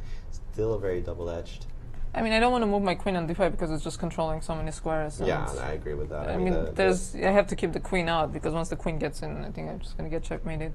Yeah, knight e2 is what I would expect here to play, but Agata needs to play a little bit faster. She's down to 2 minutes and 30 seconds. It's not a lot of time, but it's a very complex position. You don't want to find yourself living on increment, as they say, in a situation where you have a ton of variations to calculate. And I'm looking at Carissa's game. was played. Oh, knight e2 was played. And at Carissa's game, I see that they're playing exactly what we're analyzing with king over and rook b6. Aha, the rook has come to b6, and we expect this to just end in a draw. I can't imagine. After king c4? King c4 or knight takes h3 doesn't. I don't think it really matters. All of these moves seem to be a draw. Okay, so let's keep an eye on the other game. This the other one promises to have more adventure for it. So in this position, again, I have to go back to Cristian. What are White's moves? Is this a position that White has to play only has one move, or there are a lot of moves that are okay? Well, that's a good question. I think you guys should stop asking me so many questions, though. Knight to e2, yes. According to the engine, we have 3 moves that keep equality for White. Okay. Queen a1, queen b2, both defending against this move, queen e5, which is the threat in the position, and the preventive king to h1. But so maybe we'll just see. Not easy. None of them are easy. Even in this position, after queen b2, okay, now black has to be careful. You have to clog this diagonal with the move queen d4. This is going to be an interesting endgame. Even after this one, knight takes d4, I have the d pawn, you have the b pawn and an extra pawn. It's going to go down to the wire, and the players are only having 2 minutes, 4 minutes against 2 minutes. This is going to be a very exciting finish. So is king h1 a forced draw after knight g3, or still messy? Let's check. Yeah, king h1 I'm very curious about because now black has to come up with a move. Okay, maybe I can play a move such as queen e5. Ah, because I don't have bishop c3 now. Knight g3 does give it's just equal, obviously perpetual, but let's say I try for more with queen e5. What are you going to do now? I don't know. Check you, probably. Queen a2 check seems like the Queen a2 check seems very normal, and I'm going to put my king on g7, and right now the only move is actually queen a8, but... Well, I'm threatening mate in 1, which is always a nice threat to have. So now you're forced to make a draw with knight g3? Not easy. Okay, she's reaching, so she'll play it queen somewhere. Queen, we were hoping to one of the diagonals, so queen to a1 was played. Which was one of the moves that Cristian was talking about, as it prevents queen e5, and I find that's a very human move, because not only do you prevent queen e5, but you're threatening queen h8. And once again, I think queen d4 has to be played, threatening the mate on g1 and the exchange of the queens. You have to exchange the queens. And it also feels quite natural to exchange the queens, because absolutely. You have a pawn on d2. The d-pawn is going to be such a huge weapon. What can White do here? Because you have to exchange. You have to exchange. So knight takes d4, and I guess ultimately you're just going to give up your bishop for the pawn and try to create some sort of equal exchange all the pawns. Basically, I mean, it should be a draw right after rook h6. I can't imagine that black has any real winning chances. And then I take. I mean, a bit iffy. I mean, it should be close. I mean, rook a6 takes on b5. Why can I not just go bishop d2? You're not going to win this bishop for a while. For a while, it's the keyword. Queen d4 has to be played. Was it played? A move yes, was made. It was played. Queen d4 was played. Only move, and you have to trade. I mean, there's a checkmate threat on a1. Yes. I don't see any. I mean, queen a2 just doesn't do anything, because I think I can just play king g7. This looks lost, right? No, I'm just threatening check and mate. You have to trade. No, you have to trade. I agree completely. You have to trade here on d4, otherwise the game is just completely over. Speaking of games that are over, is the other one done? No. No. Has anything happened in the game? No. No. Somehow the king's on b5. I don't know how that happened. Wait. I think she just tried a little bit too much. Well, she can play king c5. You take like a king d5, right? So I'm telling you that at some point White's going to try to win. Because... Okay. I can see that happening. I told you guys. Wait, how did the king go to b5? But I'm the one with the medal. Rook b6, king c4, check, king b5. King b5? Well, she's trying to win, you know. She's trying to win. She's trying to keep this pawn alive. But I mean, king b4 made more sense to me. What did she do now, actually? King c5. Just go king c5. I think we actually had this position on the board. Yeah, from one of our analysis. An analysis, I think we had it. Yeah, after king c5. But we reached it differently. But we did have this position. It's just a draw. Okay, it doesn't matter. She hasn't spoiled anything yet. So move 61. Move 61. But Talia is thinking. And she only has 2 minutes on the clock. And if she doesn't exchange those queens, she tries to keep some sort of mating attack with the queen, the rook, and the bishop. She's going to be in big trouble. She gets mated herself, basically. Right? Yeah, right. she needs to. Queen a2 is the only other way to avoid the queen exchange. But, that's a one-move calculation. No, I agree. Queen a2, king g7, you resign. I mean, you have a double attack against your pieces and only a couple of checks that are pretty meaningless. No, you have to trade, and I still think that it's pretty close to a draw if you trade and just give up your bishop at some point. Well, there's also this other move, rook to a6, which keeps the queen on a1. Whoa, rook a6. I mean, queen f4 would just terrify me. Oh my god. I agree. I agree. I'm just terrified about everything in life. Yeah. d2, queen f4. I mean, like every move is terrifying. No, queen d4 has to be played. She took on d4. She took on d4 like most human beings would do. She of course takes with the knight. No reason to take with the rook on this position, as the knight on e2 is misplaced. I mean, when you're taking with the knight, you're actually blocking your pawn because the rook is blocked. But if you take with the rook after bishop d2, your knight doesn't have a way of maneuvering to attack the bishop. Yeah, it takes a lot of time. And the g5 is hanging. But on the bright side, if we have a rook and knight versus rook, that's an easier draw. So I don't think that's going to be... It's going to take us as long as it did yesterday. Oh, I wouldn't count your chickens just yet. As after knight takes d4, a lot of work has to be put on white side to make sure that you actually get all of black's pawns off the board before we can even think about anything like this, because she has very little amount of time, and there are tricks. I mean, there are good tricks. You have to be careful. This pawn is very powerful. Knight b3, d2 on the spot immediately. Yeah, she has to be very careful. Knight b3, d2. I'm going to grab that bishop away from you. So if you don't manage to find a way to simplify the position before that, you're going to be in trouble. So computer says this is equal. Yes, yes. I still like my rook a6 move. Of course. Here? Don't see a problem, yeah. And you just giving up your b5 pawn right away? Yes, of course. I don't want to... Oh, wait, that move makes no... What happens? She's played bishop d2 because she wants to take on g5. She wants to take on g5, and that should be fine. I think bishop d2 is fine. Can I go rook d5? You might want to, actually. Oh, but you might check and push your pawn, so I don't know if I want to do that. I mean, this is bishop d2 is perfectly fine. It's a good move. I don't know. Rook d5. Yeah, it is. But rook d5 check. You push your pawn. I go knight b3. Do I get a medal? Let's say I go king g6. I'm trying to defend all my pawns. Actually, I'm just trying to get your bishop off the diagonal, maybe. Well, you cannot go bishop e3 because rook e5. Or just d2. No, but I just want to get the full bishop. No, but d2 wins. I mean, I'm greedy.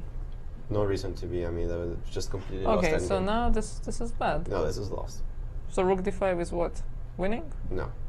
But it is the more dangerous way of playing. I think rook d5 absolutely makes a lot of sense. Defends the pawn on g5, which is the main purpose of the move. What I'm trying to say is that it's not over yet. No, nobody said that over yet. Nobody said that by any means. I mean, all three results possible, quite honestly. I'm serious. In both games? In both games. Well, I mean, no, practically, I mean, easier to play for black. I mean, she has to make a decision. She can also play knight b3, bishop g5, and then play d2, and that's basically just going to be a draw. That's the draw. I mean, the 3 against 1 is impossible to win for the knight. I'm going to use my b pawn to attract your rook to that defender, to that important pawn, and then I'm just going to exchange your last pawn on the king side, and that's just going to be a draw. But also, just playing rook d5. That keeps the tension. Well, this is not the position we have the board. It is this one. She has played knight b3, so this is probably not going to go anywhere. As after knight b3, you of course take on g5. This is the only point of white's last move. And this is an extremely drawish game. You have to play d2 to justify what you've done. And I don't see any particular hope. d2, Yeah. we see all this on the board. Doesn't really matter what you take with anymore. I wonder if white is going to start playing for a win now. Why not? You push the pawns on the king side, and I mean, at least I would. There's no danger. Yeah, once I put my rook on b8 and a pawn on b7. I mean, I'm actually kind of serious. I mean, I would rather be white than black. How things change. What? No, I don't agree with that. No, I mean, come on. Okay, so you take, I go rook b8. Well, rook you take b2? No, Oh, you take with the knight. rook.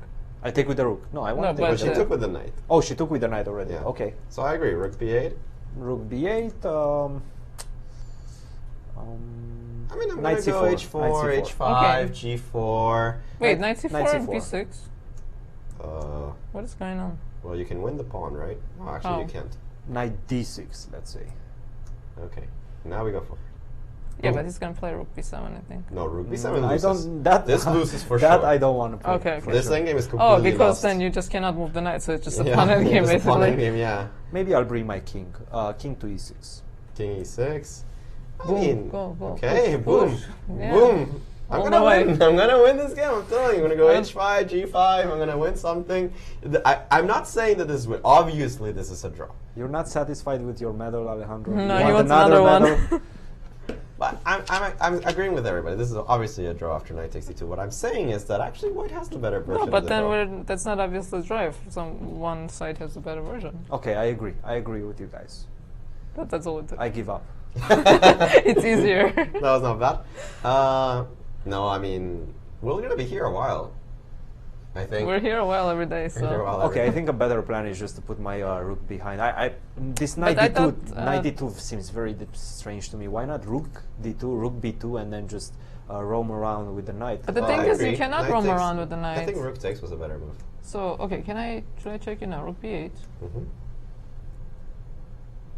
Actually, this is not trivial either. You're not on time. So rook b2, I'm assuming? Rook b2, b6. Yeah. So if I push my pawn on b7, I think I just win. So you have to play like knight somewhere. Oh, this was better at least. And then you no, can but just I agree. harass The the rook rook. belongs behind the pawn. The rook belongs behind the pawn. I mean, I thought. Wait, so let's refresh the game. We Well, have now some I'm more. threatening to go knight d7, so... Yeah. Well, okay. Okay.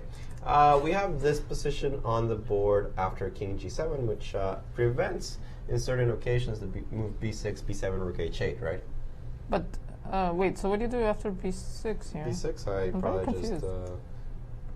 I have to be a little careful, but if I play knight... So b7? No, b7, knight a5. I don't see Okay, what the rook problem is. g8, and now you see the I'm problem. not, it's been about 18 hours of chess today, and we're a little bit tired. Wait, I mean, what do you do after b6? King g7 was not a very smart move. That king belongs to the queen side, next to the Okay, pawn. I don't see a move for black. Can I still win a medal? No. No. Oh, black is losing? No. Oh, okay, so I still No. can win a medal. Black is not losing, but black is worse. Black Oh, has I to have find. to put my king on h6. You have to find all The the knight moves. f1. I got it. King Knight H- f1 is the only move. Knight f1. I think that loses Alejandro. What? You have to put your king on h6, so King the to rook cannot G1. move with a check. King to g1. What do you play next? Rook d1. Rook to d1. Okay. What? B7? King to f2. Game over. If you put your king. If you're you gonna trap my cannot knight. go knight d2 because of king e2. Right. Wait, why Right. couldn't you just go? Oh, I see. b7, I was thinking about just playing rook b1. Okay, and then king f2 now? King f2, I just move my rook knight somewhere. No, then rook d8. No, rook d8. I play knight h2. Well, congratulations, you have a knight on h2. Well, I'm not losing. Okay, I'm not f4. losing. This is actually, F4. You're losing. I'm gonna push my pawn all the way to f6. All right. Okay, she's played the move knight b3, which. Oh my god, after b7 now No, she's... king h6. She still Yeah, has so king you have to h6. put the king on h6. Yeah. So I do want a medal for finding that. Let's see. Now rook c8 is The trickiest, critical. yeah. Critical. Rook c8 threatens rook c7, and the thing is, the exchange of rooks wins. Okay, so you have another tricky line. So rook c8, king h6. I don't know about king h6 after rook c8. But King okay, let's try. h6. Yeah, it's going to lose. Because I have rook c7. I rook think I'm d6. just- I let's think I'm say just gonna push my and then I have rook pawns. c6 again. I'm telling. I mean, I was very clear about this. White is on the better side of this endgame. Okay, rook c8 is what she played. I think she reached for the rook at least. Yeah, rook c8 was played. Ooh. No. This is not easy. This is is not easy definitely at not all. easy. So we're gonna have a clear leader because black is no way gonna win this. I mean, okay, we shouldn't say that because that always backfires. Okay, so what's the only move here? What's the defense? So you're threatening rook c7, so maybe king f7? No, cannot play king f7. You can, but I mean that Oh, endgame then is rook very c7. dangerous. Yeah. If not just lost. Yeah, that's lost because king f7. Yeah, well, we're trying to talk about this rook f7. Rook here, c7, king e7, and b7. And but that was easier than I was thinking. I was thinking about just taking and going with my king and taking this guy, but just b7 wins. Okay. She's down to her last 20 something seconds. Yeah, they're just playing on increment at this point. Okay, so what is the move, Christian? Tell us. Oh, she went on h6. Okay. Oh, no. That's Okay. already very close to losing. Oh, maybe even check after a on move c6. such as g4. I'm just going to try to trap your No, but I like king. g4 also. I mean, g4 looks f4. great. This king You're trying is to going to checkmate feel me? very, very bad soon. Ah, I see. So g4, let's say if I play rook b7 or something, your idea is to play rook c6. No, king I g5. check. Yeah, and King you cannot g5. go Now I back. get mated. Whoa, I lost my board. Christian, perhaps you can help us. So after rook to b7, I can go the move rook to c6. Now, if you go here, the point of g4 is that I'm simply going to trap your king. King to g3, h4, h4, or f4, checkmate next move. If you go king to g7, then I'm just simply going to exchange the rooks, forced exchange of rooks, rook c7, bc7, and my pawn promotes. If she finds g4, black is going to be in dire straits. Is g4 only winning move, or can well, I? it's the Did she only play it? try because I think. Oh, she played it? No, No, she no, hasn't no, played no, it. no, no. But she's No, but thinking she's about it. reaching, She's right? reaching. And she's look giving at a dirty that. look. Look at that look. Look at that Tatev-esque look that she gave her opponent. Okay, I don't know which pawn she's looking. She's looking at the f4 pawn, unfortunately. I think she should just close her eyes and push a pawn. But it also makes sense because this has the same trick. But she played rook c7 first. So rook c7 was played, then rook to d8, and now only she played this move. That was quite inaccurate, actually. F4. That was quite inaccurate But why? because now the king can always retreat to the 7th rank. Maybe I can She go couldn't do that before. rook to b4 now. Well, Again, is something wrong with rook b8? rook b8, b7. It's a knight a5. b7. The problem is that I'm always going to be able to just attack it, and then when you take, I'm going to be able to play rook b5, trap it. You still have rook f8, and this should be a draw, right? Oh wait, Nope, check. check. Check. Check. And now if you go here, I take it with the check. If you go king h5, g4, king h4, rook h6, checkmate. So I'm not sure what happened. Let's see. Rook to c6 was played. No. Wait, what? No. Rook d8, f4, rook to b8 was played, by the way. Rook to c6, and this is the position we currently have on the board. Knight, king to g7 was played. But rook to b6, rook to c6 wasn't the best move, right? No. Allowing the king to retreat back on the 7th rank was definitely not the best move. So I think it's gonna look like an EKG machine with the G4, okay. evaluation changing every move. Okay, but after G4, the moves are not very natural. Let's just Wait, put it that way. I'm sorry, Christian, to interrupt you with this Yes. brilliant game, but is Perva winning? I haven't looked at that game in a long... What? Whoa! Whoa! Yeah, she is. I mean, there's no stopping the pawn. What happened? What happened on this one? Okay, let's let's recap really quick because we have another very exciting one. The other game, rook f5. Not sure about this move. King d6. Rook takes. King takes b3. King e6. Rook a5. King f6. Defending the g5 pawn. Now I'm threatening knight f2, h3, h2. But even King. rook against 2 pawns is easily drawn. Okay. You can give up the f3 pawn. Let's see how she. Now this is already starting to look a little bit bad because No, king that's e5, fine. king f4. That's fine. King e5. Rook f8, I guess. Only move would have been rook f8. Oh, She played the something move else. king to d3, king to f4, rook to f8, king to g3. What? This is game over. I mean, you just push the pawn. You don't even have to take on f3. I think just king push the pawn. e3 was played, but yeah, I'm just going to push the pawn. push the h3. Wait, does she really h3, h2, knight h3. Does she really have 10 minutes? Yeah, Apurva I is thought she a have 10 minutes and the others would move They've early played a on. lot more. Apurva- They've played a Apurva- lot more Apurva- moves than the other ones. That's why Apurva they has have- 10 minutes, and I see Rook H8 as the only move, because if you allow me to go H3, after Rook H8, I'm going to go Knight H3, and that's just game over instantly. But she doesn't have the time to win the pawn. Okay, yeah. If you go here, I'm just Wait, going to Rook take the H- pawn now. Or you can play H2, right? What's the problem? Yeah, H2, Knight H3. No, H2 was also winning for sure. H2, Knight H3 is over. Yes. Yeah. This is game over. This is Alright. game over. Oh wow! Oh my God, What a Carissa. turnaround, and what a great position! Like, Completely I mean, winning. come on, you cannot not win that kind of position. Just completely winning out of the opening, She can lose literally. this endgame, honestly, because the thing is, it's experience again. You just know as a grandmaster that even if you lose this pawn, it just doesn't really matter. I mean, as long as Okay, you're not cross. queening, it doesn't really matter. I mean, these two pawns are not going to win. Without the king. So Well, if I go knight e5, you just have Guys, king e4. that Yes. one is over. Let's go to the other one, because that one is not over. And white is definitely on offensive. On the offensive, I would say. Yes, knight d4, I can go rook g6, force your king to go to h7, and now I can start trying to bring my king. Maybe king g3? I agree. This looks bad for black. No, it definitely does. And with, well, she has 2 minutes on the clock now. Talia only 1 minute, but Talia's moves are much easier than black's. I mean, it's hard to even find moves for black at this point. We're just out of moves, and you have to be careful with the knight, not to blunder not it. to let like somehow play rook g6, and then like if I attack your knight on the c file, go Right. back rook 7 b7, and Rook then to just queen. d6 was played, I think. It looks fine to me. Rook d6, I don't think changes the Yeah, the knight- valuation of the position. The knight just will has go to move. b5, right? Yeah. Thing is Well, still- it does. Why? Because now I go king f3, knight f3, forced, king to Oh, g3, and knight you to control, e5. you control g6. I go to this square, and I'm going to force. And you're to, threatening knight c4. Rook g6 was would a have very big difference, Would right? have been quite powerful. Because and now you have king g3 and the knight can't easily reroute. Well, the difference is if I play knight c4 and take the pawn on b6, you can no longer pin me, because the Yeah. knight can go to d7 and defend on b8, whereas if I'm taking on b7, you pin me and then I just cannot move. Well, let's see if Akshita actually finds this maneuver. It's not has as. to. She I mean, she doesn't have to. any She doesn't other have any choice, right? I can also try to maybe go rook g6 after knight f3, king g3, knight to e5. Rook e6 maybe? Maybe to go here to try to go on h5.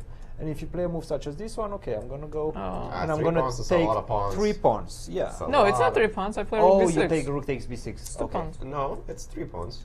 Oh. How is it 3 pawns? Oh, you have rook b5 against f6. Oh, then it's gonna be Oh, a I knight and a forgot. rook. No, because I go g5, but G5, still but, not, yeah, this is the draw. not what we Okay. want to get. No, she has found the move knight e5, so she's Knight defending. f3 was played. She is defending tenaciously. And then I see h3 in the other game. Yeah, of course. I mean, Carissa just lost. I don't know, guys. I'm not. What do you mean? No, Carissa definitely should. Oh, I was like, what? We're not that bad. I was just not sure whether this is as a trivial of a draw or not. No, it cannot possibly be trivial. I mean, even a move king f4 here, what do you do? Exactly. King f4 is the move I like. C4. Exactly. Knight c4 and then Rook. check on d7. King somewhere where I don't get mated. Because if king f6, you just get mated, right? So you have to go back. King f4 was played. Yeah. Maybe I should go knight f7? Really? No. Knight f7, rook g6. No, that's too many pawns. Then think. h4, No, she g5. has to play knight c4. She has to play knight c4. But then after check, she has to go back. If you go king f6, h4, and you get checkmated. Yeah, this is just mate. But can I do the same thing we were trying to do before? Okay, if I go back, okay, so g8, King right? g8? Yeah, I don't want to get any tricks. So b7. So if knight a5, can I go rook d5 again? Oh, but now you just move your knight. Well, right? you can go rook d6, maybe. Why? To try to get the third pawn. It's Well, I going to go be a king moot g7. point as... King g7, rook a6. It's a moot point as knight f7 was played. So Let's tricky. try to figure out. But after rook g6, this is so many pawns. The rook is very passive. Was on knight d8. f7 played? Yes. Oh, wow. After rook g6, it's just Wow. so many pawns storming down the board. This knight is very passive. As soon as you move the rook, I'm going to play b7 and put the rook behind my Cannot move pawn. the rook. This looks very dangerous for Aagori. No, the knight on Well, f7 is completely paralyzed. Well, that's not true. So king h7, what's your move? King h7. I was thinking about playing something like rook c6 to gain a tempo. Yeah. How'd you get a tempo? Because all your king's on h7. Okay, can I mean, king okay, g7? what if I just play a normal move, such as h4? I just Okay, want h4, I want to play rook c8. b7? Check and put the rook behind. Okay. We have a result as I'm pretty sure that it's a win for black. A Pervervirka by some Miracle. magic has defeated Carissa Yip. This is her second time actually winning in a war. Well, this one was just lost, but she was also worse against Agata, and she won with the Knight Orf. Yeah, unbelievable turn of events. Perva, what did she jump to? 3 out of 4? Probably 2.5. 2.5 only? Oh yeah, she was the only one at 50%. That's right. Well, Talia here and looking to put pressure. She is on the offensive. Those pawns, I was telling you guys, those pawns are pushing. Whose turn is it? Is it her turn? It is definitely black's turn in this it's black's position. turn. She didn't play check. She just played rook c6 immediately. Okay, so now I can play rook d. No, rook but d8 I I don't like rook d8 c4. was played. And I don't like rook c4 too much for black. And then I'm going to put the rook on b4. But no, then okay. Maybe at least I can put my knight to b7. No, no, but How? No, I'll play rook b8. No, I mean, if I play rook c4, then rook what? b8. No, knight d6 must lose. And Rook rook b8. b8, I was thinking rook b4. Rook b7. h4. King f6. Or even knight d6, knight c8. I mean, here I'm in a Suksevang, you know? Oh, black is. Yeah. Then I'm going to just push. Waste a move. Not trivial. I think she is going to play this rook c4 move, which I really like. No, she played something was pushed. Rook c7, I think, was played. But check on rook b. Oh. Still not trivial. But this perhaps, with the knight defending the king, perhaps I can just put the rook behind. No, and then put the king on f6, right? It's very important that I'm cutting your king on the 3rd rank. Yeah. Yes, I think that's just simply a draw after. Yeah, I mean, if my king comes starts taking pawn, I'll just give up my knight. Whatever. Yeah, not the best technique by neither player, actually. Well, it's a lot. No time at all to think. With a few seconds on the clock, is not easy so king for back. Sure. Play king g3. So rook b4. I'm assuming rook b4. Now. So I wonder if we're gonna have another turnaround, which I don't think we will, but who knows? I mean, the king goes to h4, the king goes to h5. I can see. No, you cannot do that. I can see one way of this turning around. This, this, and this. As Christian mentioned. Yeah, and then knight g5 is gonna win. Wait, is that game over? No, I go rook c6. This cannot be game over. No, it's a draw, but still. But draw is game over. So. not the best way. All right, so we got this position currently. Yeah, so king f6. King f6 forcing. Almost. Only move. Basically. You could check. No, you cannot let the king in. But it doesn't. Okay, so you can repeat. No, but you're helping the king over, so why would I'm you not do saying it's a great move. I'm just saying that she has choices. King f6 is by far the most logical. King f6 is what I would play almost instantly in this position. But we've been we've been wrong so far about like everything. I'm not sure about that. We've had our series of successes in this. But we've been really bad at predicting things. I mean, with that, Carissa's game was a draw. No, with that it was a win, a draw, and then it happened. Ended in a way we didn't guess at all. Yeah, that's true. So this one we also didn't think it was come down. Like we didn't initially. We were thinking black was playing for a win. Yet here we are. So king f6 was played. Yeah. King f6, and I think the rook's gonna go to c6. Just pushing it back. King should probably retreat to g7. I don't want to be too adventurous and go somewhere. Get mated on g5 or something along those lines. Probably king g7. I think that happened. So I think this is going to be a draw by repetition. We'll see. I mean, if I was white, I wouldn't immediately agree to a draw. There's no way I can lose. Well.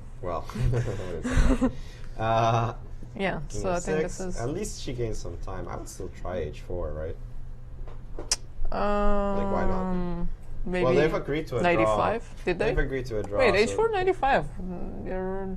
I mean, I can always play g5. I know, but then you want to play knight rook versus knight.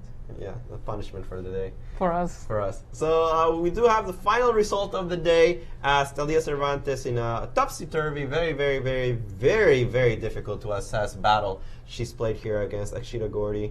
Akshita jumps to 3 out of 4. It's not enough to catch Emily, who has 3.5 out of 4. Yeah, it's not enough to keep track of the leader. So we have sole leaders in both sections. Kaden Troph in the junior championship, a full point ahead of the other players, while Emily Nguyen, she has 3.5, but her lead is not as big as she is only half a point ahead of her competitors. Right, and Rachel Ulrich, who had 2 points, she lost, and Annie Wang, and it was an important game for Emily, defeating Annie Wang, who was only half a point behind her, so it put her in clear first place. So we do have a clear leader in each section, but I think it's a lot closer in the girls section rather than in the junior section. Yeah. Perhaps we can take a look at the junior standings. I was a little curious on how that tournament is shaping up after 4 rounds of chess. Yeah, because there we had, so we were talking about it's a close tournament, anything can happen, anyone can beat anyone, but then all of a sudden we have Kaden Tran with 3.5. And I think at the beginning of the tournament, when we're picking our favorites, I mean, we knew Kaden is a strong player, he's been a grandmaster the longest in the field, but he hasn't shown the results the last couple of years. Yeah. That's the thing. He's dropped in rating. Under 2,500. Yeah, he was well over 2,500, almost 2,550. He still has the potential. No, I know. It's still just, has the potential. It looks like we kind of underestimated. Yeah, a little bit. But I do like that my pick of Wonder Liang, he's going back into the tournament. He won a very strong showing today, and he is currently on 2nd place.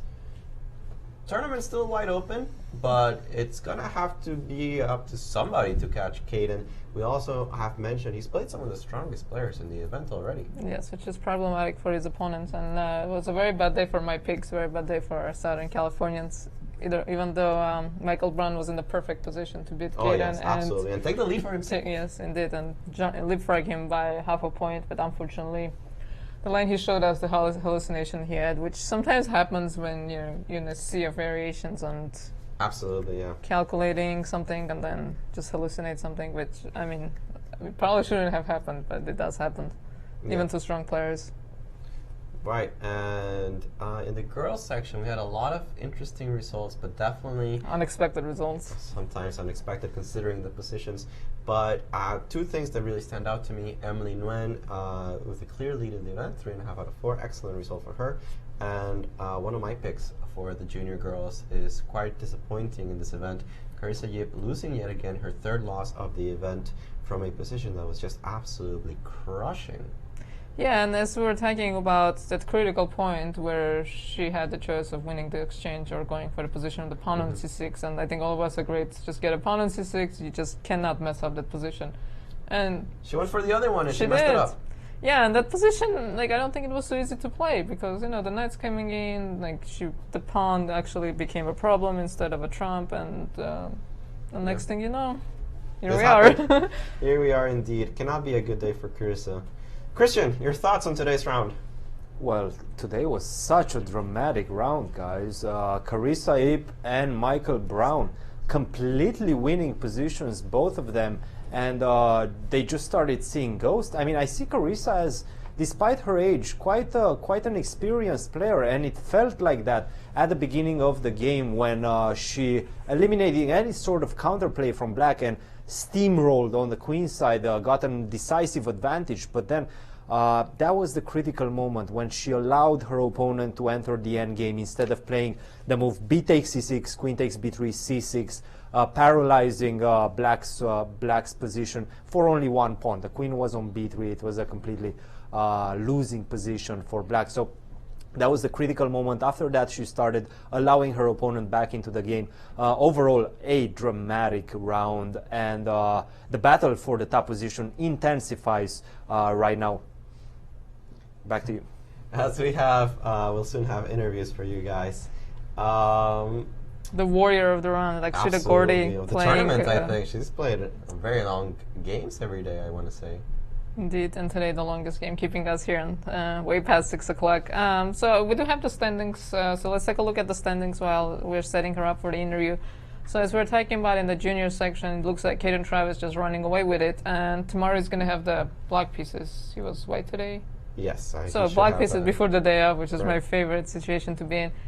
And